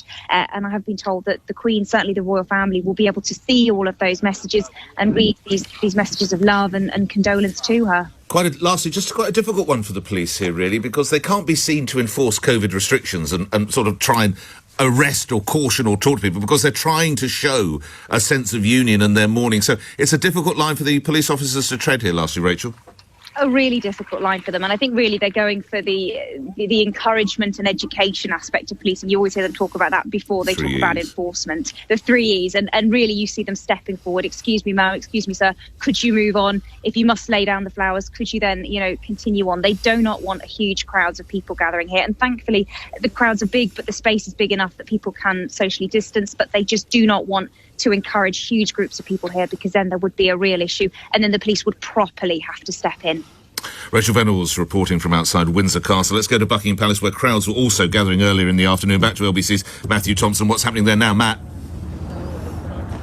It sounds like an extraordinarily similar picture, Nick, to what Rachel's just been describing at Windsor Castle. Here outside the gates of Buckingham Palace, people are gathering in their scores to pay their respects, leave flowers, leave flags, Union Jacks, and all manner of written tributes as well. But they're doing so broadly in a socially distanced fashion. The crowds aren't enormous. They've been moving throughout the day, new people arriving to pay their respects and then moving on largely of their own accord. There are stewards here, there are police who are, as Rachel described, gently persuading people that once they've paid their respects, once they've taken their photographs, laid their flowers, that they should perhaps consider moving on. At one point I saw police handing out masks to people who were at risk of breaking social distancing rules rather than enforcing any rules on them. They were actually trying to help them follow the rules. So that has been the tone of things. The flag still flies at half-mast over Buckingham Palace. I've been trying to catch a glimpse where possible of some of the things that people have been writing in tribute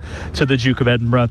Just to read a few out for you. What a life, says one. Thank you for serving our country. Thank you for your service, says another. Stand down now and rest in peace. And I saw one woman salute as she laid her floral tribute, possibly a member of the Royal Navy, who knows, but made reference in her note to the Duke's coloured history and brave history as a member of the Royal Navy, particularly during the Second World War. And she said simply, fair winds and following seas, rest in peace. Matthew Thompson reporting from outside Buckingham Palace. Now, as we've told you, there is a cabinet meeting taking place in just over an hour. What might be on the agenda? Ben Kentish, LBC's Westminster correspondent, joins me now. What might be discussed, Ben? Well, Nick, that cabinet meeting at 5 p.m, as I understand it, will be for ministers led by Boris Johnson, of course, to pay their own tributes to the Duke of Edinburgh before they have the chance to do so in the House of Commons on Monday. But there are also, of course, big logistical issues for the government to look at over the next few days. They have a coordinating role in the formalities that we'll be seeing in the next week or so. And there is a meeting starting in the next few minutes, chaired by Boris Johnson, looking at that. So you'd expect Priti Patel, the Home Secretary, Ben Wallace, the Defence Secretary, to be at that as they look at what they need to do as a government in relation to overseas heads of states and all the logistics of planning for the period of mourning and the funeral, of course, even though we don't know exactly when that will be yet. The government has a key role to play. Ben Kentish reporting, thank you. We've been outside a number of key royal residences. Let's go to Sandringham. LBC's reporter Charlotte Sullivan. Charlotte, what's happening there? Well, many of us will recognise Sandringham straight away. It's the place we see the royals walk to church every Christmas morning on our TV screens. And that small church that we see them walk inside for Mass during the festive period is right where I'm standing outside now, where people have already started to arrive to leave flowers and just to perhaps take a moment to remember Prince Philip after the announcement earlier today. It's just a few feet away from the main gold and black entrance gates where bouquets of flowers have already also been left, but which has now been fenced off as police are here putting out barriers to try and stop crowds from forming later on, I suspect.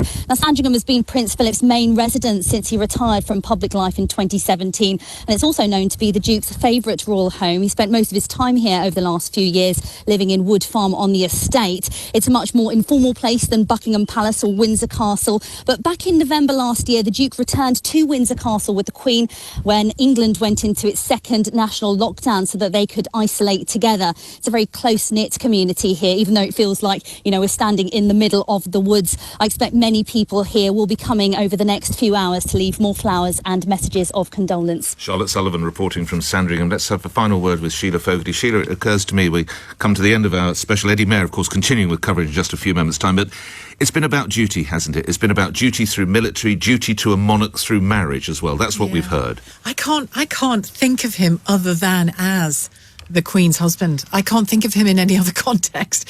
And I think that's because they were both steeped in the royal families of Europe before they even got together.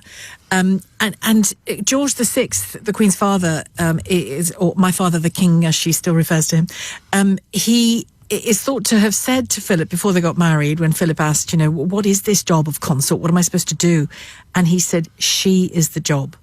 And if you think about how he did that job, you can see what that means. It means protect her, it means support her, it means keep all comers away if they intend to harm her. It means be there up front as a bulwark. I mean, that story I told you about the wooden box on the table and his voice booming out of it saying, right, this is what's going to happen. He was a protector. And on the day that documentary I referred to, and Lady Pamela Hicks, his first cousin, described how he told the Queen that her father had died when they were in Kenya, how he handled that, how he handled everybody on the flight home back to the UK, where she was going to come down those steps as Queen for the first time.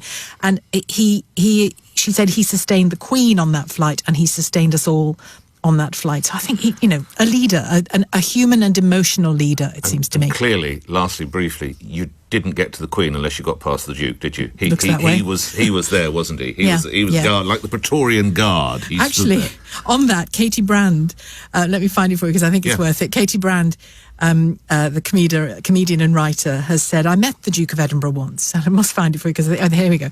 She says, I met Prince Philip. I liked him. He had a proper twinkle in his eye. He had the air of a man who would know what to do in a bear attack. I can see why that marriage worked, the two of them. I feel very sad for the Queen, she says. It's nice. That's what she means. That's a great tribute. Thanks, Sheila Fogarty. Well, you've been listening to an LBC News special with me, Nick Ferrari. The coverage, of course, continues with Eddie Mair after the latest news. Thomas Watts now with the 4 o'clock LBC News Bulletin. From Global's newsroom in London. Buckingham Palace has announced the death of the Duke of Edinburgh. Prince Philip was 99. In a statement, the palace said it is with deep sorrow that Her Majesty the Queen announces the death of her beloved husband. His Royal Highness passed away peacefully this morning at Windsor Castle. The Prime Minister, Boris Johnson, paid tribute to the Duke outside Downing Street. It is to Her Majesty and her family that our nation's thoughts must turn today, because they have lost not just a much-loved and highly respected public figure, but a devoted husband and a proud and loving father, grandfather, and, in recent years, great-grandfather. The Duke was the longest-serving consort in history. He gave up a career in the Royal Navy to dedicate his life to public service for more than 6 decades. During that time, he attended some 22,000 events and gave thousands of speeches. Pay attention, because I'm now going to see the world's most experienced plaque unveiler. The Duke retired from public duties in August 2017. Royal commentator Peter Hunt says the Duke of Edinburgh's legacy will be in his service to the Queen and the royal family. I think where it will be most profound, actually, is in terms of what he did to sustain the British monarchy. And it was a love story, married for 73 years. I mean, they first met back in 1934. He was 13, she was 8. It was at a wedding of a mutual relative. And then obviously they met increasingly after that during the war, and then after the war when they got engaged and then got married in 1947. So 73 years of marriage. Political and religious leaders have been paying tributes to the Duke. The Labour leader, Sir Keir Starmer, says he dedicated his life to our country. Justin Welby, the Archbishop of Canterbury, says Prince Philip consistently put the interests of others ahead of his own. The Duke had recently spent a month in hospital to be treated for an infection. He also underwent a heart procedure for a pre-existing condition. The Cabinet Office has asked people not to gather at royal residences to lay flowers in line with coronavirus restrictions. Our senior reporter, Matthew Thompson, is outside Buckingham Palace. There are already hundreds of people throughout the day have been making their way to Buckingham Palace to leave tributes of flags, of flowers, of notes. They're all being managed quite well by the stewards, it has to be said. They've set up a rope separating the crowds, taking photographs, and people are asked to walk in, lay their flowers, say their piece, pay their respects and move on. So they're doing their best to maintain social distancing. The crowd itself hasn't gathered as such. It's quite transient. People are coming and going and to some extent respecting the rules. But there is clearly a desire, a need across the nation to pay respects, and I'm sure that scene is being repeated at royal residence right across the country. The Duke is survived by the Queen, his 4 children, 8 grandchildren and 10 great-grandchildren. Do stay with LBC. From Global's newsroom, I'm Thomas Watts. This is LBC News. Good afternoon, I'm Jim Diamond. We are live across the UK on Friday the 9th of April. Our top story, the Duke of Edinburgh, Prince Philip, has died at the age of 99. Buckingham Palace says he passed away peacefully at Windsor Castle this morning, and the Queen has shared the news with great sorrow. Simon Conway looks back at his life for LBC News. He was a Greek prince born on Corfu in 1921, but his early years were difficult. Philip spent his childhood moving from country to country as his family was forced into exile by revolution. I didn't notice it at the time, no. It seemed to be perfectly normal as far as I was concerned. I mean, how could I compare it with anything else? After school in Scotland, Philip pursued his dream of a naval career. Princess Elizabeth was just 13 when she met the dashing cadet and fell instantly in love. But the world was at war and Philip went to sea on convoy duty. In 1947, post-war Britain delighted in the wedding of Princess Elizabeth and her dashing prince. And how they cheered the happy pair when they came out onto the balcony. What a wonderful picture the princess made, looking most lovely in her magnificent gown and standing happily beside her husband. He continued his career in the Navy, but in 1952, the King died and Prince Philip's life changed forever. His wife became Queen and he her consort. Philip quickly developed a reputation for being outspoken and was also perhaps best known for his legendary gaffes. His reputation for plain speaking often led to controversy, but he was branded a national treasure by the press for his inability to curb his off-the-cuff remarks. Prince Philip claimed he was misunderstood and readily acknowledged he wasn't always the easiest person to deal with. Tolerance is the one essential ingredient of any happy marriage. You can take it from me that the Queen has the quality of tolerance in abundance. But despite the bluff exterior, he saw himself as a moderniser. He was behind the decision to allow cameras to capture royal family life. Yet perhaps his most successful achievement was creating the Duke of Edinburgh's award scheme for young people. His son Edward is an ambassador. He was very much the architect of not just the spread of the award within the UK, but then how it then spread to over 126 countries around the world. His relationship with his own children, particularly Charles, was at times strained. Accused of forcing his son into marrying Princess Diana, he was later criticised for failing to support her when the marriage broke down. But royal author Hugo Vickers says he was a source of great strength in the days after Diana's death. Prince William, quite understandably, before the funeral, was anxious as to whether or not he should take part, whether he should walk behind his mother's coffin to Westminster Abbey. Prince Philip said to him, I think you would very much regret not walking behind your mother's coffin later on in life. So in other words, he took the long view, and then he said, and I'll walk with you. During the Queen's Diamond Jubilee pageant on the Thames, he gave little impression of winding down. Yet a day later, he was back in hospital with a bladder infection. He'd already been treated 6 months earlier for a blocked coronary artery. As she marked her Diamond Jubilee, it left the Queen to attend several events alone, and she used the occasion to pay tribute to him. He has quite simply been my strength and stay all these years, and I and his whole family, and this and many other countries, owe him a debt greater than he would ever claim or we shall ever know. Soon after his 90th birthday, the Duke admitted he was looking forward to winding down, but the Duke would put in another 6 years of official engagements before finally stepping down, saying it was a decision he made before he fell down. But I'm sorry to hear you standing down. I'll stand up. At the time, political leaders paid their tributes to his clear sense of public duty. On behalf of the whole country, I want to offer our deepest gratitude and good wishes to His Royal Highness the Duke of Edinburgh. He's made an incredible mark on the scene in the whole country. He founded the Duke of Edinburgh's award scheme. He's always gone about his public service as well with a healthy, at times even a mischievous sense of humour. His final solo public engagement before retirement was at Buckingham Palace in August 2017. He was 96 as he met Royal Marines as their Captain General. 3 cheers for the Captain General! Hip, hip! Hip, hip! Hip, hip!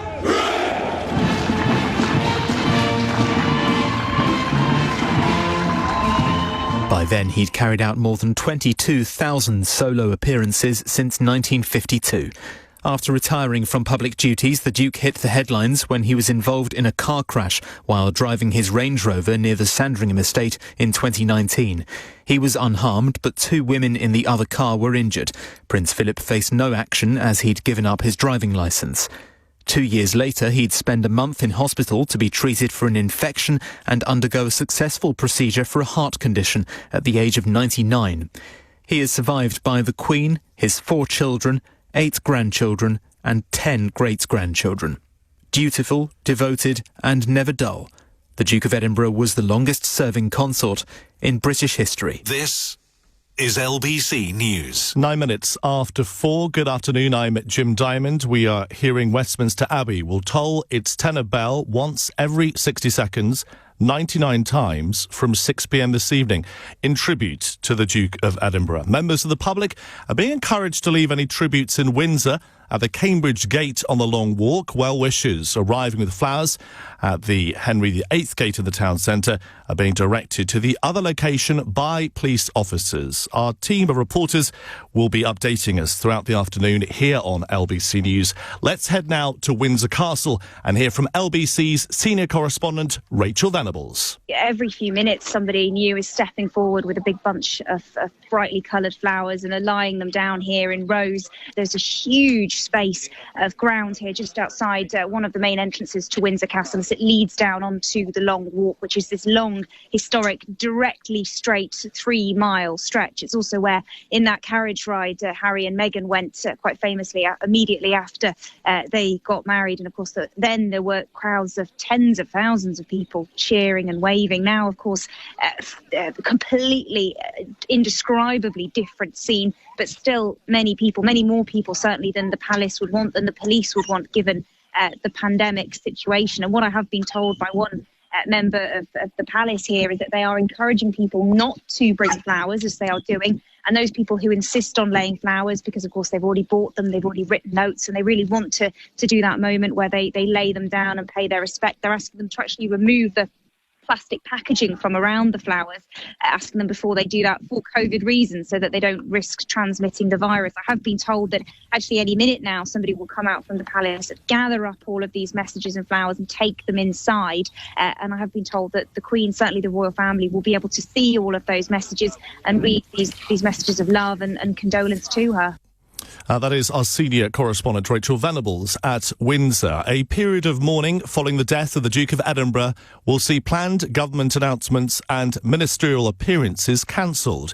The news from Buckingham Palace also means Boris Johnson's plan to have a pint to celebrate the easing of England's lockdown on April the 12th has been postponed.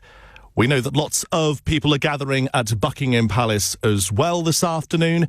Lots of floral tributes, more than 100, ranging from bunches of daffodils to fuller bouquets, many with notes attached, and 2 Union flags have been placed at the gates by mourners. Stewards have put a barrier around the floral tributes placed at the gates of the palace, aimed at preventing overcrowding, and members of the public are advised to join a queue to take pictures and place flowers, with stewards urging people not to gather in large crowds because of the pandemic. Let's head to Buckingham Palace, and here is LBC's senior reporter Matthew Thompson. Hundreds of people throughout the day have been making their way to Buckingham Palace to leave tributes of flags, of flowers, of notes.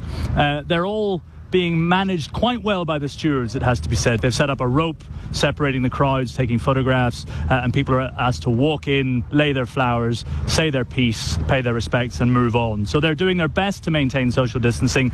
The crowd itself hasn't gathered as such. It's quite transient. People are coming and going and to some extent respecting the rules. But there is clearly a desire, a need across the nation to pay respects, and I'm sure that scene is being repeated at royal residence right across the country. Just to read you a few of the notes that I happened to catch a glimpse of, some of them quite moving. What a life, says one. Thank you for serving our country. From one public servant to another, thank you for your service and devotion to this country, our Queen, and to our forces. A lot of them paying tribute to Prince Philip's military history, of course, as well. Thank you for your service, says another. Stand down now and rest in peace. And then one that I thought was particularly poignant, given the Prince's history of service in the Royal Navy, particularly during the Second World War. I saw a woman saluting as she stepped back, having laid her flowers, and I just knelt down to catch a glimpse of what she'd written.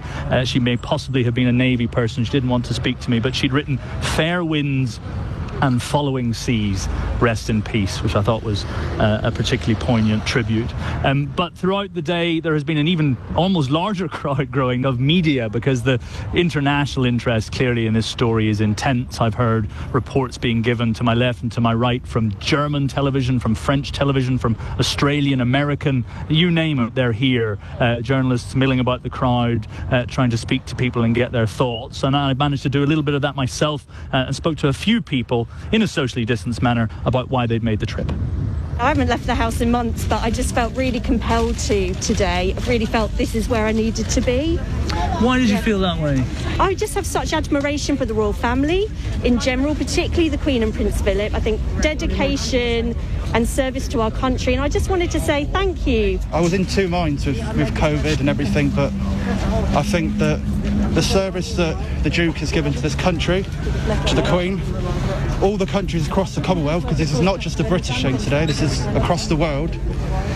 He is a servant, which I think gets banded around a lot. All these, you'll hear a lot of cliches today and tomorrow. You'll hear a lot of comments from leaders across the world. But for me, an ordinary person from Devon, he was someone to look up to. My family are all Londoners, but they've gone over to Australia, and when they got the news, they asked me to pick up some flowers and lay them down for Her Majesty the Queen and the royal family. This is LBC News. It is 4:15 on Friday, the 9th of April. Good afternoon, I'm Jim Diamond. We are live across the UK on LBC News, reflecting on the passing of the Duke of Edinburgh. Shortly after the announcement was made by the Palace, we heard this update from outside number 10 Downing Street and Prime Minister Boris Johnson. Prince Philip earned the affection of generations here in the United Kingdom, across the Commonwealth and around the world. He was the longest serving consort in history, one of the last surviving people in this country to have served in the Second World War, at Cape Matapan, where he was mentioned in dispatches for bravery, and in the invasion of Sicily, where he saved his ship by his quick thinking. And from that conflict, he took an ethic of service that he applied throughout the unprecedented changes of the post-war era. Like the expert carriage driver that he was, he helped to steer the royal family and the monarchy so that it remains an institution indisputably vital to the balance and happiness of our national life. He was an environmentalist and a champion of the natural world long before it was fashionable. With his Duke of Edinburgh award scheme, he shaped and inspired the lives of countless young people, and at literally tens of thousands of events, he fostered their hopes and encouraged their ambitions. We remember the Duke for all of this, and above all, for his steadfast support for Her Majesty the Queen. Not just as her consort, by her side every day of her reign, but as her husband, her strength and stay of more than 70 years. And it is to Her Majesty and her family that our nation's thoughts must turn today, because they have lost not just a much-loved and highly respected public figure, but a devoted husband and a proud and loving father, grandfather, and in recent years, great-grandfather. Speaking on their golden wedding anniversary, Her Majesty said that our country owed her husband a greater debt than he would ever claim or we shall ever know. And I'm sure that estimate is correct. So we mourn today with Her Majesty the Queen. We offer our condolences to her and to all her family. And we give thanks as a nation and a kingdom for the extraordinary life and work of Prince Philip, Duke of Edinburgh. Boris Johnson speaking outside Downing Street. There have been lots of tributes coming in from the world of politics. We'll be hearing later on from the Labour leader Sir Keir Starmer, Scotland's First Minister Nicola Sturgeon, from the First Minister of Northern Ireland, Arlene Foster, and Wales's First Minister, Mark Drakeford. This is LBC News.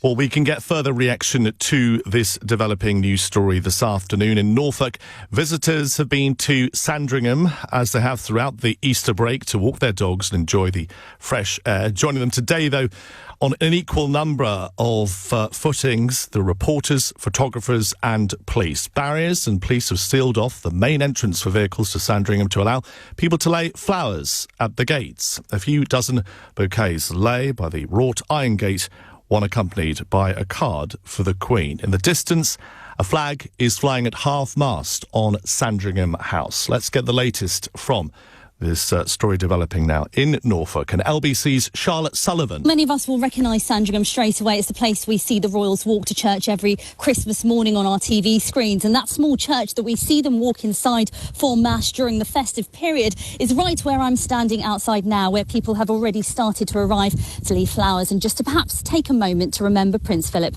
after the announcement earlier today. It's just a few feet away from the main gold and black entrance gates, where bouquets of flowers have already also been left, but which has now been fenced off as police are here putting out barriers to try and stop crowds from forming later on, I suspect. Now, Sandringham has been Prince Philip's main residence since he retired from public life in 2017, and it's also known to be the Duke's favourite royal home. He spent most of his time here over the last few years, living in Wood Farm on the estate. It's a much more informal place than Buckingham Palace or Windsor Castle, but back in November last year, the Duke returned to Windsor Castle with the Queen when England went into its second national lockdown so that they could isolate together. It's a very close-knit community here, even though it feels like, we're standing in the middle of the woods. I expect many people here will be coming over the next few hours to leave more flowers and messages of condolence. LBC's Charlotte Sullivan at Sandringham in Norfolk.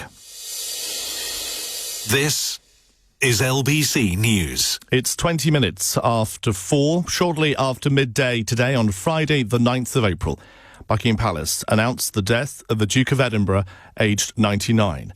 A statement read, "His Royal Highness passed away peacefully this morning at Windsor Castle. The flag at Buckingham Palace was lowered to half-mast and a notice was posted on the gates following the announcement. Justin Welby, the Archbishop of Canterbury, says he consistently put the interests of others ahead of his own and in doing so provided an outstanding example of Christian service. People are being asked not to gather and leave flowers outside Windsor Castle and Buckingham Palace because of the coronavirus pandemic. They've also been requested to stay away from events surrounding his funeral at St George's Chapel, Windsor Castle, which will not be a state funeral.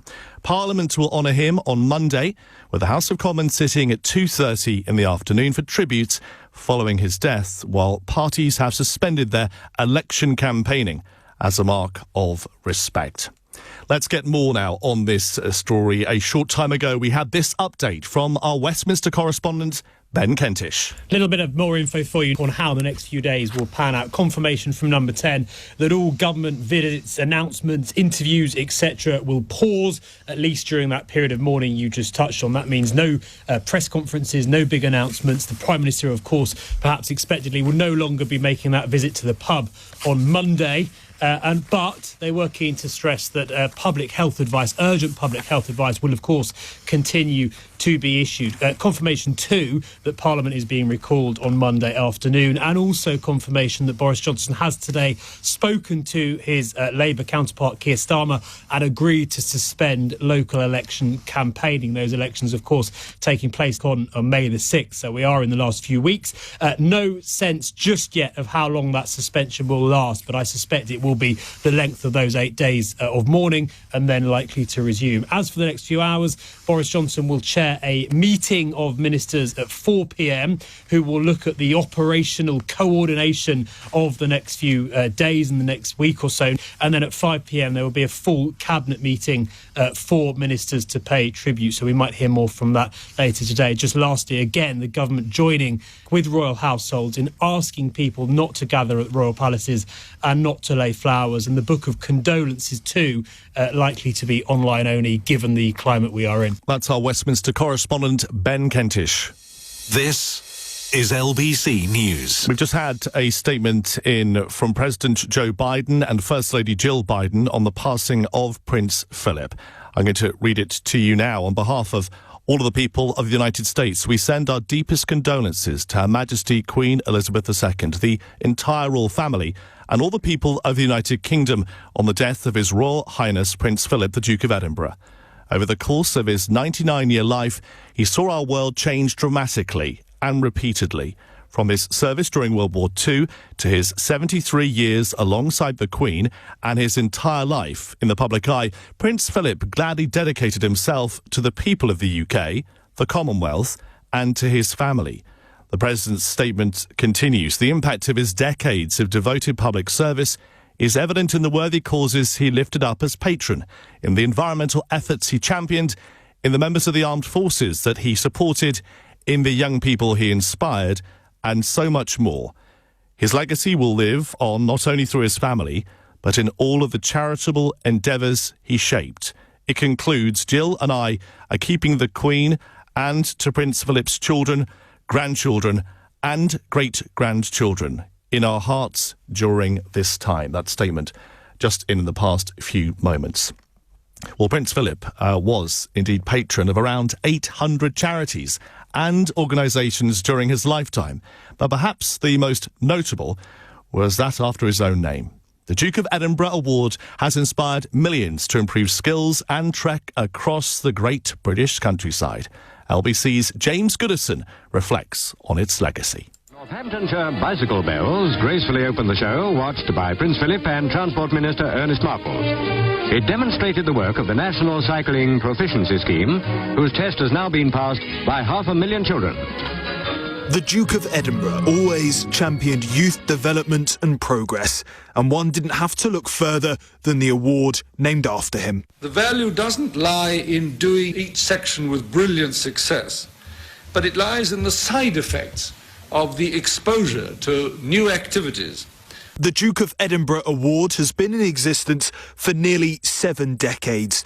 In the modern day, at any given time, 500,000 people can be expected to be working towards their award. Kurt Hahn, who was the headmaster of Gordonston, and he came to me more or less out of the blue because I'd rather lost touch with him, and he said, "My boy, I want you to start the award scheme." And so I said, "Yes, sir." It was based on Hahn's theory that you shouldn't be a specialist in any one thing, and he felt that you shouldn't concentrate entirely on academic education. The CEO of the Duke of Edinburgh Award, Ruth Marvel, told LBC that even after stepping back from public life in 2017, Prince Philip still remained heavily invested in the award that shared his name. The Duke remained incredibly interested in and supportive of DofE for his entire life. I think DofE was his favourite. And yeah, just seeing the extent to which he enjoyed meeting with young people, talking to young people about what they'd achieved. It's hard to overemphasise how life-changing this award can be for some people. John did his DofE at a young offenders institution, his selected skill being cooking. He now runs his own catering business. Doing the Duke of Edinburgh's award and everything it gave me, as well as leading me on to a career that I'm very passionate about, it just gave me so many other sort of life skills. It meant I could pull myself out of that. And when meeting the Duke while completing his award, he told me that the Duke still employed his notorious sense of humour. Basically, a group of 6 of us all doing the silver and gold went off with 2 officers, and they were with us, and we went walking around the hills and everything. And he asked, were we all attached by ball and chain? The Duke of Edinburgh Award has given millions of young people skills, experience, confidence, a purpose, and even a career. Since the award started, at least 6 million young people have taken part worldwide, something the Duke of Edinburgh could have hardly dreamed of when he made this speech in 1973. Today, with some 180,000 participants worldwide and a cumulative total of nearly 350,000 awards gained, I think it might be safe to say that the scheme hasn't been a complete failure. LBC News. James Goodison reporting. Well, the Duke carried out more than 22,000 public engagements, meeting an awful lot of people. Richard Hunting is chair of the Battle of Britain Memorial Trust. He met Prince Philip when His Royal Highness visited the National Memorial of the Few in Folkestone in 2015. It was a day of appalling weather, but he and Her Majesty the Queen were down to open the new visitor centre at the Battle of Britain Memorial at Capel-le-Ferne. And so they arrived somewhat late, but he put everybody at their ease with his usual jokes and his great sense of humour. And he greeted everybody, and all in all, he was wonderful. And by then, of course, he was in his 90s, but he was still on great form. Nicola Jones is the events officer at the Annick Garden in Northumberland. She met the Duke when he visited 10 years ago. So I met Prince Philip when he came to the Annick Garden to unveil a plaque with Her Majesty the Queen in 2011. He was absolutely lovely. The first thing he actually asked was about the children that we had there and what they were doing and how they were all keeping. You're listening to LBC News. I'm Jim Diamond. Buckingham Palace has today announced His Royal Highness the Duke of Edinburgh has died. We'll be having and bringing you the very latest details and tributes and hearing from our team of reporters around the United Kingdom. Let's get the latest now from LBC's Alan Tazinski, who's outside Edinburgh Castle. Usually here it's loud, it's full of noise, of laughter, of visitors and locals alike. Today it is feeling incredibly sombre. A couple of people have arrived and just laid flowers before walking away with their heads down. It feels eerie, and in the last few hours military vehicles have been pulling in through the iron-crested gates behind me. Soldiers were sat in the back seats I saw in their uniforms. I am told that's because preparations are now being made for a 41-gun salute here tomorrow tomorrow morning at midday. They'll be fired a minute apart from this ridge above the city. And if you've ever heard the Edinburgh Cannon, or indeed one of the gun salutes here, you'll know fine well it can be heard all across the city, all across the new town, all across the old town. So everyone here will be able to hear, to reflect, and to remember the Duke of Edinburgh, a really fitting tribute. And that, of course, was his official title, the Duke of Edinburgh, the Duke of this city. I've actually just spoken to the city's Lord Provost, who was telling me about when he actually met the Duke, how he came across, as we've been hearing all day really, as the Queen's trusted companion by her side. And that was actually after he retired from his official duties, but he still wanted to come up to Scotland to accompany Her Majesty here regardless of that. And I believe that visit was actually to Holyrood House Palace, just down at the mile from me here outside the Holyrood Parliament, of course, the beautiful, elegant royal building, the Queen's official residence here in Scotland. Her Majesty often would host garden parties there. The Duke would have accompanied her many times, I'm sure, or to other royal engagements there. And just to round off, I was actually speaking to an elderly woman who was walking past me, Jacqueline. I was speaking to her, and she was telling me she actually remembers waving to the Duke as they pulled up for one of those events. She was actually wiping away tears, recalling it all. But she did say what so many have been saying, that he will be so sorely missed by everyone here in Edinburgh, and I'm sure across Scotland. LBC's Alan Zazinski reporting. It is 4:30 on Friday the 9th of April. The Duke of Edinburgh, Prince Philip, has died at the age of 99. Buckingham Palace say he passed away peacefully at Windsor Castle this morning. Simon Conway looks back at his life for LBC News. The Duke of Edinburgh was the embodiment of duty and service. First and foremost, through his steadfast support of his wife, Her Majesty the Queen, following their marriage in 1947. The greyness of this November day, matching in some respects the weary aftermath of war, these were neither seen nor felt. For this was a day of national rejoicing, a day indeed which had caught the imagination of men and women all over the world. He was a Greek prince who gave up a promising naval career to become part of a British institution. Father, then grandfather, and even great-grandfather. With 64 years of solo public service, more than 22,000 personal engagements, and more than 5,000 speeches. A prince charming, but cheeky too. As a patron of the college, I give myself a very hearty welcome. Pay attention, because I'm now going to see the world's most experienced plaque unveiler.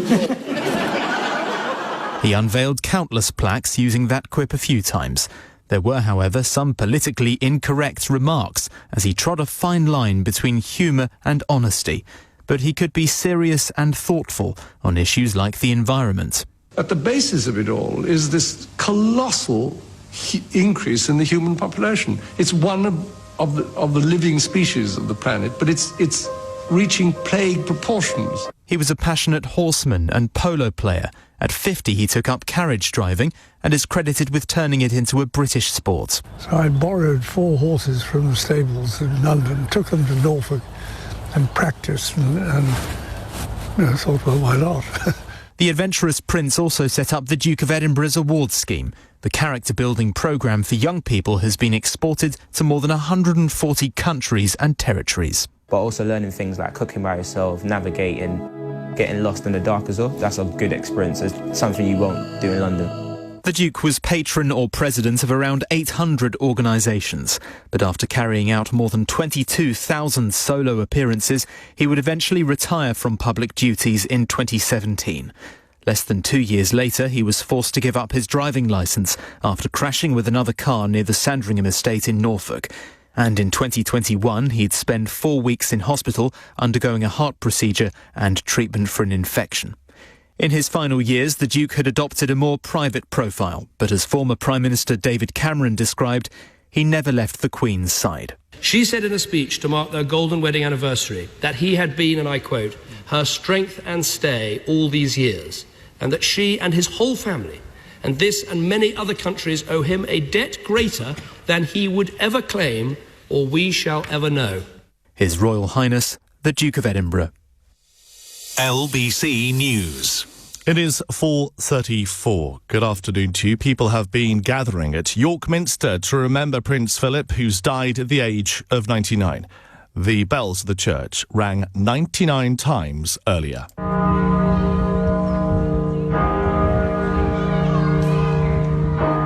Cheryl Johnston met Prince Philip and had tea with him when she lived in Shropshire during the Golden Jubilee in 2002.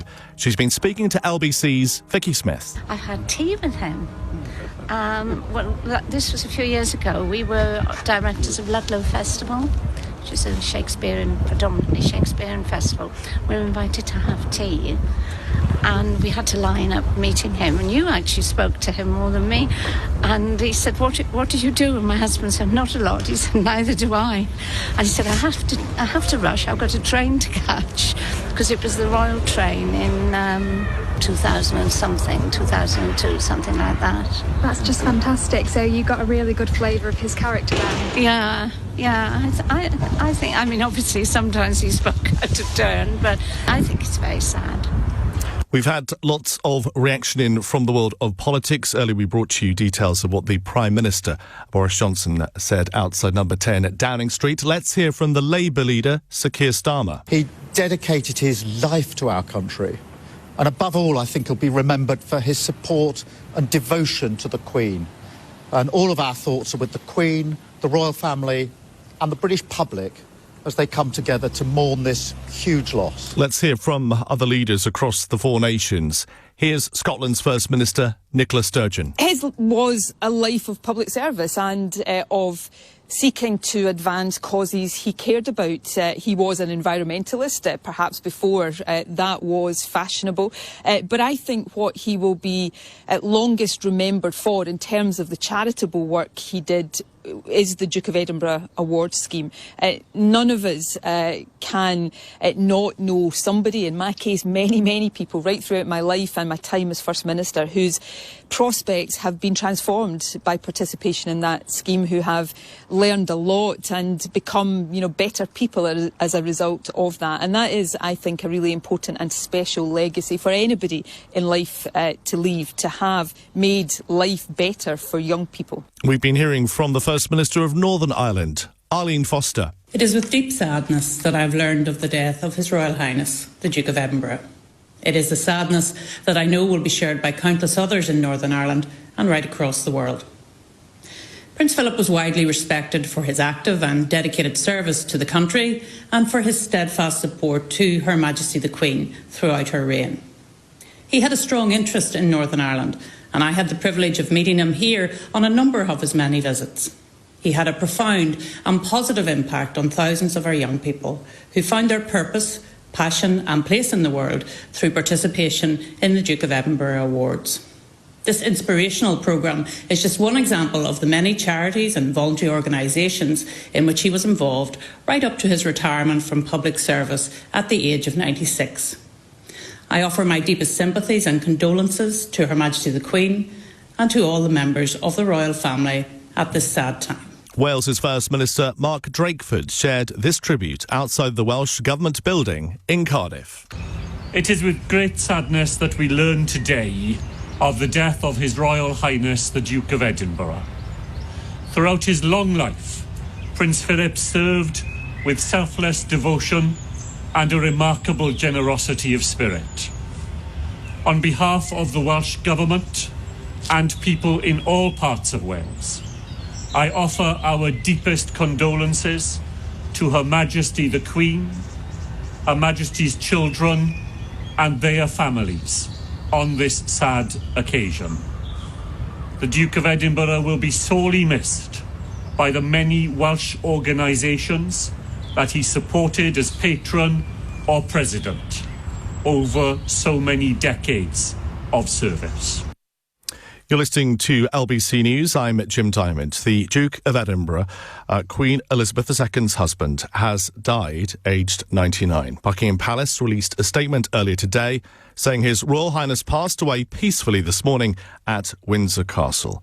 It was with deep sorrow that the Queen announced the death of her beloved husband. The statement concluded. Prince Philip had recently spent a month in hospital with an infection and was treated for a heart condition. People are being asked not to gather and leave flowers outside Windsor Castle and Buckingham Palace because of the pandemic. Let's get reaction from around the UK now. Starting off in Birmingham, we spoke to this woman who was outside, indeed, to talk and reflect on this sad day. Just really sad to hear it, you know. Would have been nice if he could have celebrated his 100th birthday, and the Queen must be, you know, really, really upset about all of this. I mean, she must be beside herself, lost. She had a companion for many, many years. Obviously supported the Queen through all of her illustrious career, and, you know, we were looking forward to celebrating her birthday this year. It feels kind of surreal that he's not going to be part of that celebration now. There's been reflection too in Glasgow. Oh, sorry to hear that. He's on big mouth to a certain extent, but he's a good age.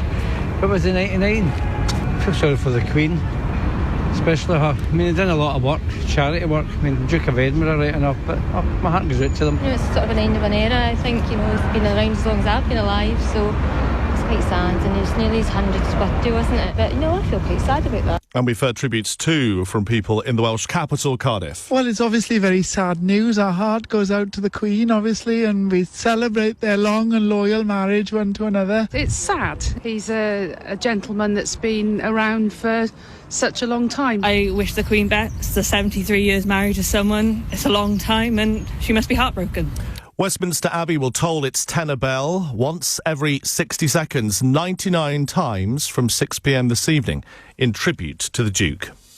This is LBC News. Let's bring you more reflection and tributes now to the Duke here on LBC News. We have been hearing, of course, about the Duke of Edinburgh Awards scheme, and it'll be one of Prince Philip's lasting legacies. He founded it 65 years ago, and since then it has helped millions of young people aged 14 to 24 across the world. Vanessa in Milton Keynes told LBC News why taking part in the programme changed her life. What I learned from doing the Duke of Edinburgh Award was life-changing. I'm so grateful for Prince Philip for designing the Duke of Edinburgh Award, because without it, I don't think I would know that I can push myself as far and as hard as I have done in my life.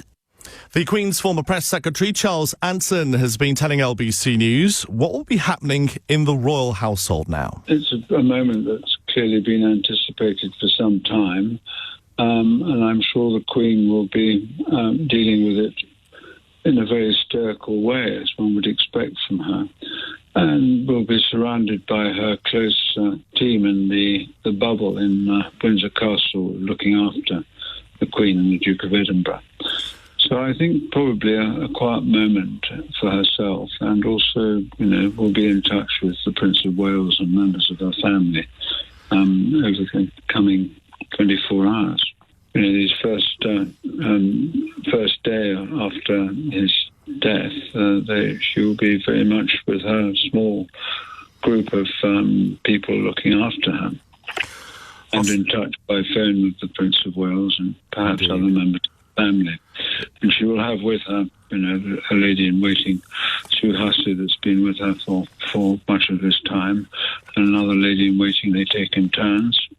And I'm sure there will be many devoted staff who she's known all her life, and who have known Prince Philip as well around her.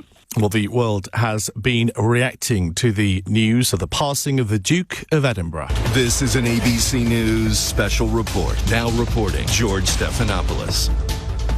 Good morning. We're coming on the air right now because we have just learned from Buckingham Palace that Prince Philip, the husband of Queen Elizabeth, has died at the age of 99. A statement from the palace has been made. Pictures now from London. If the wind blows, you will see that flag unfurled. It is the Union Jack, and it has been lowered in tribute to Prince Philip, the Duke of Edinburgh, who died peacefully at Windsor Castle at the age of 99. All right, we have some breaking news just coming in. Let's go straight to that. Information from the royal family, in fact, right now, that Prince Philip, in fact, the husband of Britain's Queen Elizabeth II, has died at the age of 99. The royal family has just announced the death of the 99-year-old, saying His Royal Highness passed away peacefully this morning at Windsor Castle. Well, it is with deep sorrow we announced this morning that Prince Philip has died at the age of 99. That is how the story has been reported around the world. The Prime Minister Boris Johnson says the Duke of Edinburgh helped to steer the monarchy, so it remains an institution vital to national life. Well, Prince Philip was a prince of 3 royal houses, a duke, a statesman. It was in those roles that we knew him best, but what of Philip the husband, the father and grandfather? LBC's Matthew Thompson takes a look back at the Duke's role as a family man. In London, Prince Peter of Greece and his wife. The 39-year-old prince is yet another member of the Mountbatten family to reach London. He is a cousin of Lieutenant Philip Mountbatten, formerly Prince Philip of Greece. Prince Peter and our reporter had this conversation. Your Royal Highness, it is said that you are over here in connection with the possibility of an engagement between Princess Elizabeth and Lieutenant Mountbatten. Is this so? No, I can categorically say that this is no relation whatsoever. I don't know what my cousin's plans are, and I would not like to comment on them in any way. The year was 1947, and in spite of denials from his cousin to the rife speculation, merely months later, Lieutenant Mountbatten became His Royal Highness the Duke of Edinburgh as he married Princess Elizabeth, heir to the British crown. But that was hardly his introduction to the royal family. Himself a former Prince of Greece and Denmark, he was a great-great-grandson of Queen Victoria and a cousin of his own wife, the future Queen Elizabeth. And now the solemn service begins. The wedding itself marked a crucial turning point for the Duke. It was the beginning of the end of his career in the Royal Navy and the start of his full devotion to royal duty and to family. Almost exactly a year later, he became the father of a future king with the birth of Prince Charles. It has just been announced from Buckingham Palace that Her Royal Highness, the Princess Elizabeth, Duchess of Edinburgh, was safely delivered of a prince at 9:14 p.m, and that Her Royal Highness and her son are both doing well. Listeners will wish us to offer their loyal congratulations to Princess Elizabeth and the royal family on this happy occasion. But it was his wife's ascent to the throne that really settled the direction of his life. He was the first to swear allegiance to the new Queen as part of the coronation. I, Philip, to become your liege man of life and limb, and of earthly worship. In faith and truth I will bear unto you, to live and die, against all manner of rising, touches the crown upon her head, and kisses her upon the left cheek. From then on, his place was behind his wife rather than at her side, quite literally, as royal protocol dictates. Taking a back seat in affairs of state meant that at least behind the scenes, Prince Philip became the de facto head of the family. He threw himself into running the royal estates. Keen to make changes in the way things were done, he set up an organisation and methods review at the palace. But his modernising zeal occasionally brought controversy. Well, we'll see if she's allowed out in the snow. Never more so than in 1969, when he gave the green light to a behind-the-scenes documentary of the royals, which, despite drawing audiences of millions on the BBC, was quietly banned and withdrawn. Some commentators have credited it with fueling the hunger and press obsession with the royals that would have such tragic consequences in later years. Still walking down the distinctive red road of the Mall before turning off to Horse Guards. The Duke of Edinburgh on the left, Prince William with his head bowed, Charles Spencer, the little figure of the red-headed Prince Harry, and the Prince of Wales. The Duke has a very close relationship with his grandsons and was said to be instrumental in convincing the young princes to walk behind the coffin at Diana's funeral. The extent of the prince's devotion to family and indeed to Queen and country is something that is best summed up in the words of Her Majesty herself, speaking 50 years after their wedding in 1997. He is someone who doesn't take easily to compliments, but he has quite simply been my strength and stay all these years. And I and his whole family, and this and many other countries, owe him a debt greater than he would ever claim, or we shall ever know. LBC News. It is 10 to 5. The Queen has confirmed the death of her beloved husband, Prince Philip. The Duke of Edinburgh was 99. Buckingham Palace say he passed away peacefully at Windsor Castle this morning. Around the country, people are paying their respects and bells have been ringing out at churches, including at York Minster. I think he's been a good husband to the Queen. She's obviously an amazing woman. Two people who've been together for so long, you're bound to feel that real separation. You know, she's lost her soulmate, a big part of her world. World leaders are sending their condolences to the royal family. Earlier, Boris Johnson led tributes outside Downing Street. Like the expert carriage driver that he was, he helped to steer the royal family and the monarchy so that it remains an institution indisputably vital to the balance and happiness of our national life. Prince Philip and the Queen were married for more than 70 years. He served in the Royal Navy and saw action during the Second World War before taking on a life of public service for more than 60 years. But the Duke gave it up after more than 60 years in public service and attending around 22,000 events. Pay attention, because you're now going to see the world's most experienced placard bearer.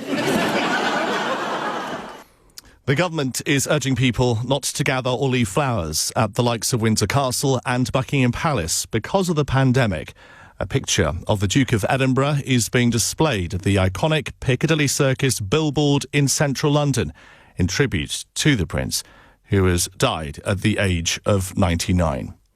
Royal commentator Peter Hunt has been telling LBC News the Queen will be heartbroken. She will be a lonelier Queen because it is a mightily peculiar role that she performs and that members of the royal family do. And it's only if you're in the firm, as it's known, if you are a member of it, that you understand it. And there are few pivotal people around her. And, she is a woman of 94, and as anyone of us who know who've got elderly relatives, one of the biggest tragedies for them is when they're sort of people they know of their similar age die, and so lots of her friends are no longer with her. She doesn't have her sister that she relied on, her mother that she relied on, and he was crucial. And I remember people saying, when he was always at his best when the going was tough, and that was when she really needed him. And I gave you just one example of 97, but there were countless other examples. And I think what is particularly striking is I think if he had been more active within the family, which not surprisingly he wasn't because of his age, we may have had different outcomes when we look at the whole Harry and Meghan saga and recent events, because when he was active and by her side, he gave her very good advice. This is LBC News. It is Friday the 9th of April. I'm Jim Diamond. Buckingham Palace has announced His Royal Highness the Duke of Edinburgh has died. One of the things the Duke was most known for was his long-running affinity with the military, starting with his commended service in the Royal Navy as a young man in the Second World War, and ending with his holding positions such as Lord High Admiral of the United Kingdom and Field Marshal of the Royal Air Force. LBC senior correspondent Rachel Venables looks back at his long history of links with the armed forces. This is London. You will now hear a statement by the Prime Minister. I am speaking to you from the Cabinet Room at 10 Downing Street. This declaration of World War II permanently shaped and redefined the lives of countless men and women. And for Philip Mountbatten, it was no different. This country is at war with Germany, propelling him into a life of service and links with the armed forces. It was inevitable that I was going to be in one of the services during the war. I mean, people of that age, we just did. But I mean, before that, it hadn't really occurred to me. I had vaguely thought of what could I do. Philip joined the Royal Navy as a midshipman in 1940. He served in the Indian Ocean, then with the Mediterranean Fleet, and was even mentioned in dispatches for his crucial role in the Battle of Matapan in 1941. I suppose she had a good chance. I actually found a cruiser.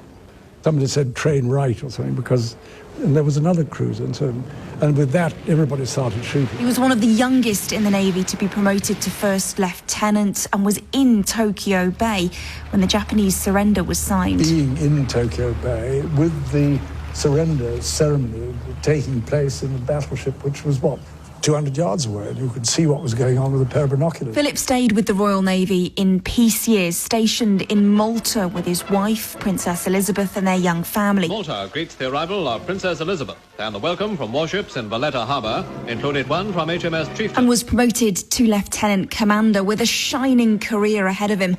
But all that ended when his father-in-law, King George VI, fell ill in 1951. The passing of King George VI came as a sudden and most grievous shock to his people all over the world. But even as a full-time royal, his affinity with the armed forces never ended. Over the years, amongst his enormous workload and patronage, he was head of several units and regiments, a frequent visitor too at military bases. You're going to see the world's most experienced truck observer. And the Duke of Edinburgh worked closely with various military charities and organisations over the decades, so much so that for his 90th birthday, as well as a 62-gun salute, he was given this present by his wife, the Queen. He's Colonel-in-Chief of numerous army regiments, Admiral of the Fleet, Captain-General of the Royal Marines, Field Marshal of the Army, Marshal of the Royal Air Force. The list goes on. And today the Queen bestowed on her husband the title Lord High Admiral. And then for his last discharge of duty before retiring in 2017, he spent it meeting fundraising Royal Marines at Buckingham Palace. Lieutenant Colonel Gary Green was there. He had a smile on his face and he enjoyed listening to the extraordinary feats that the Royal Marines had done. And all Royal Marines look up to the Duke of Edinburgh. He's a fantastic and outstanding figurehead that over the past 64 years has been simply outstanding. A fitting final act of official royal duty in a long life dedicated to supporting the military.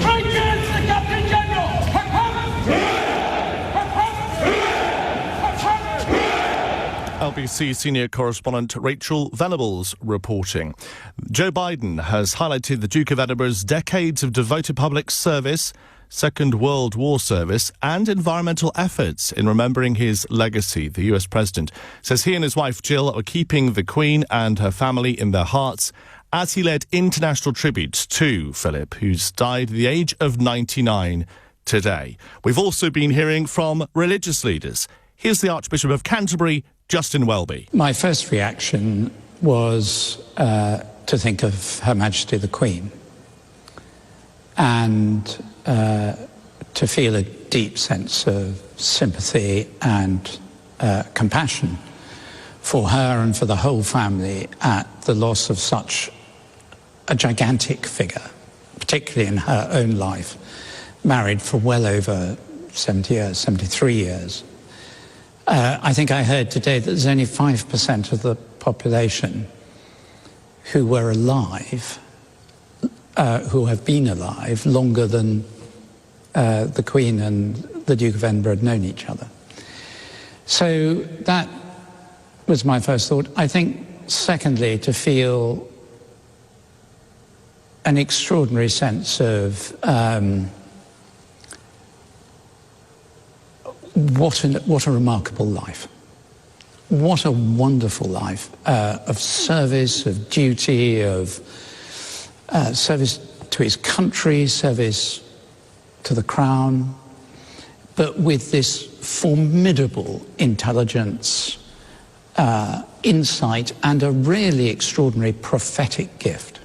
The reflections of the Archbishop of Canterbury, Justin Welby. There has been an outpouring of grief around the United Kingdom. We've been hearing from people in Windsor. I do feel for the Queen, and we all think about the family. It's just so sad. No matter what's happening in the world and no matter what controversies are surrounding whatever institutions, a person has died, and it's important to pay our respects. And I live in Windsor Town Centre, just there on top of a shop, so I thought the least I could do is pay my respects, since someone who is ultimately a grandfather, a father, a husband and a friend has died. I'm nearly 82 and he's always been here, and I don't know why I feel so sad, but I do. Well, hundreds of miles away, more reflection from the people of Chester. I think I remember him as somebody who was very supportive of the Queen and helped her, perform the duties that she's had to perform over the years, I don't agree with some of his sort of personal behaviour and views that he's expressed over the years,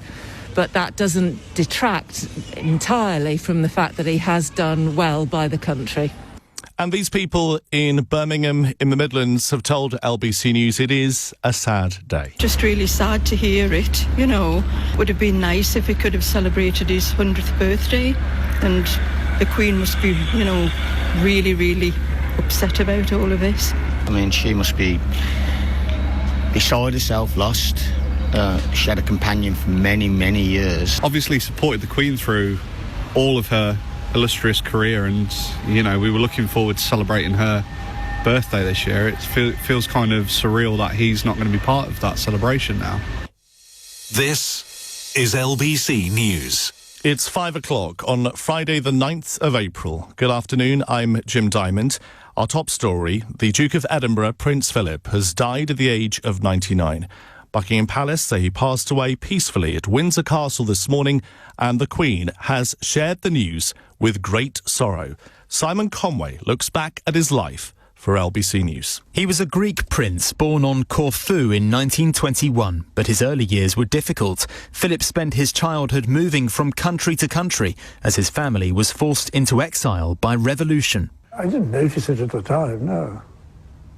It seemed to be perfectly normal as far as I was concerned. I mean, how could I compare it with anything else? After school in Scotland, Philip pursued his dream of a naval career. Princess Elizabeth was just 13 when she met the dashing cadet and fell instantly in love. But the world was at war, and Philip went to sea on convoy duty. In 1947, post-war Britain delighted in the wedding of Princess Elizabeth and her dashing prince. And how they cheered the happy pair when they came out onto the balcony. What a wonderful picture the princess made, looking most lovely in her magnificent gown and standing happily beside her husband. He continued his career in the Navy, but in 1952, the King died and Prince Philip's life changed forever. His wife became Queen and he her consort. Philip quickly developed a reputation for being outspoken and was also perhaps best known for his legendary gaffes. His reputation for plain speaking often led to controversy, but he was branded a national treasure by the press for his inability to curb his off-the-cuff remarks. Prince Philip claimed he was misunderstood and readily acknowledged he wasn't always the easiest person to deal with. Tolerance is the one essential ingredient of any happy marriage. You can take it from me that the Queen has the quality of tolerance and abundance. But despite the bluff exterior, he saw himself as a moderniser. He was behind the decision to allow cameras to capture royal family life. Yet perhaps his most successful achievement was creating the Duke of Edinburgh's award scheme for young people. His son Edward is an ambassador. He was very much the architect of not just the spread of the award within UK, but then how it then spread to over 126 countries around the world. His relationship with his own children, particularly Charles, was at times strained. Accused of forcing his son into marrying Princess Diana, he was later criticised for failing to support her when the marriage broke down. But royal author Hugo Vickers says he was a source of great strength in the days after Diana's death. Prince William, quite understandably, before the funeral, was anxious as to whether or not he should take part, whether he should walk behind his mother's coffin to Westminster Abbey. Prince Philip said to him, I think you would very much regret not walking behind your mother's coffin later on in life. So in other words, he took the long view, and then he said, and I'll walk with you. During the Queen's Diamond Jubilee pageant on the Thames, he gave little impression of winding down. Yet a day later, he was back in hospital with a bladder infection. He'd already been treated 6 months earlier for a blocked coronary artery. As she marked her Diamond Jubilee, it left the Queen to attend several events alone, and she used the occasion to pay tribute to him. He has quite simply been my strength and stay all these years, and I and his whole family, and this and many other countries, owe him a debt greater than he would ever claim, or we shall ever know. Soon after his 90th birthday, the Duke admitted he was looking forward to winding down, but the Duke would put in another 6 years of official engagements before finally stepping down, saying it was a decision he made before he fell down. I'm sorry to hear you standing down. I can't stand up much. At the time, political leaders paid their tributes to his clear sense of public duty. On behalf of the whole country, I want to offer our deepest gratitude and good wishes to His Royal Highness the Duke of Edinburgh. He's made an incredible mark on the scene in the whole country. who founded the Duke of Edinburgh's award scheme. He's always gone about his public service as well with a healthy, at times even a mischievous sense of humour. His final solo public engagement before retirement was at Buckingham Palace in August 2017. He was 96 as he met Royal Marines as their Captain General. 3 cheers for the Captain General! Hip hip! Hip hip! Hip hip!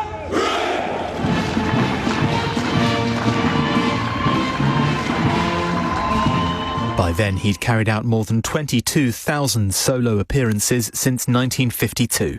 After retiring from public duties, the Duke hit the headlines when he was involved in a car crash while driving his Range Rover near the Sandringham estate in 2019. He was unharmed, but 2 women in the other car were injured. Prince Philip faced no action as he'd given up his driving licence. 2 years later, he'd spend a month in hospital to be treated for an infection and undergo a successful procedure for a heart condition at the age of 99. He is survived by the Queen, his 4 children, 8 grandchildren and 10 great-grandchildren. Dutiful, devoted and never dull, the Duke of Edinburgh was the longest-serving consort in British history. This is LBC News. Members of the public are being urged not to leave floral tributes to the Duke of Edinburgh at royal residences to prevent crowds forming during the pandemic. The royal family is asking people to consider making a donation to charity instead. The new memorial pages dedicated to the Duke on the royal.uk website suggest donations could be made to organisations of which Philip is patron. The government is warning people to continue following coronavirus rules in the wake of Philip's death earlier today and not to gather at Buckingham Palace or Windsor Castle. From Windsor, here's our senior correspondent, Rachel Venables. There has been a huge number of people swelling in numbers in the streets here all afternoon, ever since that devastating news broke at midday, of course, that Prince Philip has passed away. We understand passed away peacefully here at Windsor Castle this morning at the age of 99. And all day, ever since that moment, we've had huge numbers of people turning up here, some just pausing to observe the castle, to take in this moment. You'll see people of all ages and generations, people, children with parents, parents as well, even grandparents there as well, remarking on what an incredible life Prince Philip has had, and also a man who really, for most of us, has been here for our entire lives. And there's been a real amount of emotion here this afternoon as well for many of the people. I spoke to one woman who was in tears, telling me she didn't know why she was so sad. It was just such a monumental moment. It was a real crushing blow. And she'd written a card for the Queen, as well as a bunch of flowers she brought with her, which she wanted to lay here at the castle. Now, just behind me is the main entrance, one of the main principal gates to the castle itself. That's the King Edward VIII gate. There is a fairly small bunch of flowers, several dozen though, still piled high on the pavement. But what you've got here are the palace guards and the police telling people, please don't stop here, please don't gather for, of course, COVID restrictions. Instead, asking them to take them round to the entrance of the Long Mile, which is a very famous straight 3-mile road that goes directly like an arrow away from the castle. And it's at the main gates there that people are being encouraged to place flowers, even though the palace would rather people did not gather at all. This afternoon, I've been speaking to many of those mourners, well-wishers for the Queen and her family, certainly about why they're here and about how they're feeling on such a sad day. Ultimately, no matter what's happening in the world and no matter what controversies are surrounding whatever institutions, a person has died, and it's important to pay our respects. And I live in Windsor Town Centre, just there on top of a shop, so I thought the least I could do is pay my respects, since someone who is ultimately a grandfather, a father, a husband and a friend has died. He's so inspirational, and it's just a big shock, very unexpected. 99 years. Oh, no, I do feel for the Queen, and we all think about the family. It's just so sad. Despite my political disagreements with the monarchy, the man himself was a patriot to his adopted country, and that's something that's worth remarking upon. And of course, he's a grandfather. My own grandmother's of a similar age to the Queen at the moment, so I thought, were her husband still alive at the time, she'd want the same grace and gratitude that, well, people are giving here now. I'm nearly 82, and he's always been here. And I don't know why I feel so sad, but I do. Well, because you said he's been part of your life, Mum, always, since a child. Yes. So he's been throughout your whole generation, your whole life. So yes. That's why he's important. He's one of those people that, like the Queen, you think they'll go on forever. But of course they won't. That was a really emotional moment there when I was speaking to Marlene, who's 82 years old, and I mentioned she turned up with a bunch of flowers and with a card for the Queen as well. And I think it's quite rare that in my work, in my reporting, when you go out and try and speak to people and members of the public, that so many people are willing to speak and so many people are saying the same things. You know, I think everybody has felt an enormous sense of loss, even after the year we've endured. This has felt like, you know, yet another blow. And I think many people, as Marlene was saying there right at the end, almost felt as though Prince Philip would go on forever. He'd always been there, and it's a really, really sad, sombre moment today, even though, of course, we knew he was unwell. We knew he was 99, a very fragile age, but still a real blow for so many people. Our senior correspondent, Rachel Venables, outside Windsor Castle in Berkshire. We've just got a statement in from the Cabinet Office saying the following: the sad death of His Royal Highness the Duke of Edinburgh has been announced by Buckingham Palace. Although this is an extraordinarily difficult time for many, we're asking the public not to gather at royal residences and continue to follow public health advice, particularly on avoiding meeting in large groups and on minimising travel. We are supporting the royal household in asking that floral tributes should not be laid at royal residences at this time. Our team of reporters will be reflecting on the news of the passing of the Duke of Edinburgh. We can now get the latest from LBC's Jack Foster, reporting from Edinburgh. The Palace of Holyrood House is the official residence of the monarch in Scotland, although Balmoral may be better known. It's here that state occasions and official entertaining takes place, but it's also here in the heart of Scotland's capital. And as the Duke of Edinburgh, this place obviously had a special significance for Prince Philip. Here, the flag is flying at half-mast as floral tributes have begun appearing at the gates. On the other side of the road from the palace, of course, is the Scottish Parliament, where the flags there are all flying at half-mast as well. That signal of respect from Scotland's political community extends further than that, though. It's been announced this afternoon that campaigning ahead of May's Scottish Parliament election has been suspended. And you may remember that the last time that happened due to a royal death during a Scottish vote was back in 1997 during the devolution referendum, and that was, of course, following the death of Princess Diana. The First Minister, Nicola Sturgeon, gave this statement following the news of the Duke's death today. She said the Duke of Edinburgh had deep and long-standing ties to Scotland. She said her thoughts were with the royal family at this difficult time, saying that their grief is shared by people across the country. And there have been a number of people, as I say, this afternoon coming here to lay flowers at the gates of the palace at Holyrood. And we spoke to some members of the public here in Scotland as they were reacting to the news. Oh, sorry to hear that. He's on big mouth to a certain extent, but he's a good age. What was he, 99? I feel sorry for the Queen, especially her. I mean, he done a lot of work, charity work. I mean, Duke of Edinburgh, right enough, but my heart goes out to them. My dad was in the Navy for 20 years. My dad met him and he said he was pretty down to earth. His career in public service has clearly been exemplary. You look at the Duke of Edinburgh Awards in particular, something which has inspired citizenship. Myself, I got the Duke of Edinburgh Award, and clearly he's had a lifetime of service, and we acknowledge that. People reacting there to the news in Glasgow earlier on. Now, we know that Scotland is famously important for the royal family and particularly for the Queen, but for Prince Philip it played a formative role in shaping who he'd become. He attended school here, of course, at Gordonstoun, which is about 170 miles north of Edinburgh. There he met the teacher whom he credits as the inspiration behind the hugely successful Duke of Edinburgh award scheme, which we've talked so much about this afternoon. We now know that a 41-gun salute will take place tomorrow from noon at Edinburgh Castle. The guns will be fired a minute apart. There'll be simultaneous 41-gun salutes in Cardiff, London and Hillsborough in Northern Ireland. As Scotland joins with the rest of the United Kingdom to remember the life and service across nearly an entire century of Prince Philip, the Duke of Edinburgh. LBC's Jack Foster reporting from Edinburgh. Well, the bells at York Minster rang out 99 times at 3 o'clock today in tribute to Prince Philip. And Westminster Abbey will toll its tenor bell once every 60 seconds, 99 times from 6 p.m. this evening in tribute to the Duke.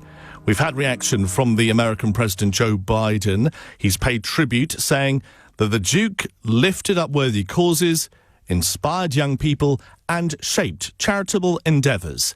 Here's our Washington correspondent, Simon Marks. Americans woke up to learn of Prince Philip's death with US TV networks breaking into their breakfast programmes. Buckingham Palace has just confirmed that Prince Philip The husband of Queen Elizabeth has died at the age of 99. In a statement, President Biden and his wife Jill say the Duke of Edinburgh saw the world change dramatically and repeatedly during his 99 years. They speak of his decades of devoted public service and say his legacy will live on through his family and his charitable endeavours.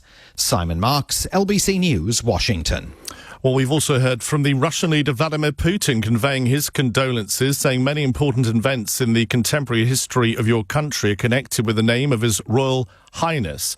He has rightfully enjoyed the respect of the British nation as well as international recognition. The French President Emmanuel Macron saying he wishes to express his sincere condolences to Her Majesty Queen Elizabeth, the royal family and the British people upon the death of His Royal Highness, the Prince Philip, who lived an exemplary life defined by bravery, a sense of duty and commitment to the youth and environment. This is LBC News. Well, we have been hearing the following, that a 2-minute silence was held at Aintree Racecourse earlier as a sporting world during the tribute to Prince Philip. The Grand National will go ahead at Aintree on Saturday with another 2-minute silence to be held on the course. Flags are flown at half-mast at a number of venues, including Wembley and all 9 county cricket venues where cricketers wore black armbands. There'll be a minute's silence before all Premier League matches this weekend, and players will wear black armbands. The Duke was an honorary member of the Jockey Club and a former president of the Marylebone Cricket Club, while he was president of the Football Association between 1955 and 1957.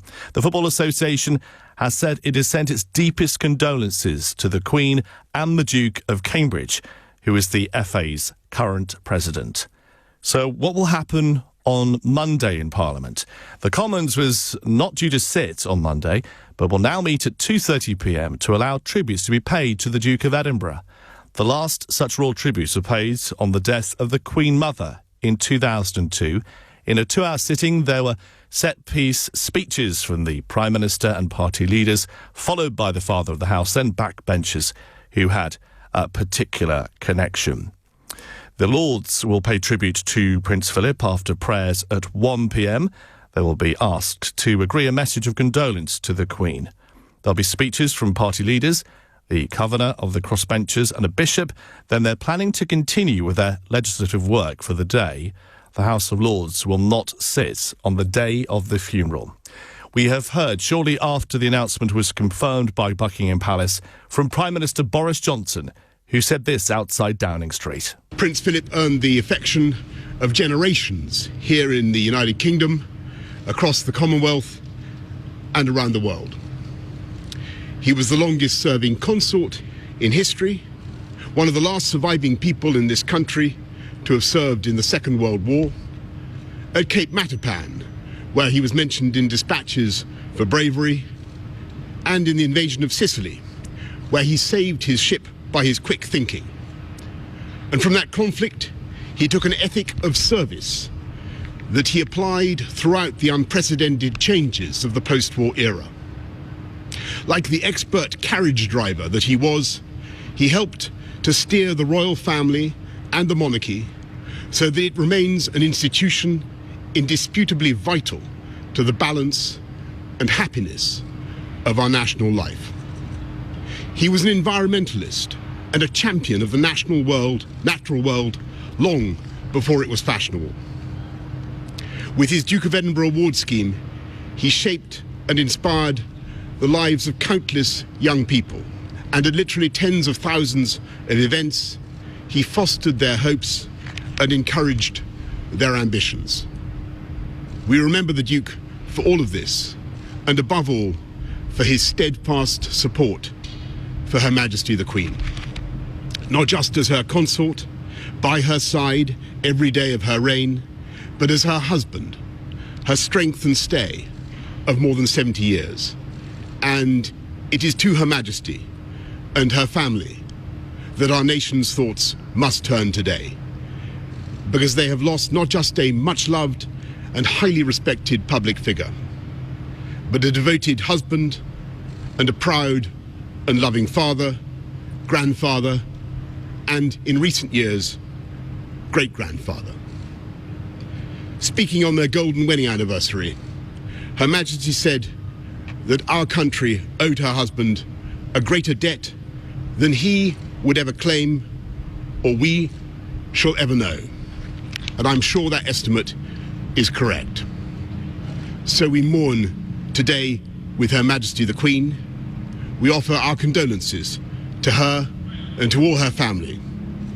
And we give thanks as a nation and a kingdom for the extraordinary life and work of Prince Philip, Duke of Edinburgh. This is LBC News. Prince Philip was the patron of around 800 charities and organisations during his lifetime, but perhaps the most notable was that after his own name. The Duke of Edinburgh Award inspired millions to improve skills and trek across the great British countryside. 21-year-old Poppy Kearney from Warwickshire has completed her bronze, silver and gold DOV. She's told LBC News she's thankful to have had the opportunity. I'm extremely grateful that he set up DOV, and it really has made me reflect on how lucky our generation is that this was set up for us, because it is such a great way of learning new skills and making new friends and learning about skills that you need in adult life, in jobs like communication and teamwork. And I'm really, really, really happy that he had set this up, because it has been a fantastic experience for me. You're listening to LBC News on Friday the 9th of April. It is 5:20. I'm Jim Diamond. Buckingham Palace has announced His Royal Highness the Duke of Edinburgh has died. Let's get further reaction now. We can hear from the BBC former royal correspondent Jenny Bond. I think what you have to recollect about the Duke of Edinburgh is the tremendous service he gave to the country, but also to his wife, the Queen. He always said that his first and really only duty was to support her through her reign. And for a very proud man, that's quite a hard thing to do, but he did it with a great deal of dignity, I think, and was the most incredible support and strength to the Queen, as she herself acknowledged. I think the whole family are going to miss Philip as the grandfather and the great-grandfather of this increasingly large family. They were all extraordinarily fond of him, and for all his gruffness, he was quite soft, really, and loved to be the head of the family and to play with them all. So I think they'll miss his affection and his love, and the Queen herself will very much miss someone she can tell everything to, and someone, you know, who could boss her about, because there were very few people who do that. There's no doubt that the Duke is going to be remembered for his gaffes. I have to confess that, you know, when we were following him round the world with the Queen, we would go on what we called gaff watch after a few days and see how he would put his foot in it. And sometimes he did. But do you know what? On a royal tour, on most royal engagements, it's very hard to break the ice. And you can either be a little removed, a little aloof, some might say, and walk down the middle of the street while people cheer you on either side, or you can go over and you can say, well, how's it doing? Or make some kind of light comment. And he was trying to break the ice. Sometimes he did fall through the ice, it has to be true. But really what he was trying to do was just add a little lightness to the events. More reaction is coming in now from the former US President Barack Obama, saying through his extraordinary example, His Royal Highness Prince Philip proved that true partnership has room for both ambition and selflessness, all in service of something greater. Our thoughts are with Her Majesty the Queen, the royal family and the British people. Well, the seeds of the romance of Prince Philip and Princess Elizabeth go back more than 80 years ago in Devon. It all started with a chance encounter at Britannia Royal Naval College. LBC's Andy Ballantyne has been to Dartmouth to find out more. The historic town of Dartmouth is where back in 1939 a young Princess Elizabeth visited and met a young cadet who would become her future husband, Prince Philip. Well, in this envelope is our Distinguished Visitors Book.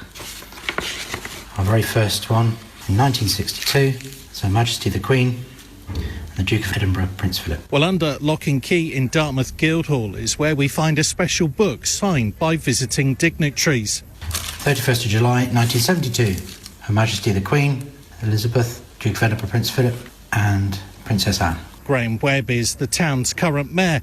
The Guildhall, where council meetings are held, is covered in pictures of the couple's visits to the town. I think the royal connection for Dartmouth has been very good for Dartmouth for visitors, for the locals, for businesses, the prestige of Dartmouth with the Royal Naval College, and the fact that we have that connection with the royal family. His dad, who was also mayor, greeted them on one occasion.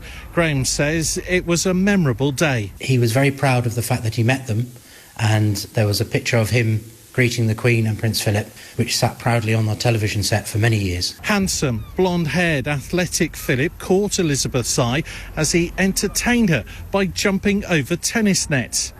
Alan has worked all his life in the town and remembers one occasion when they arrived to oversee a passing-out parade. They'd come off the royal yacht via picker boat onto the pontoon, they'd walk up the bridge, their car would meet them there, and then they'd go up to the college. There's a lot of history in town, especially the naval side and on the royal family side as well. You know, every male member of the royal family has gone through the college at some point in their career. Philip had applied for British nationality and in February 1947 became a naturalised British subject, renouncing his Greek royal title and adopting the surname of Mountbatten.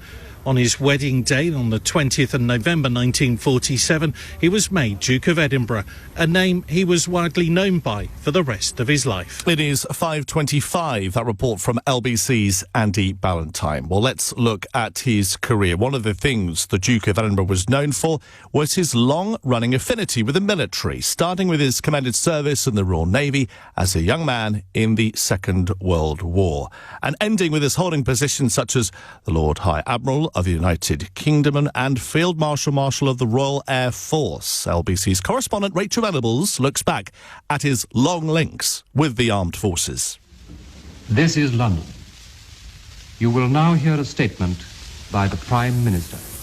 I am speaking to you from the Cabinet Room at 10 Downing Street. This declaration of World War II permanently shaped and redefined the lives of countless men and women. And for Philip Mountbatten, it was no different. This country is at war with Germany, propelling him into a life of service and links with the armed forces. It was inevitable that I was going to be in one of the services during the war. I mean, people of that age, we just did.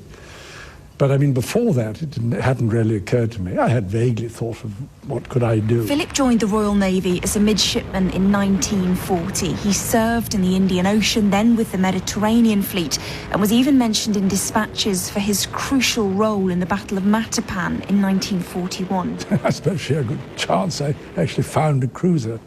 Somebody said train right or something, and there was another cruiser, and with that, everybody started shooting. He was one of the youngest in the Navy to be promoted to first lieutenant and was in Tokyo Bay when the Japanese surrender was signed. Being in Tokyo Bay with the surrender ceremony taking place in a battleship which was, 200 yards away, and you could see what was going on with a pair of binoculars. Philip stayed with the Royal Navy in peace years, stationed in Malta with his wife, Princess Elizabeth, and their young family. Malta greets the arrival of Princess Elizabeth, and the welcome from warships in Valletta Harbour included one from HMS Chieftain. And was promoted to Lieutenant Commander with a shining career ahead of him.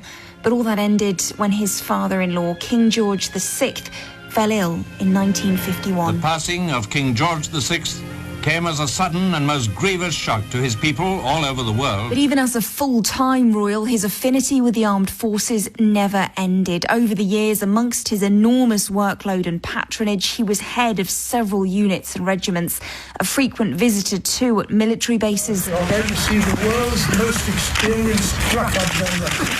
And the Duke of Edinburgh worked closely with various military charities and organisations over the decades, so much so that for his 90th birthday, as well as a 62-gun salute, he was given this present by his wife, the Queen. He's Colonel-in-Chief of numerous army regiments, Admiral of the Fleet, Captain General of the Royal Marines, Field Marshal of the Army, Marshal of the Royal Air Force. The list goes on. And today the Queen bestowed on her husband the title Lord High Admiral. And then for his last discharge of duty before retiring in 2017, he spent it meeting fundraising Royal Marines at Buckingham Palace. Lieutenant Colonel Gary Green was there. He had a smile on his face and he enjoyed listening to the extraordinary feats that the Royal Marines had done. And all Royal Marines look up to the Duke of Edinburgh. He's a fantastic and outstanding figurehead that over the past 64 years has been simply outstanding. A fitting final act of official royal duty in a long life dedicated to supporting the military. Right, the Captain General!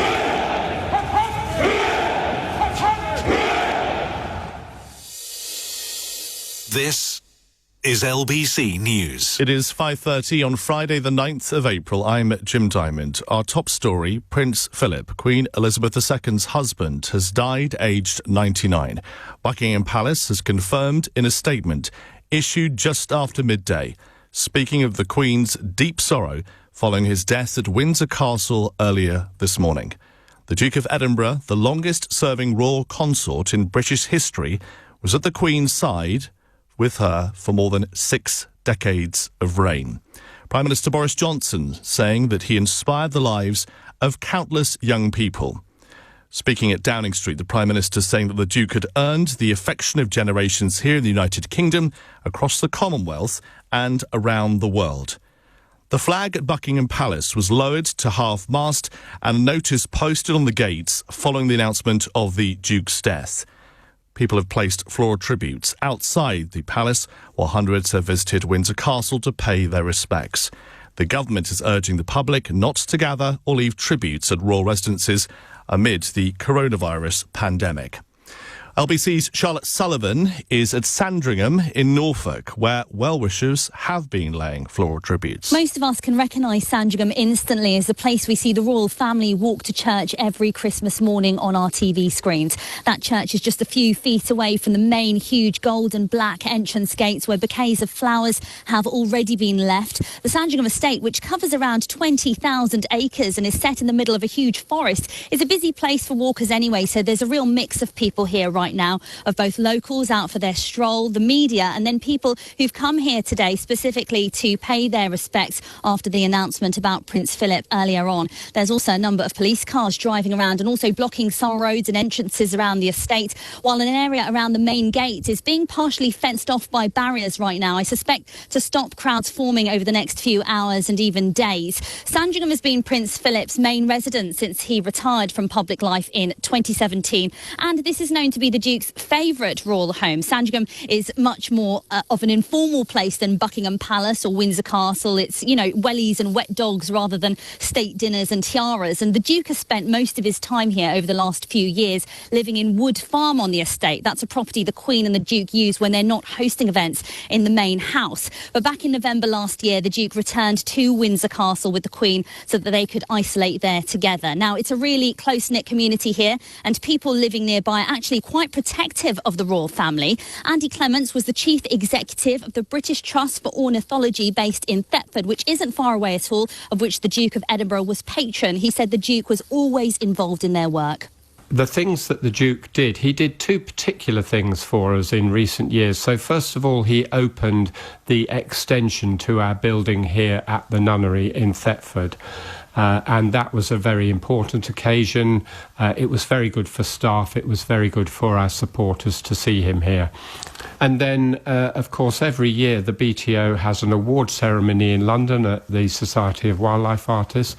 And in 2014, the Duke of Edinburgh came down the Mall in his little green taxi from Buckingham Palace, and he presented the awards for us at our prestigious ceremony. And it's those kind of ambassadorial roles in having a royal patron that are so important to charities like ours. Now, the Duke had a major hand in turning Sandringham into what it is today, working towards making the estate self-sufficient. And one of the more dramatic and memorable events we might remember of recent years here was a car crash on the road nearby involving the Duke back in 2019. The Duke's Land Rover ended up on its side, but he managed to get out and walk to check on the driver of the other vehicle. I spoke to some people here earlier who said that they felt a bit sad that that event might be what he's remembered for in relation to this royal home. But they said, as locals, that very much isn't the case. They told me people here really value the royal family and see them as part of the local community. And that's easy to see from the amount of people already turning up here today to lay flowers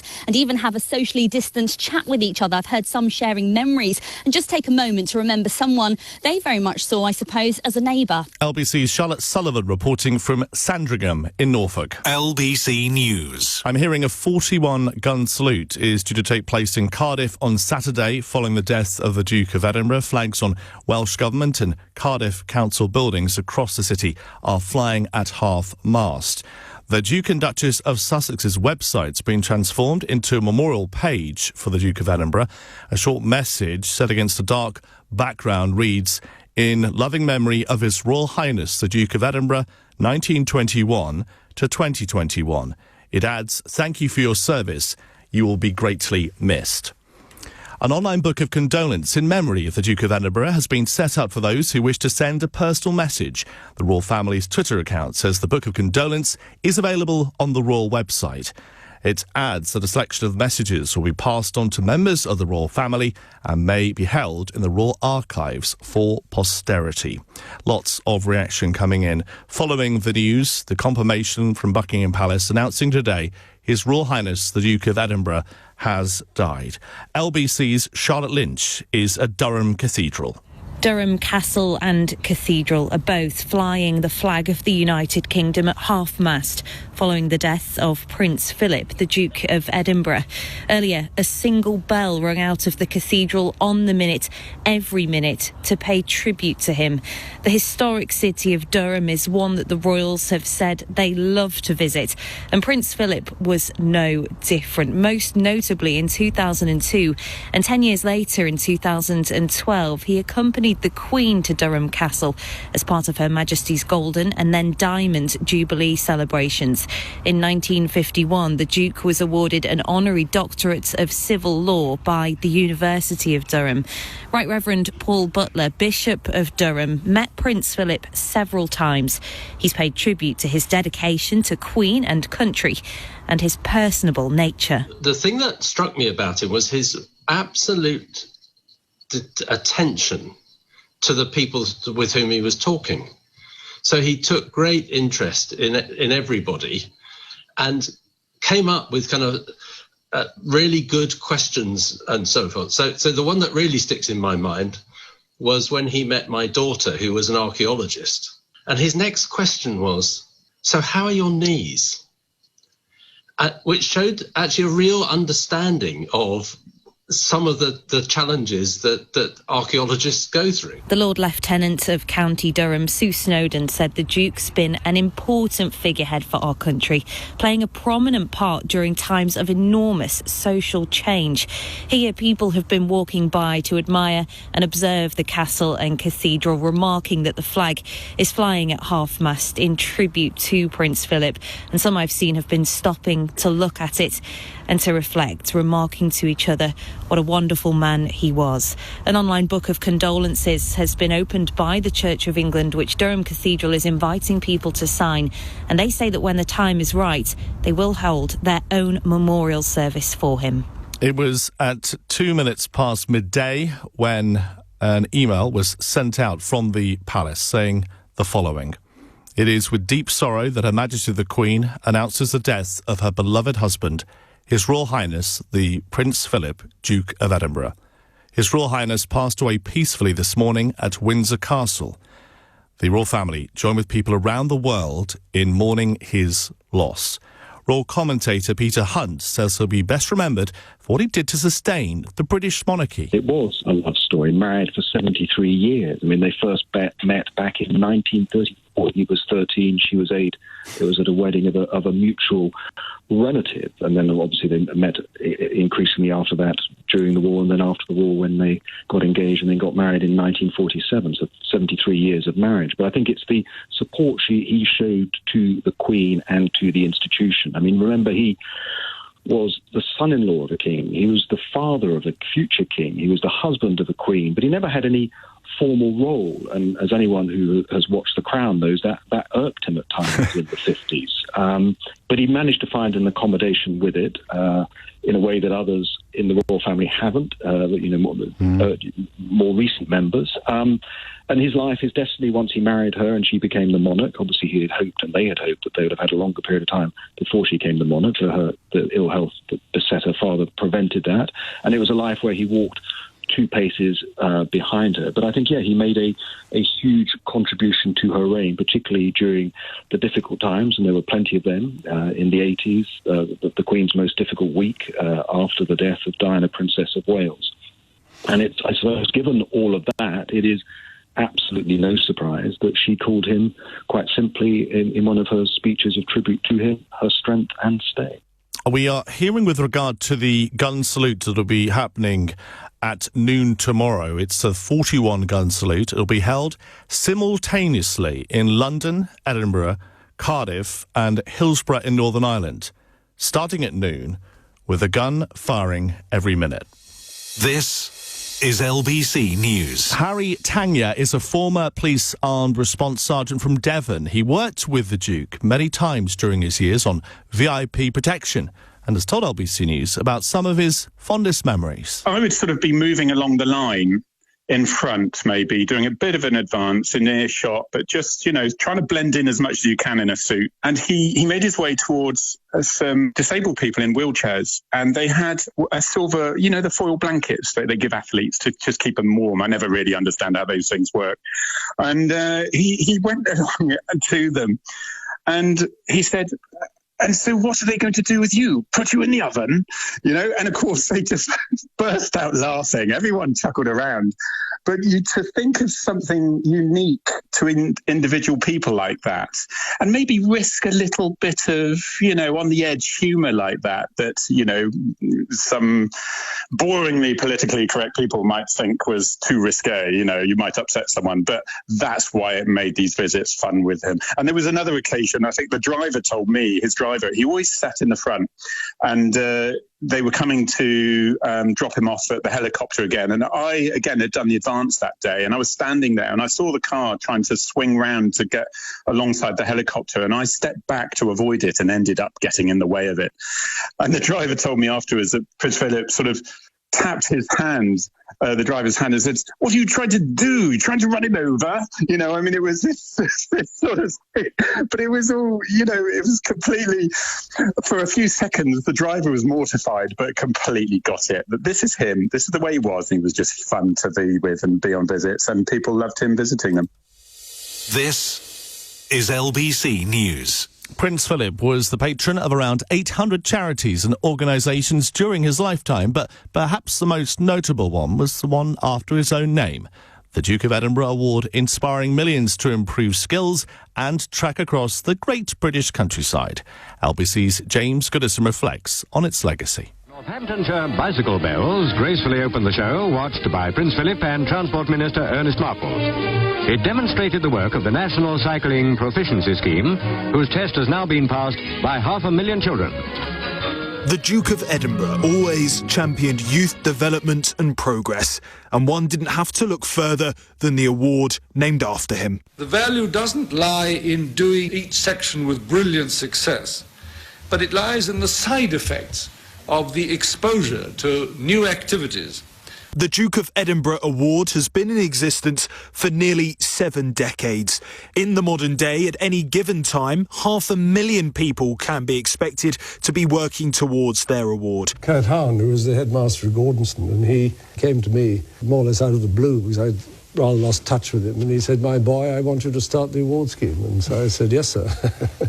It was based on Hahn's theory that you shouldn't be a specialist in any one thing, and he felt that you shouldn't concentrate entirely on academic education. The CEO of the Duke of Edinburgh Award, Ruth Marvel, told LBC that even after stepping back from public life in 2017, Prince Philip still remained heavily invested in the award that shared his name. The Duke remained incredibly interested in and supportive of DofE for his entire life. I think DofE was his favourite.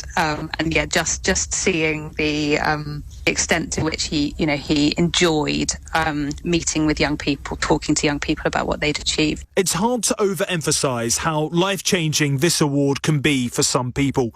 John did his DofE at a young offenders institution, his selected skill being cooking. He now runs his own catering business. Doing the Duke of Edinburgh's award and everything it gave me, as well as leading me on to a career that I'm very passionate about, it just gave me so many other sort of life skills. It meant I could pull myself out of that. And when meeting the Duke while completing his award, he told me that the Duke still employed his notorious sense of humour. Basically, a group of 6 of us all doing the silver and gold went off with 2 officers, and they were with us, and we went walking around the hills and everything. And he asked, were we all attached by ball and chain? The Duke of Edinburgh Award has given millions of young people skills, experience, confidence, a purpose and even a career.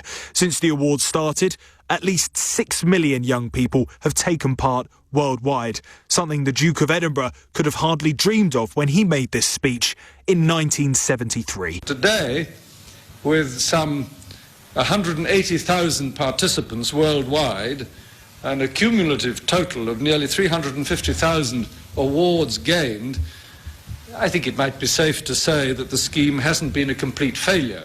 You're listening to LBC News. I'm Jim Diamond. We have been hearing the Prime Minister, Boris Johnson, has been chairing a cabinet meeting. Let's get more details of what was said. Here is our Westminster correspondent, Ben Kentish. Ben. This is for ministers, government ministers, to pay their tributes, to pay their respects to the Duke of Edinburgh.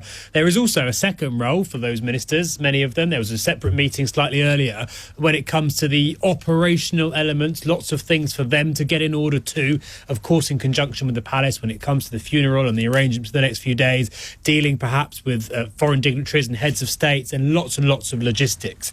We should know a bit more from that cabinet meeting soon. There are a few things we do know for now. Firstly, that Boris Johnson spoke to Keir Starmer earlier today and agreed that they would suspend campaigning ahead of the elections on the 6th of May, at least for now and probably for the next week or so. We also know that Parliament is being recalled the day early on Monday afternoon for MPs, again led by Boris Johnson, to pay their respects, and also that all government visits, announcements, press conferences, media appearances are also going to be paused during that period of national mourning. So things will look very different in the next week. It is protocol, it is traditional for politicians to respond in that way, largely, of course, in this case, out of respect for the Queen. But after that period, you would expect a little bit more action, a little bit more visibility, as usual, from government ministers.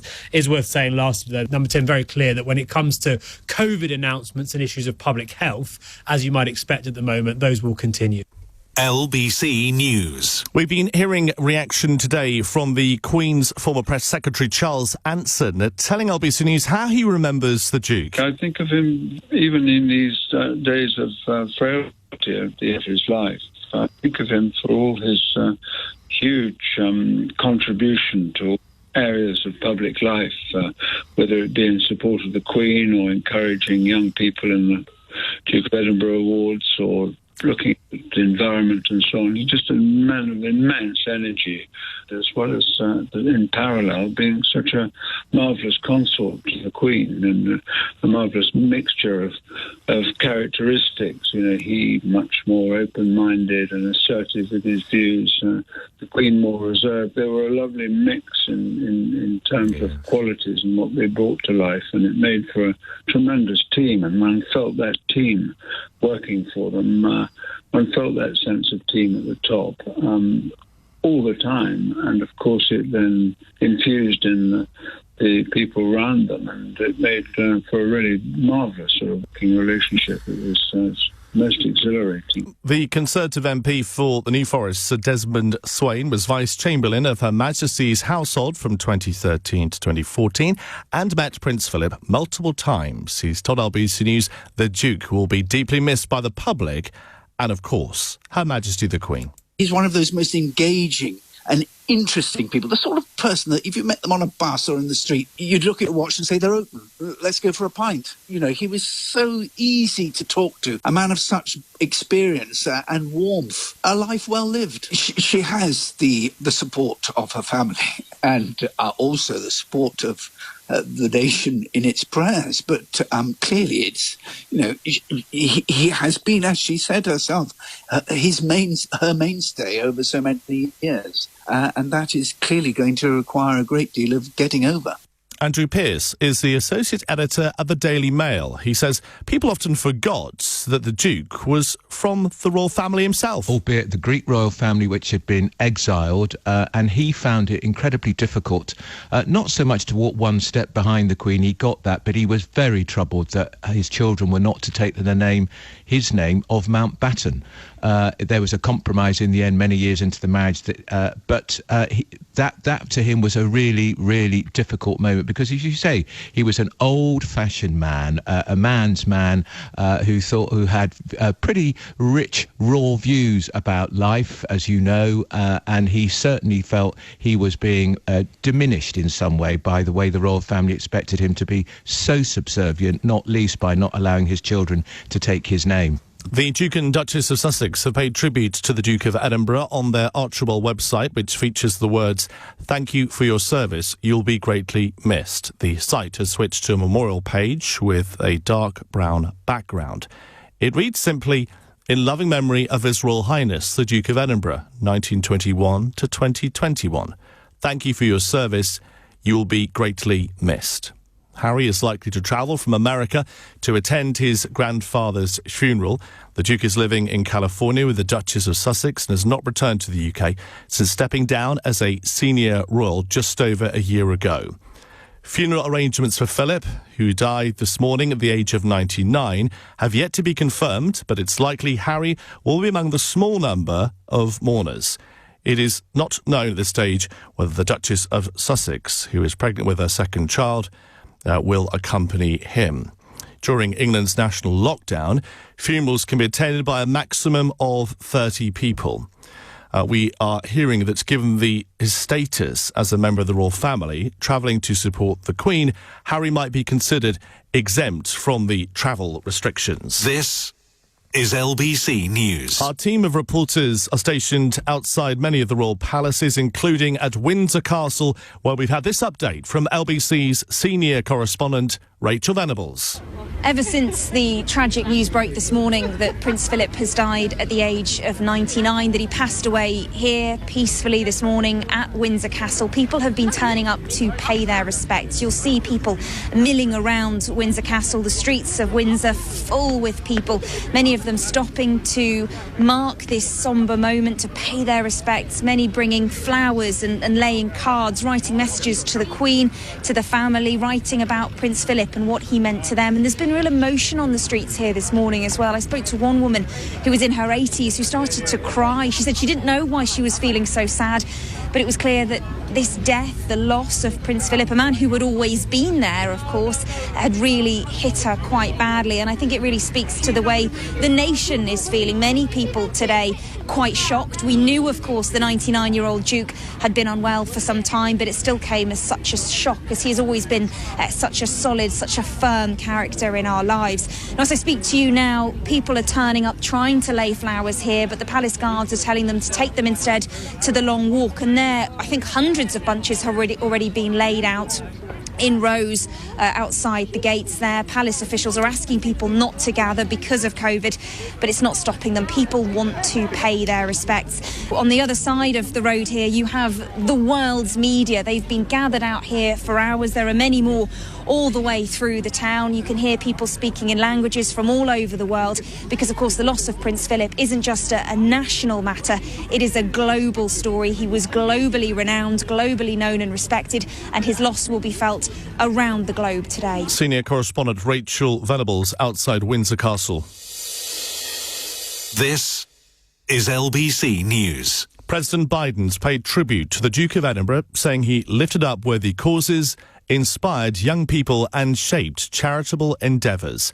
LBC's Washington correspondent Simon Marks reports. Americans woke up to learn of Prince Philip's death with US TV networks breaking into their breakfast programmes. Buckingham Palace has just confirmed that Prince Philip, the husband of Queen Elizabeth, has died at the age of 99. In a statement, President Biden and his wife Jill say the Duke of Edinburgh saw the world change dramatically and repeatedly during his 99 years. They speak of his decades of devoted public service and say his legacy will live on through his family and his charitable endeavours. Simon Marks, LBC News, Washington. Tributes are being paid here from politicians across the UK. Here's the Labour leader, Sir Keir Starmer. He dedicated his life to our country. And above all, I think he'll be remembered for his support and devotion to the Queen. And all of our thoughts are with the Queen, the royal family and the British public as they come together to mourn this huge loss. Next, Scotland's First Minister, Nicola Sturgeon. Well, I'm deeply saddened by the news that the Duke of Edinburgh has died, and my deepest personal condolences go to Her Majesty the Queen and the entire royal family. First and foremost, he was a husband, a father, a grandfather, a great-grandfather, and my thoughts are with all of those today who will be feeling a profound sense of loss and grief. In particular, the Queen. He was her husband of 74 years, and I think we can all imagine just how devastated she will be at his loss. Prince Philip, though, he lived a life of public service and deep devotion to the Queen. He had a close association, of course, with Scotland. He went to school in Scotland.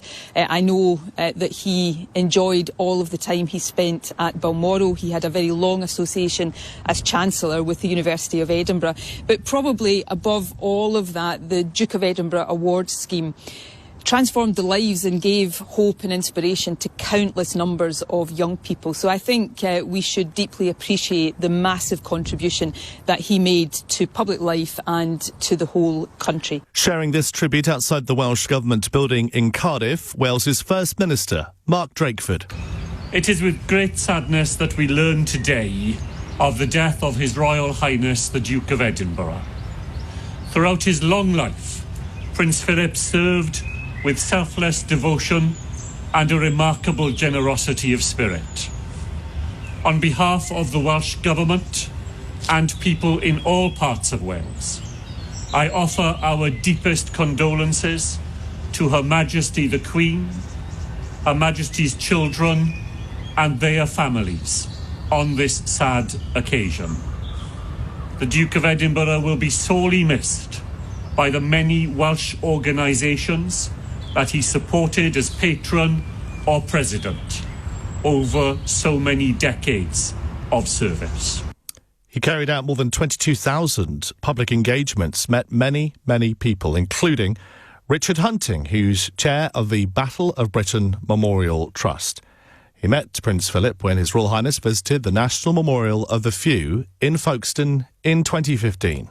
I think his influence will be enormous, and everybody will remember the huge spread of his interests and all that he did. And he was terribly good at putting everybody at their ease, and a lot of people are rather scared when they meet a member of the royal family. But he wouldn't have any of that. He would still tell his jokes, and some would call them gaffes, but they weren't really. They were always very amusing. And so he was a great guy. The Dean of Southall in Nottinghamshire, Nicola Sullivan, has been remembering the time she met the Duke during the Queen's Golden Jubilee tour back in 2002. There was some nervousness as to whether people would turn out. You know, there's been sort of dips, haven't there, in terms of the public's response to the royal family. But the crowds turned out in Bath that day, and school children, and the ease at which the Queen and the Duke of Edinburgh conducted themselves, so that, you know, just in that split second one is introduced, you never forget that moment for the rest of your life. And there will be millions of people actually across the world who today will be recollecting that moment. And it's not about the sort of idolising them. It's just for all that they have represented, and public service, public duty, being interested, curious about the world around them, and bringing hope, bringing joy, bringing friendship into the lives of so many people. And that, I think, is something that has to be celebrated. Nicola Jones is the events officer at the Alnwick Garden in Northumberland. She met the Duke when he visited a decade ago. So I met Prince Philip when he came to the Alnwick Garden to unveil a plaque with Her Majesty the Queen in 2011. He was absolutely lovely. The first thing he actually asked was about the children that we had there, and what they were doing and how they were all keeping. This is LBC News. The Duke of Edinburgh will not have a state funeral, and there will be no lying in state, in line with his wishes, the College of Arms has confirmed. The college, which helps to organise state occasions, says Prince Philip will lie at rest in Windsor Castle before a royal ceremonial funeral at St George's Chapel. The public are regretfully requested not to attend due to the pandemic. COVID-19 meant the funeral plans, codenamed Forth Bridge, had to be revised. We also have been hearing lots of tributes from people who have felt compelled to go to the royal palaces, who are being urged not to gather in numbers because of the pandemic. This woman outside Buckingham Palace telling LBC News why she went there. I haven't left the house in months, but I just felt really compelled to today. I really felt this is where I needed to be. I just have such admiration for the royal family in general, particularly the Queen and Prince Philip. I think dedication and service to our country, and I just wanted to say thank you to the Prince, and also to show the royal family, you know, kind of my condolences and best wishes, really. I think him and Her Majesty the Queen, without a shadow of a doubt, I think they're such role models for us today. And so I think this is why it's so sad that, you know, you start to think, is it a bit of an end of an era? And we've been hearing from people in Windsor. He's so inspirational and it's just a big shock. The man himself was a patriot to his adopted country, and that's something that's worth remarking upon. We heard the sad news, so we thought we'd buy some flowers. Obviously the children are aware of who he is, and we just thought it'd be a nice thing to do, a bit respectful. This is LBC News. It is 6 o'clock on Friday the 9th of April. Good evening, I'm Jim Diamond. Members of the royal family have joined tributes to the Duke of Edinburgh, who's died at the age of 99.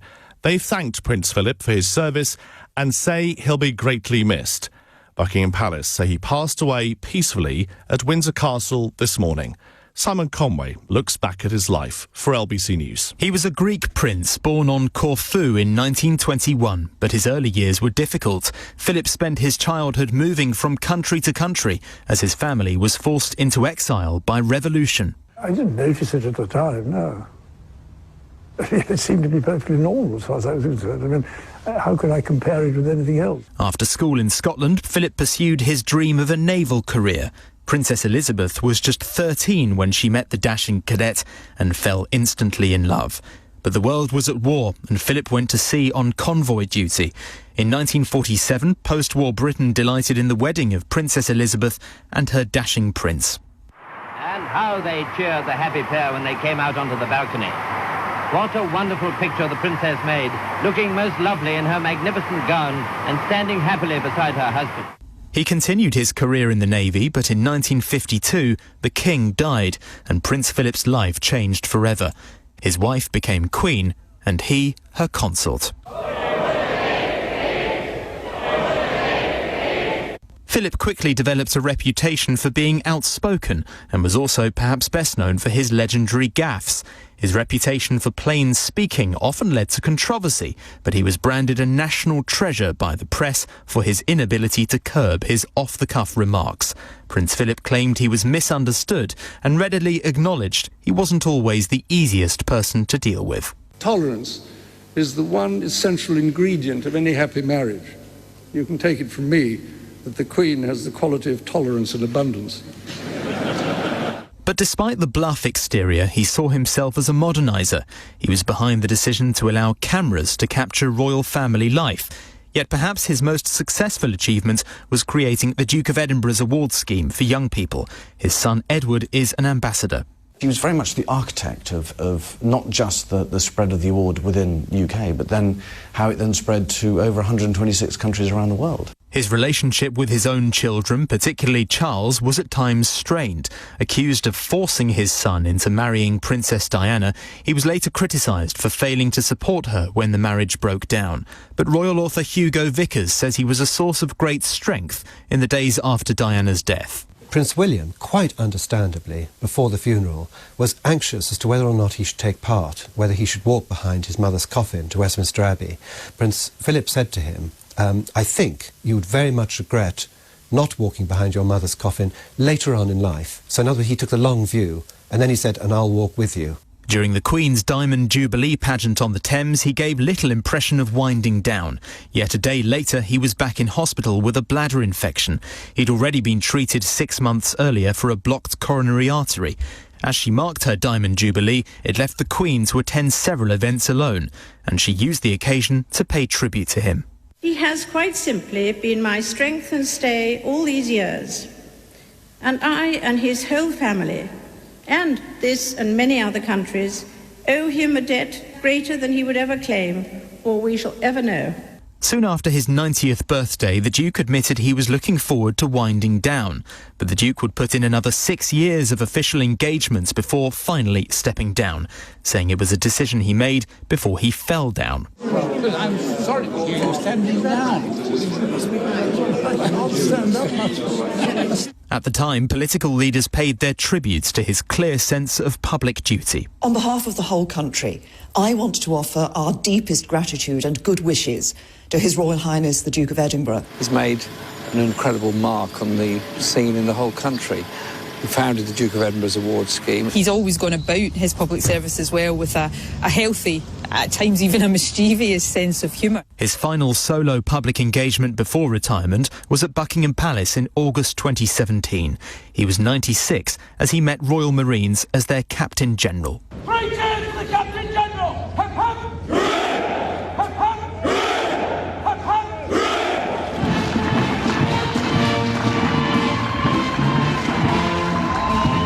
By then, he'd carried out more than 22,000 solo appearances since 1952.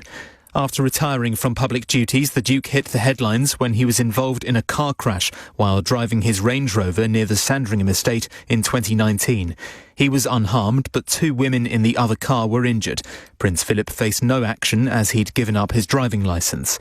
2 years later, he'd spend a month in hospital to be treated for an infection and undergo a successful procedure for a heart condition at the age of 99.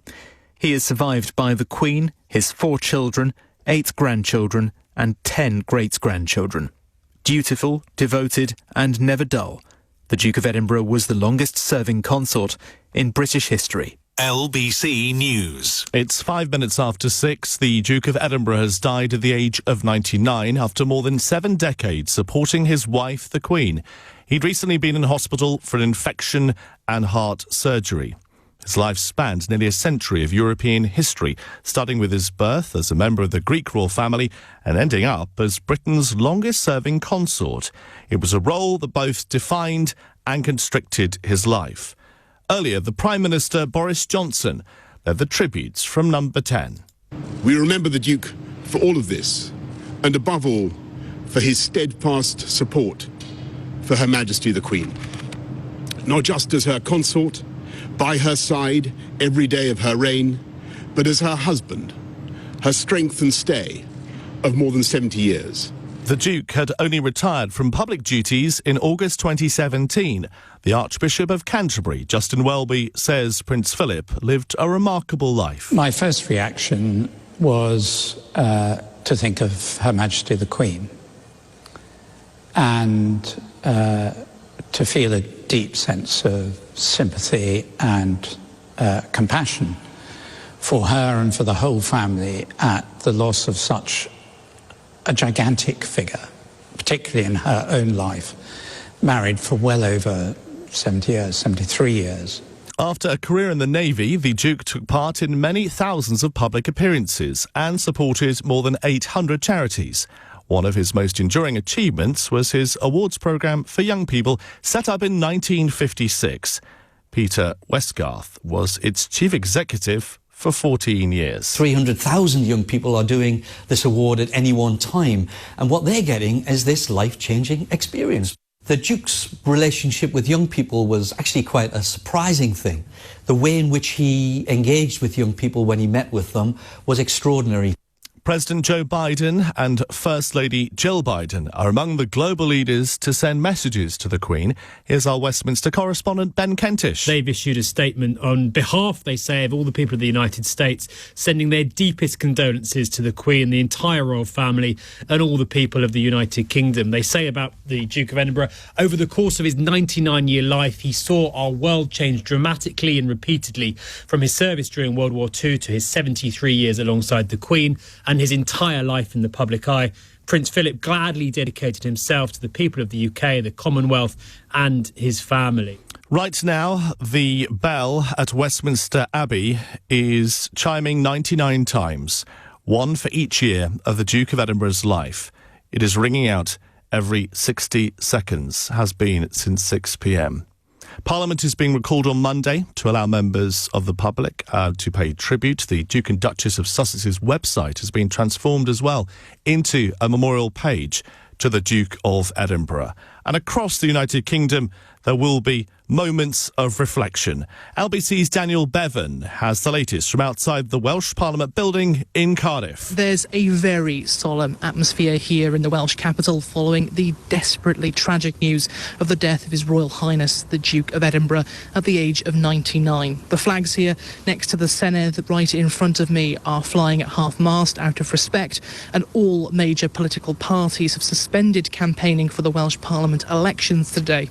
Mark Drakeford, Wales's First Minister, joined many political leaders across the world in paying tribute to Prince Philip. It is with great sadness that we learn today of the death of His Royal Highness the Duke of Edinburgh. Throughout his long life, Prince Philip served with selfless devotion and a remarkable generosity of spirit. On behalf of the Welsh Government and people in all parts of Wales, I offer our deepest condolences to Her Majesty the Queen, Her Majesty's children and their families on this sad occasion. The Duke of Edinburgh will be sorely missed by the many Welsh organisations that he supported as patron or president over so many decades of service. Now, the Duke played an incredibly important role in some of the most significant moments in modern Welsh history. In 1958, he opened the British Empire and Commonwealth Games at the Arms Park in Cardiff, at a time where Wales was the smallest nation to host the Games, so really helped elevate the country into the world stage. But perhaps the most significant engagement was in 1966, when he accompanied the Queen at the scene of the Aberfan disaster, where a landslip killed 116 children and 28 adults. A very dark day in Welsh history and a difficult time for so many in the South Wales valleys.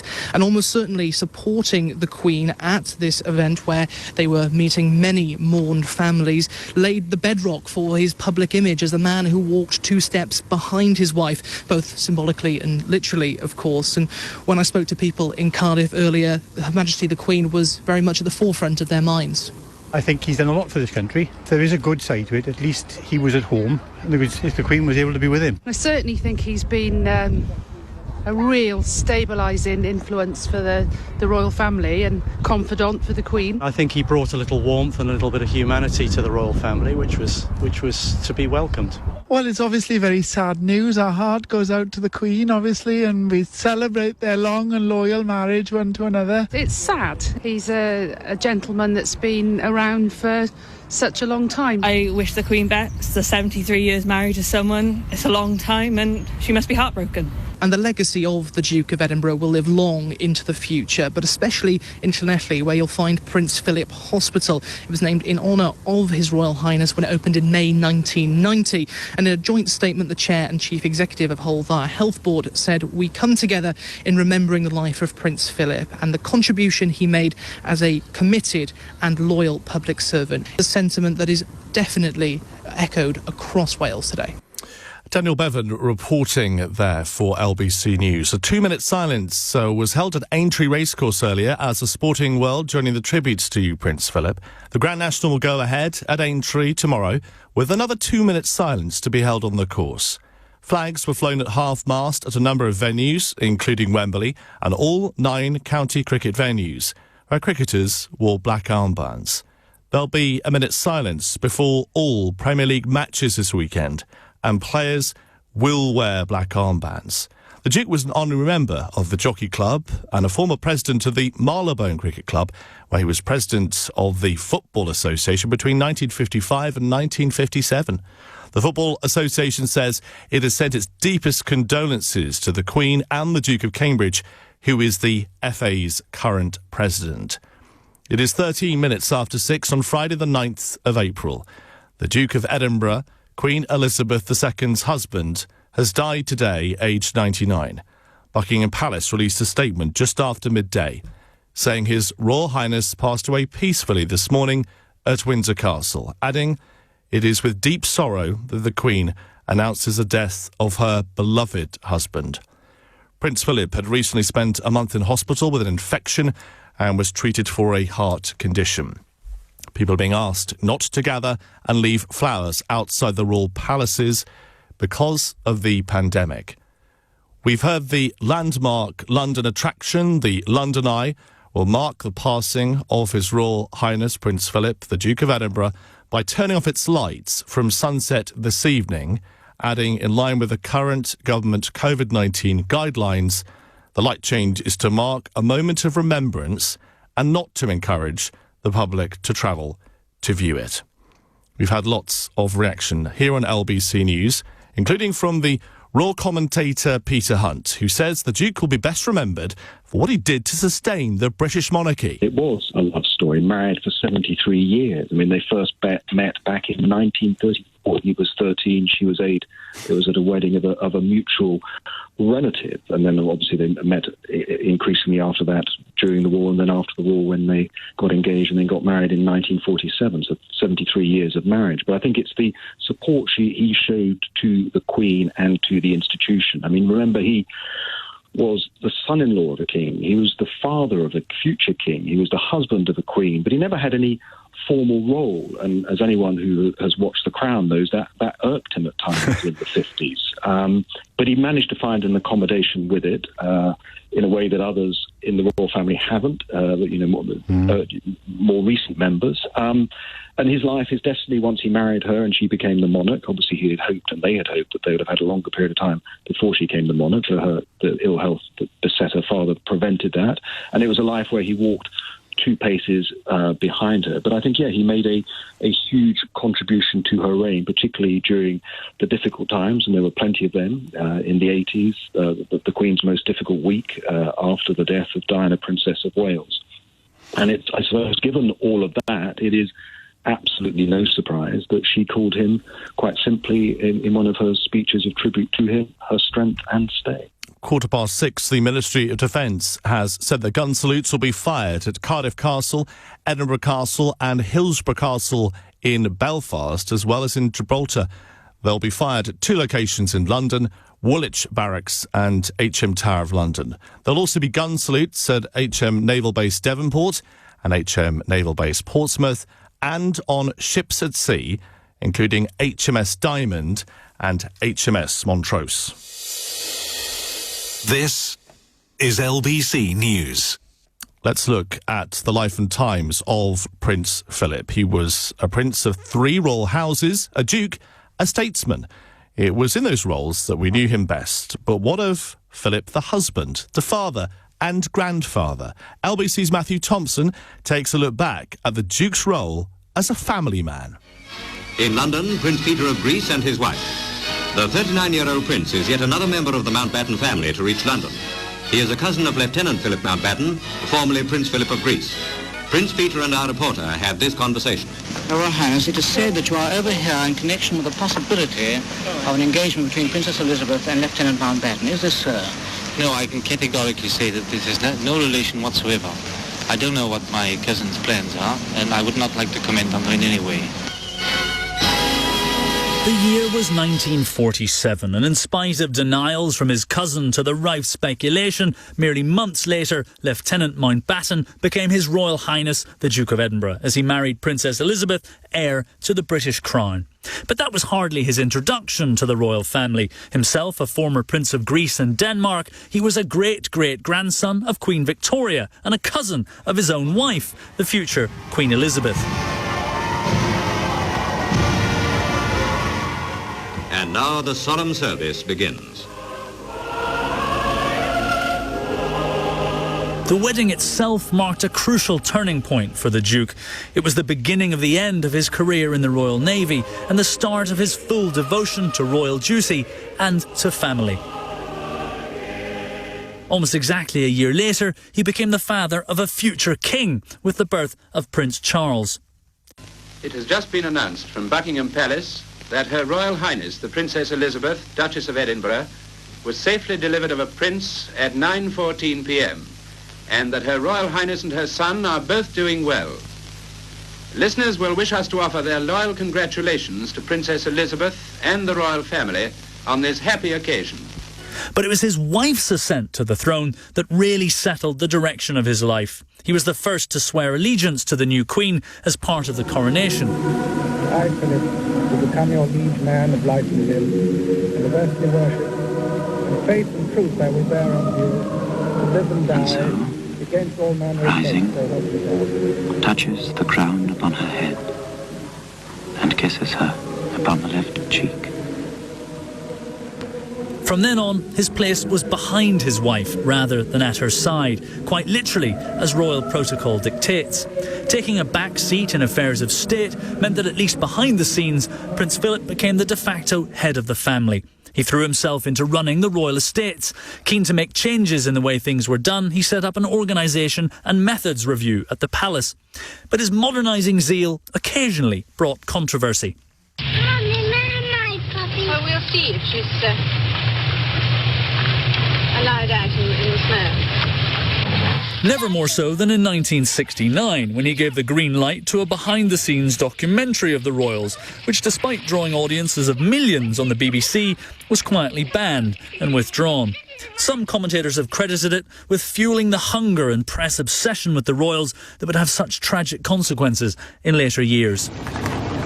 Still walking down the distinctive red road of the Mall before turning off to Horse Guards. The Duke of Edinburgh on the left, Prince William with his head bowed, Charles Spencer, the little figure of the red-headed Prince Harry, and the Prince of Wales.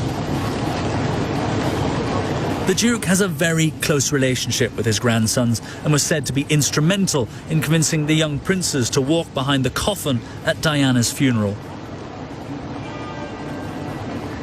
The extent of the prince's devotion to family and indeed to Queen and country is something that is best summed up in the words of Her Majesty herself, speaking 50 years after their wedding in 1997. He is someone who doesn't take easily to compliments, but he has quite simply been my strength and stay all these years. And I and his whole family, and this and many other countries, owe him a debt greater than he would ever claim, or we shall ever know. LBC News. It is 21 minutes past 6. We've had further reaction and tribute from the former Prime Minister Theresa May. Well, I think the whole nation is in mourning at the loss of Prince Philip, and my thoughts and prayers are with Her Majesty the Queen, who has lost the man who was her strength and stay for over 70 years. Prince Philip was a remarkable man, a man of many interests, and he put those interests and his talents to the service, the selfless and committed service of the Queen and the country. I think we have so much to be grateful to him for, probably more than many will ever know.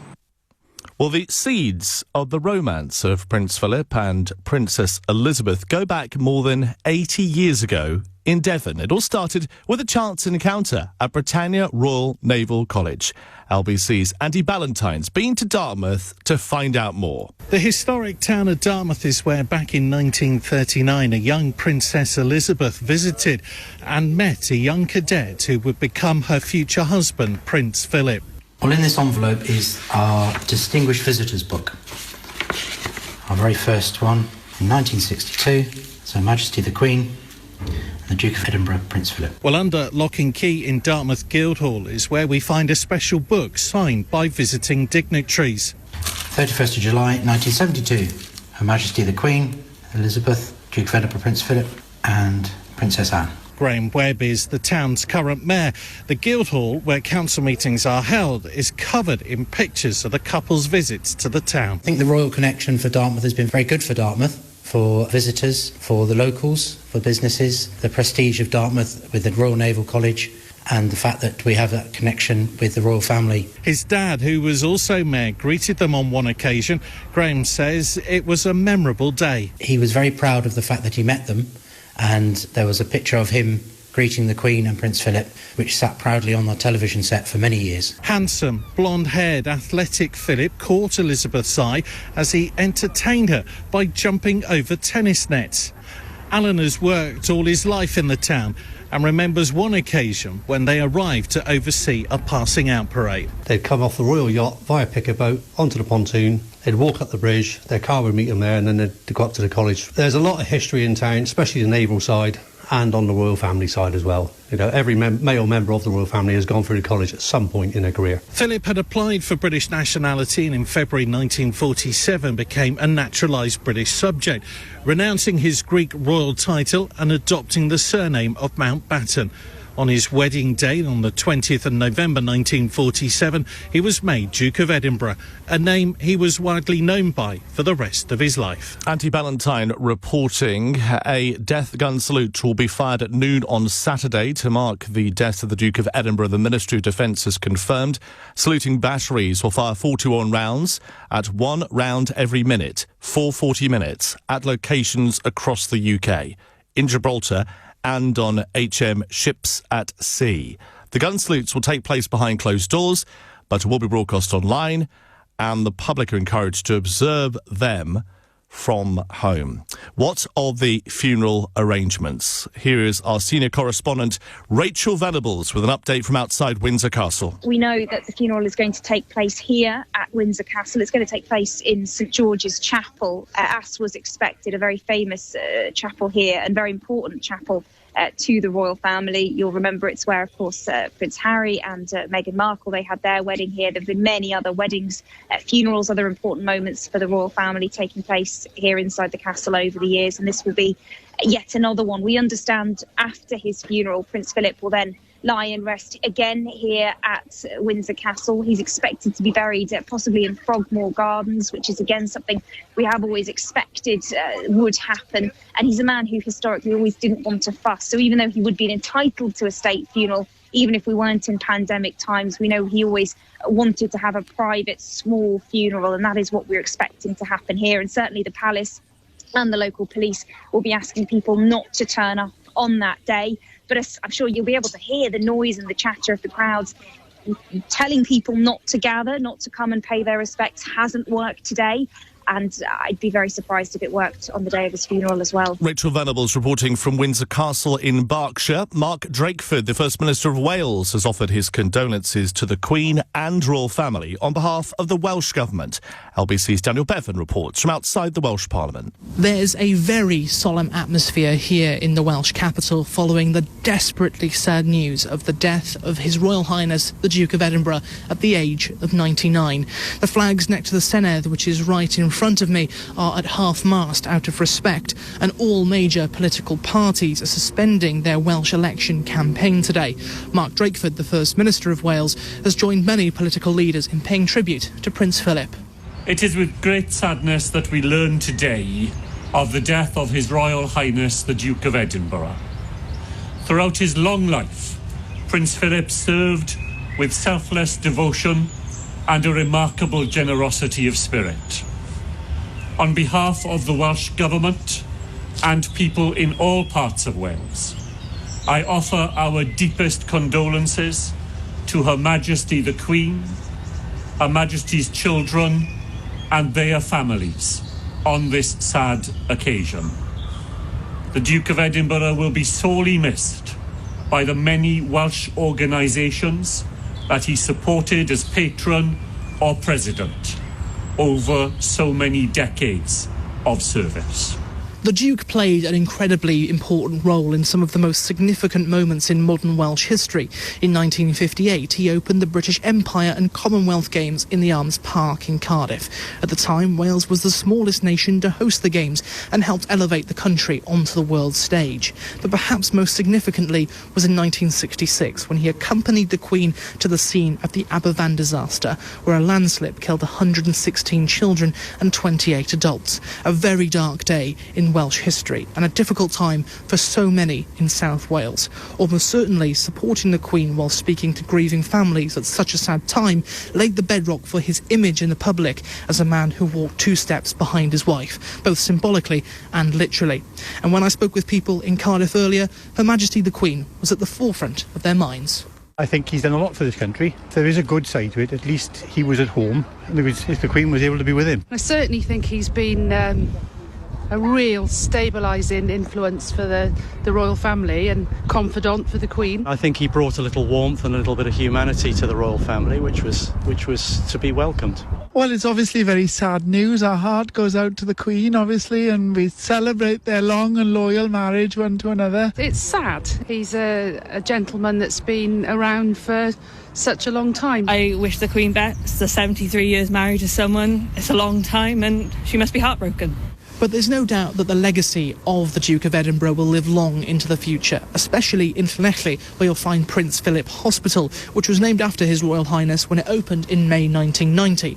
In a joint statement, the Chair and Chief Executives of the Hall Dda Health Board said, "We come together in remembering the life of Prince Philip and the contribution he made as a committed and loyal public servant," a sentiment which is echoed across all parts of Wales. LBC's Daniel Bevan reporting from Cardiff for us. An online book of condolence has been set up. This is on the royal family's official website for those who wish to offer a personal message of condolence. During the current public health situation, it says the books of condolence will not be available for the public to sign. The royal family asks that members of the public consider making a donation to a charity instead of leaving floral tributes in memory of the Duke. We've been hearing from religious leaders, including Justin Welby, the Archbishop of Canterbury. My first reaction was to think of Her Majesty the Queen and to feel a deep sense of sympathy and compassion for her and for the whole family at the loss of such a gigantic figure, particularly in her own life. Married for well over 70 years, 73 years. I think I heard today that there's only 5% of the population who were alive, who have been alive longer than the Queen and the Duke of Edinburgh had known each other. So that was my first thought. I think, secondly, to feel an extraordinary sense of what a remarkable life. What a wonderful life of service, of duty, of service to his country, service to the crown, but with this formidable intelligence, insight, and a really extraordinary prophetic gift. The Prime Minister has led a cabinet meeting to pay tribute to His Royal Highness the Prince Philip, Duke of Edinburgh, noting that it's a sad day for the country and that His Royal Highness would be remembered with great fondness and affection for generations to come. He referenced the Duke's long and devoted public service, noting he had known 16 Prime Ministers. Cabinet shared recollections of meeting Prince Philip and praising his work, including as an environmentalist and for the Duke of Edinburgh Awards, which the Prime Minister said had benefited the lives of countless young people. Ministers say they've already received thousands of messages of condolence from all over the world. The Prime Minister saying Prince Philip has supported Her Majesty the Queen with constant advice and support throughout their marriage, and that his thoughts were with the Queen and the royal family. Concluding by saying, in the coming days, the entire country will have a chance to reflect on his life, work and legacy. This is LBC News. Let's get further updates now and hear from LBC reporter Alan Zazinski, who's outside the Palace of Holyrood House in Edinburgh. The Union and the Saltire flags flying high over Scotland's capital here are now at half-mast as the city mourns the Duke of Edinburgh. And it's a picture replicated across the country with flags lowered in Glasgow's George Square as well as in Dundee and in Aberdeen. And the First Minister, Nicola Sturgeon, shared her condolences. He lived a life of public service and deep devotion to the Queen. He had a close association, of course, with Scotland. He went to school in Scotland. I know that he enjoyed all of the time he spent at Balmoral. He had a very long association as Chancellor with the University of Edinburgh. Of course, Prince Philip's association with Scotland started in his school days. According to his headmaster's report, he was universally trusted and well liked at the Gordonston boarding school in the North East. Indeed, he would later go on to credit one of his teachers there as the inspiration for his Duke of Edinburgh award scheme, perhaps one of his biggest legacies. These people people along the Royal Mile told me how they'd be remembering him. A lot of folk turned out to see them, but never got the weather, unfortunately. When they came to Edinburgh, it was a shame. The garden party, they used to come for the garden party and that as well. Well, he had one of these difficult temperaments over the years. I think there was a gentler side to him too. The Duke of Edinburgh Award, which was just great, and I think that's his legacy, really. And just down from where I am outside the castle, flowers were laid outside the Palace of Holyrood House, the Queen's official residence in Scotland. That's where Her Majesty has hosted dozens of her famous garden parties, to which the Duke has attended, along with many other events and commemorations over the years. I spoke to Edinburgh's Lord Provost, Frank Ross, who met the Duke at one event and says he will be sorely missed. It's with great sadness that I share on behalf of the citizens of the capital of Scotland, Edinburgh, our sincere sympathies and condolences and to Her Majesty the Queen and to all members of the royal family at this incredibly sad time. And just across from the palace, flags were also lowered at the Scottish Parliament building. It is empty at the moment due to the ongoing election campaign, but all parties have now said they will be putting that campaigning on hold for now as a mark of respect. And here in the grounds of the castle tomorrow, the sound of a 41-gun salute will echo over the city at noon, as it will in London, Cardiff and Hillsborough, giving all of us the chance to remember and reflect on the Duke of Edinburgh's life. Alan Zazinski reporting outside the Palace of Holyrood House in Edinburgh. This is LBC News. It is 6:35. I'm Jim Diamond. Our top story, tributes are being paid from around the world to the Duke of Edinburgh, who's died at the age of 99. We're told he passed away peacefully at Windsor Castle this morning. These people at Buckingham Palace have been reflecting on his life. My parents were definitely a big factor in why I came today. They have a lot of respect for the UK and the royal family, as this country took them in as refugees. I feel like he's done a lot over the years. Support for the Queen, support for the country. I'm an immigrant, so it feels like he and the Queen has always been an icon. Prince Philip and the Queen were married for more than 70 years. The Duke's final solo engagement before retiring was at Buckingham Palace in August 2017. An online book of condolence has now opened. The royal family's asking people to make a donation to charity rather than gathering in crowds to leave flowers during the coronavirus pandemic. Westminster Abbey has been sounding a bell 99 times, one for each year, of the Duke of Edinburgh's life. We've had an update, indeed, hearing from the Prime Minister earlier, a statement read outside number 10 Downing Street. Prince Philip earned the affection of generations here in the United Kingdom, across the Commonwealth and around the world. He was the longest serving consort in history, one of the last surviving people in this country to have served in the Second World War. At Cape Matapan, where he was mentioned in dispatches for bravery, and in the invasion of Sicily, where he saved his ship by his quick thinking. And from that conflict, he took an ethic of service that he applied throughout the unprecedented changes of the post-war era. Like the expert carriage driver that he was, he helped to steer the royal family and the monarchy so that it remains an institution indisputably vital to the balance and happiness of our national life. He was an environmentalist and a champion of the natural world, long before it was fashionable. With his Duke of Edinburgh Award scheme, he shaped and inspired the lives of countless young people, and at literally tens of thousands of events, he fostered their hopes and encouraged their ambitions. We remember the Duke for all of this, and above all, for his steadfast support for Her Majesty the Queen. Not just as her consort, by her side every day of her reign, but as her husband, her strength and stay of more than 70 years. And it is to Her Majesty and her family that our nation's thoughts must turn today, because they have lost not just a much-loved and highly respected public figure, but a devoted husband and a proud and loving father, grandfather, and in recent years, great-grandfather. Speaking on their golden wedding anniversary, Her Majesty said that our country owed her husband a greater debt than he would ever claim or we shall ever know. And I'm sure that estimate is correct. So we mourn today with Her Majesty the Queen. We offer our condolences to her and to all her family. And we give thanks as a nation and a kingdom for the extraordinary life and work of Prince Philip, Duke of Edinburgh.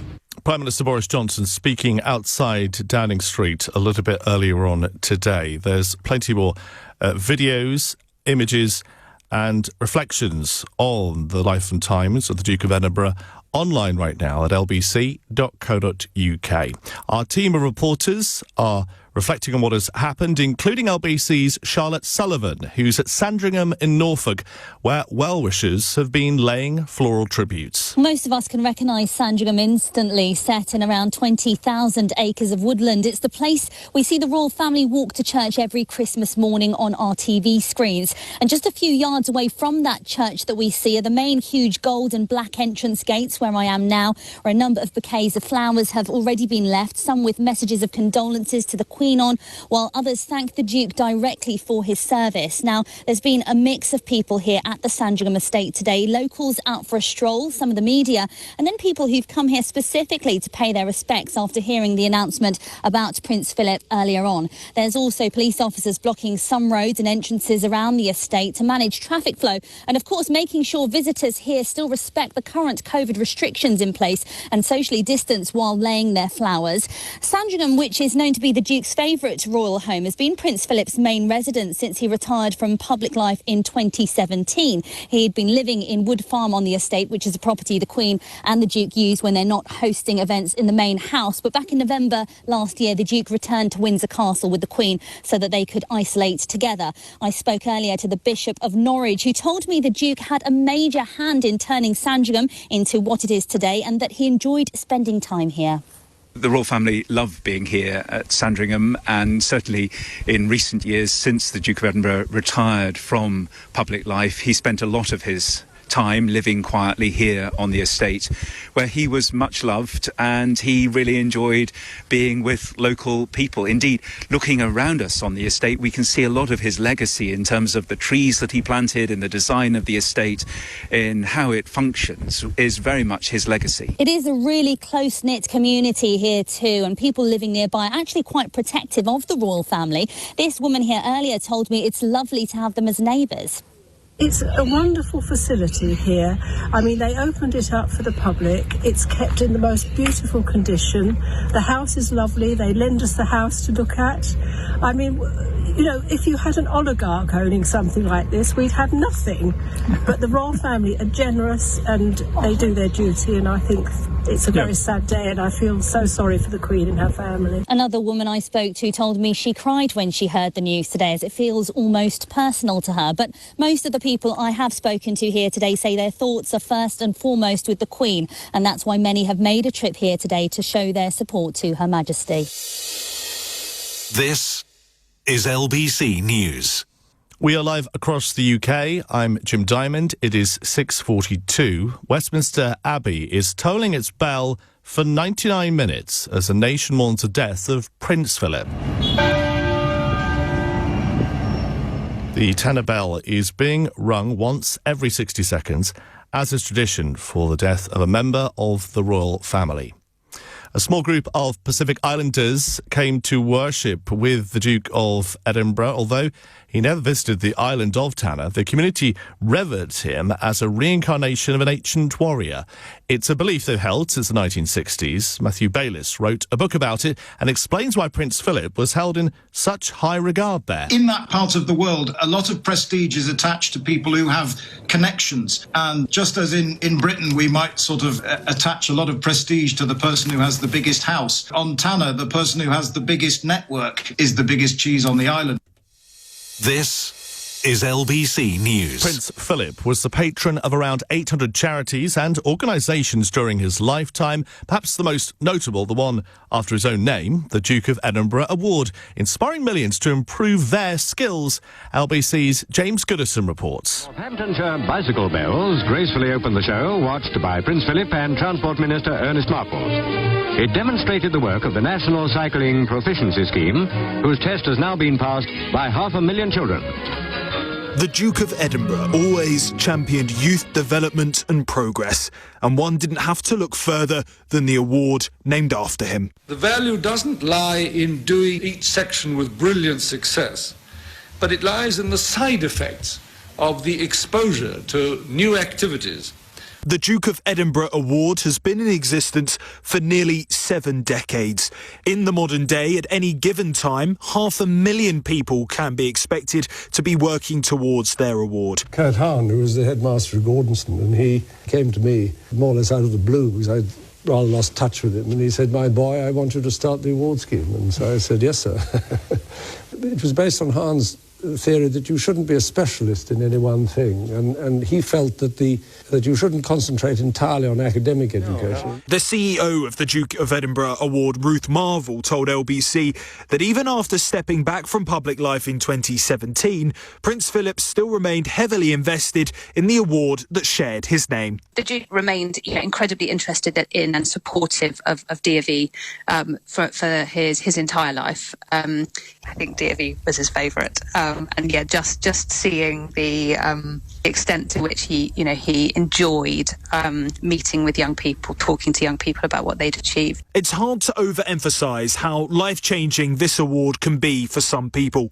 John did his DofE at a young offenders institution, his selected skill being cooking. He now runs his own catering business. Doing the Duke of Edinburgh's award and everything it gave me, as well as leading me on to a career that I'm very passionate about, it just gave me so many other sort of life skills. It meant I could pull myself out of that. And when meeting the Duke while completing his award, he told me that the Duke still employed his notorious sense of humour. Basically, a group of 6 of us all doing the silver and gold went off with 2 officers, and they were with us, and we went walking around the hills and everything. And he asked, were we all attached by ball and chain? The Duke of Edinburgh Award has given millions of young people skills, experience, confidence, a purpose and even a career. Since the award started, at least 6 million young people have taken part worldwide, something the Duke of Edinburgh could have hardly dreamed of when he made this speech in 1973. Today,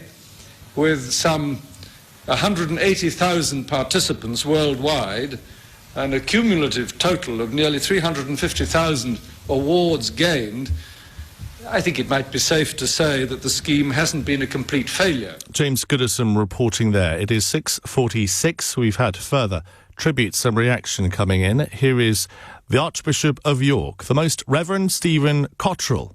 It's impossible to understand his life without using the word service. And his life wasn't an easy life. He saw active service in the Royal Navy during the Second World War.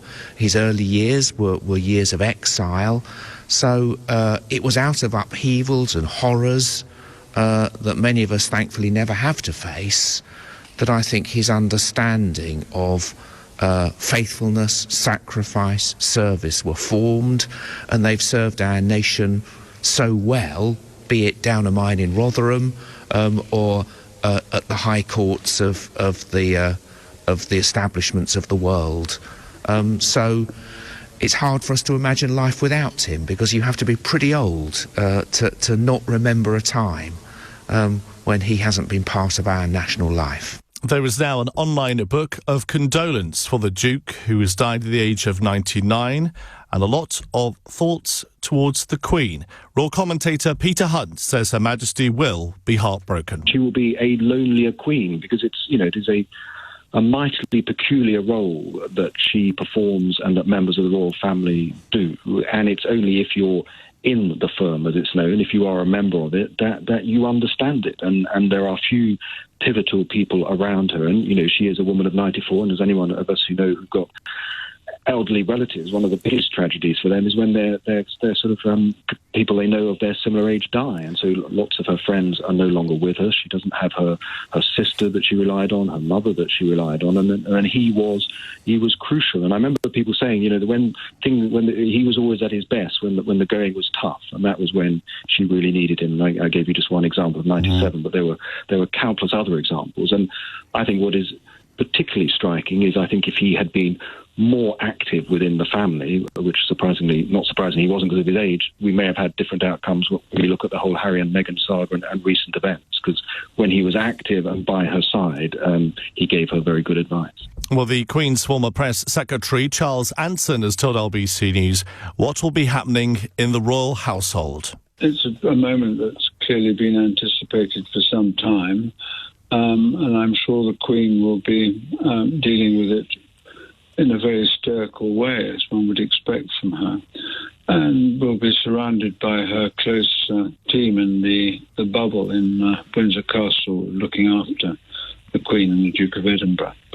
So I think probably a quiet moment for herself, and also, will be in touch with the Prince of Wales and members of her family over the coming 24 hours. His first day after his death, she will be very much with her small group of people looking after her, and in touch by phone with the Prince of Wales and perhaps other members of the family. And she will have with her, a lady-in-waiting, Sue Hussey, that's been with her for much of this time, and another lady-in-waiting they take in turns. And I'm sure there will be many devoted staff who she's known all her life and who have known Prince Philip as well around her. The charitable work of the Duke of Edinburgh has seen millions of young people in more than 140 countries get involved with volunteering, dance, sport and expeditions. 21-year-old Poppy Kearney from Warwickshire has completed a bronze, silver and gold DOV, and she's told LBC News she's thankful to have had that opportunity. I'm extremely grateful that he set up DOV, and it really has made me reflect on how lucky our generation is. We've heard that President Biden and his wife Jill are keeping the Queen and her family in their hearts. Here's our Washington correspondent Simon Marks. The news of the Duke of Edinburgh's death broke just after 7 o'clock in the morning here on the East Coast, 4 o'clock in the morning out on the West, and America's broadcast networks broke into their breakfast time programming. All right, we are coming to you with some breaking news right now. CBS News has learned that Prince Philip, the husband of Queen Elizabeth, has died at the age of 99. In a statement the royal family has released, they say it is with deep sorrow that Her Majesty the Queen announces the death of her beloved husband, His Royal Highness the Prince Philip, Duke of Edinburgh. Now to breaking news from London. Buckingham Palace has just confirmed that Prince Philip, the husband of Queen Elizabeth, has died at the age of 99. They'd been married, think about this, for 73 years. And imagine all that they have gone through together and how they've seen the world change from that particular vantage point. And that notion of just how much the world changed during the Duke's life was on the mind of Joe Biden, the president issuing a brief written statement on behalf of himself and the First Lady. He saw our world change dramatically and repeatedly, it says of Prince Philip, citing his public service during World War II, his 73 years alongside the Queen, and his entire life in the public eye. His legacy will live on, continued the statement, not only through his family, but in all the charitable endeavours he shaped. There were no personal recollections in that statement of any time that Joe Biden may have spent with the Duke of Edinburgh. And at the White House briefing a short time ago, Press Secretary Jen Psaki had nothing more to add. We saw the statement earlier, but has the President been in touch with Buckingham Palace, number 10, about the death of Prince Philip, and does he have any plans to attend the funeral? He has not been in touch directly himself. No, we put out a statement in his name and the First Lady's name earlier today. I'm not aware of any plans at this point in time. She seemed to be suggesting there that the President didn't even write the statement himself. The same cannot be said for Barack Obama, who has distributed a fulsome tribute to the Duke. He says when he and Michelle Obama first met Prince Philip, he and the Queen had already been on the world stage stage for more than half a century, welcoming leaders like Churchill and Kennedy, Mandela and Gorbachev. As two Americans unaccustomed to palaces and pomp, we didn't know what to expect. We shouldn't have worried. The Queen and Prince Philip immediately put us at ease with their grace and generosity, turning a ceremonial occasion into something far more natural, even comfortable. Prince Philip in particular was kind and warm, write the Obamas, with a sharp wit and unfailing good humour. It was our first introduction to the man behind the title, and in the years since, our admiration for him has only grown. We'll miss him dearly. The Obamas go on. Prince Philip showed the world what it meant to be a supportive husband to a powerful woman. Through his extraordinary example, he proved that true partnership has room for both ambition and selflessness, all in service of something greater. And from former President Donald Trump, we've also heard a detailed tribute, calling Prince Philip a man who embodied the noble soul and proud spirit of the United Kingdom and the Commonwealth. Melania and I send our deepest and most profound condolences to Her Majesty and to the entire royal family. The statement goes on, this is an irreplaceable loss for Great Britain and for all who hold dear our civilization. Prince Philip defined British dignity and grace. He personified the quiet reserve, stern fortitude and unbending integrity of the United Kingdom. And the Trumps say, we saw firsthand how the monarchy epitomizes and carries on the virtues of the British people. And no one did so more than Prince Philip. We're also keeping our eye, of course, on California. And a little bit earlier, the website for the foundation operated by the Duke and Duchess of Sussex there put out a tribute to the Duke of Edinburgh on its homepage. It says simply, in loving memory of His Royal Highness the Duke of Edinburgh, thank you for your service. You will be greatly missed.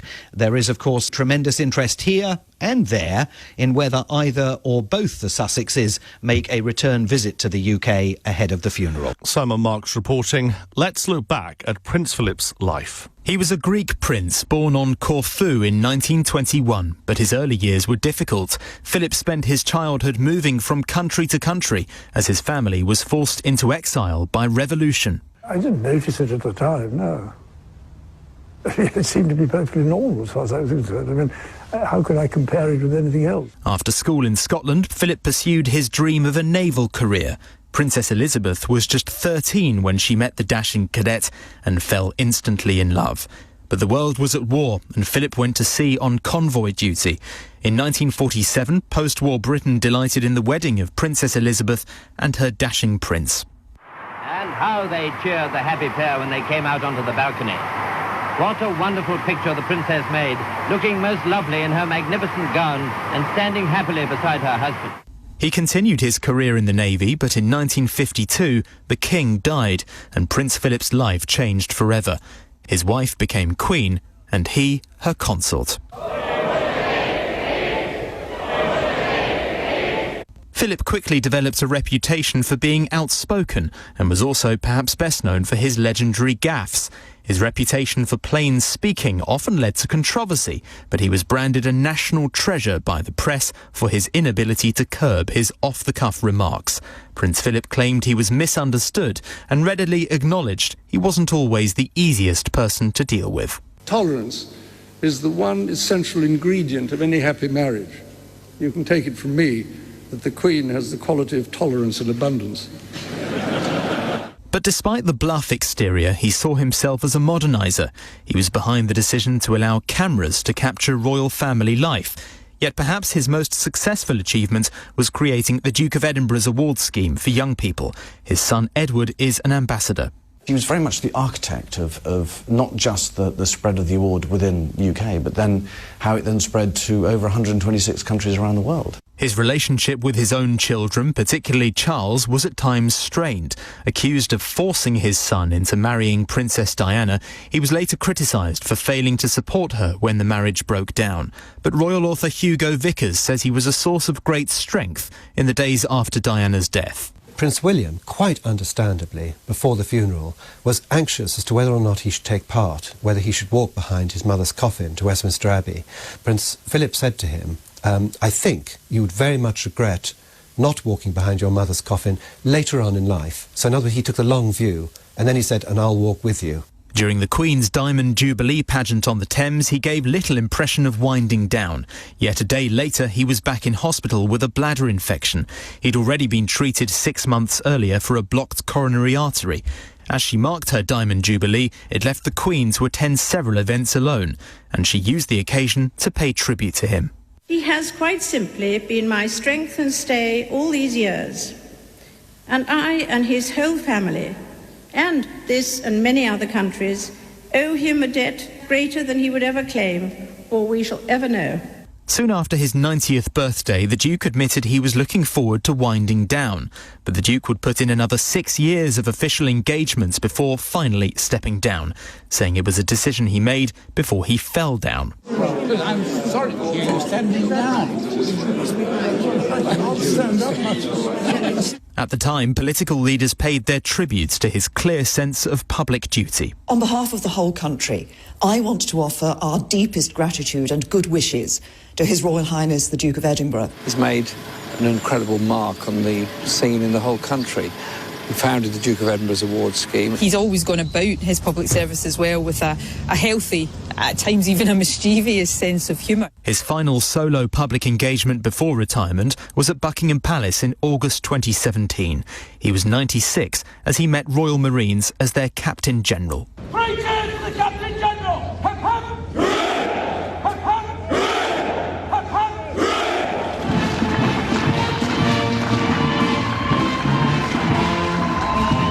By then, he'd carried out more than 22,000 solo appearances since 1952.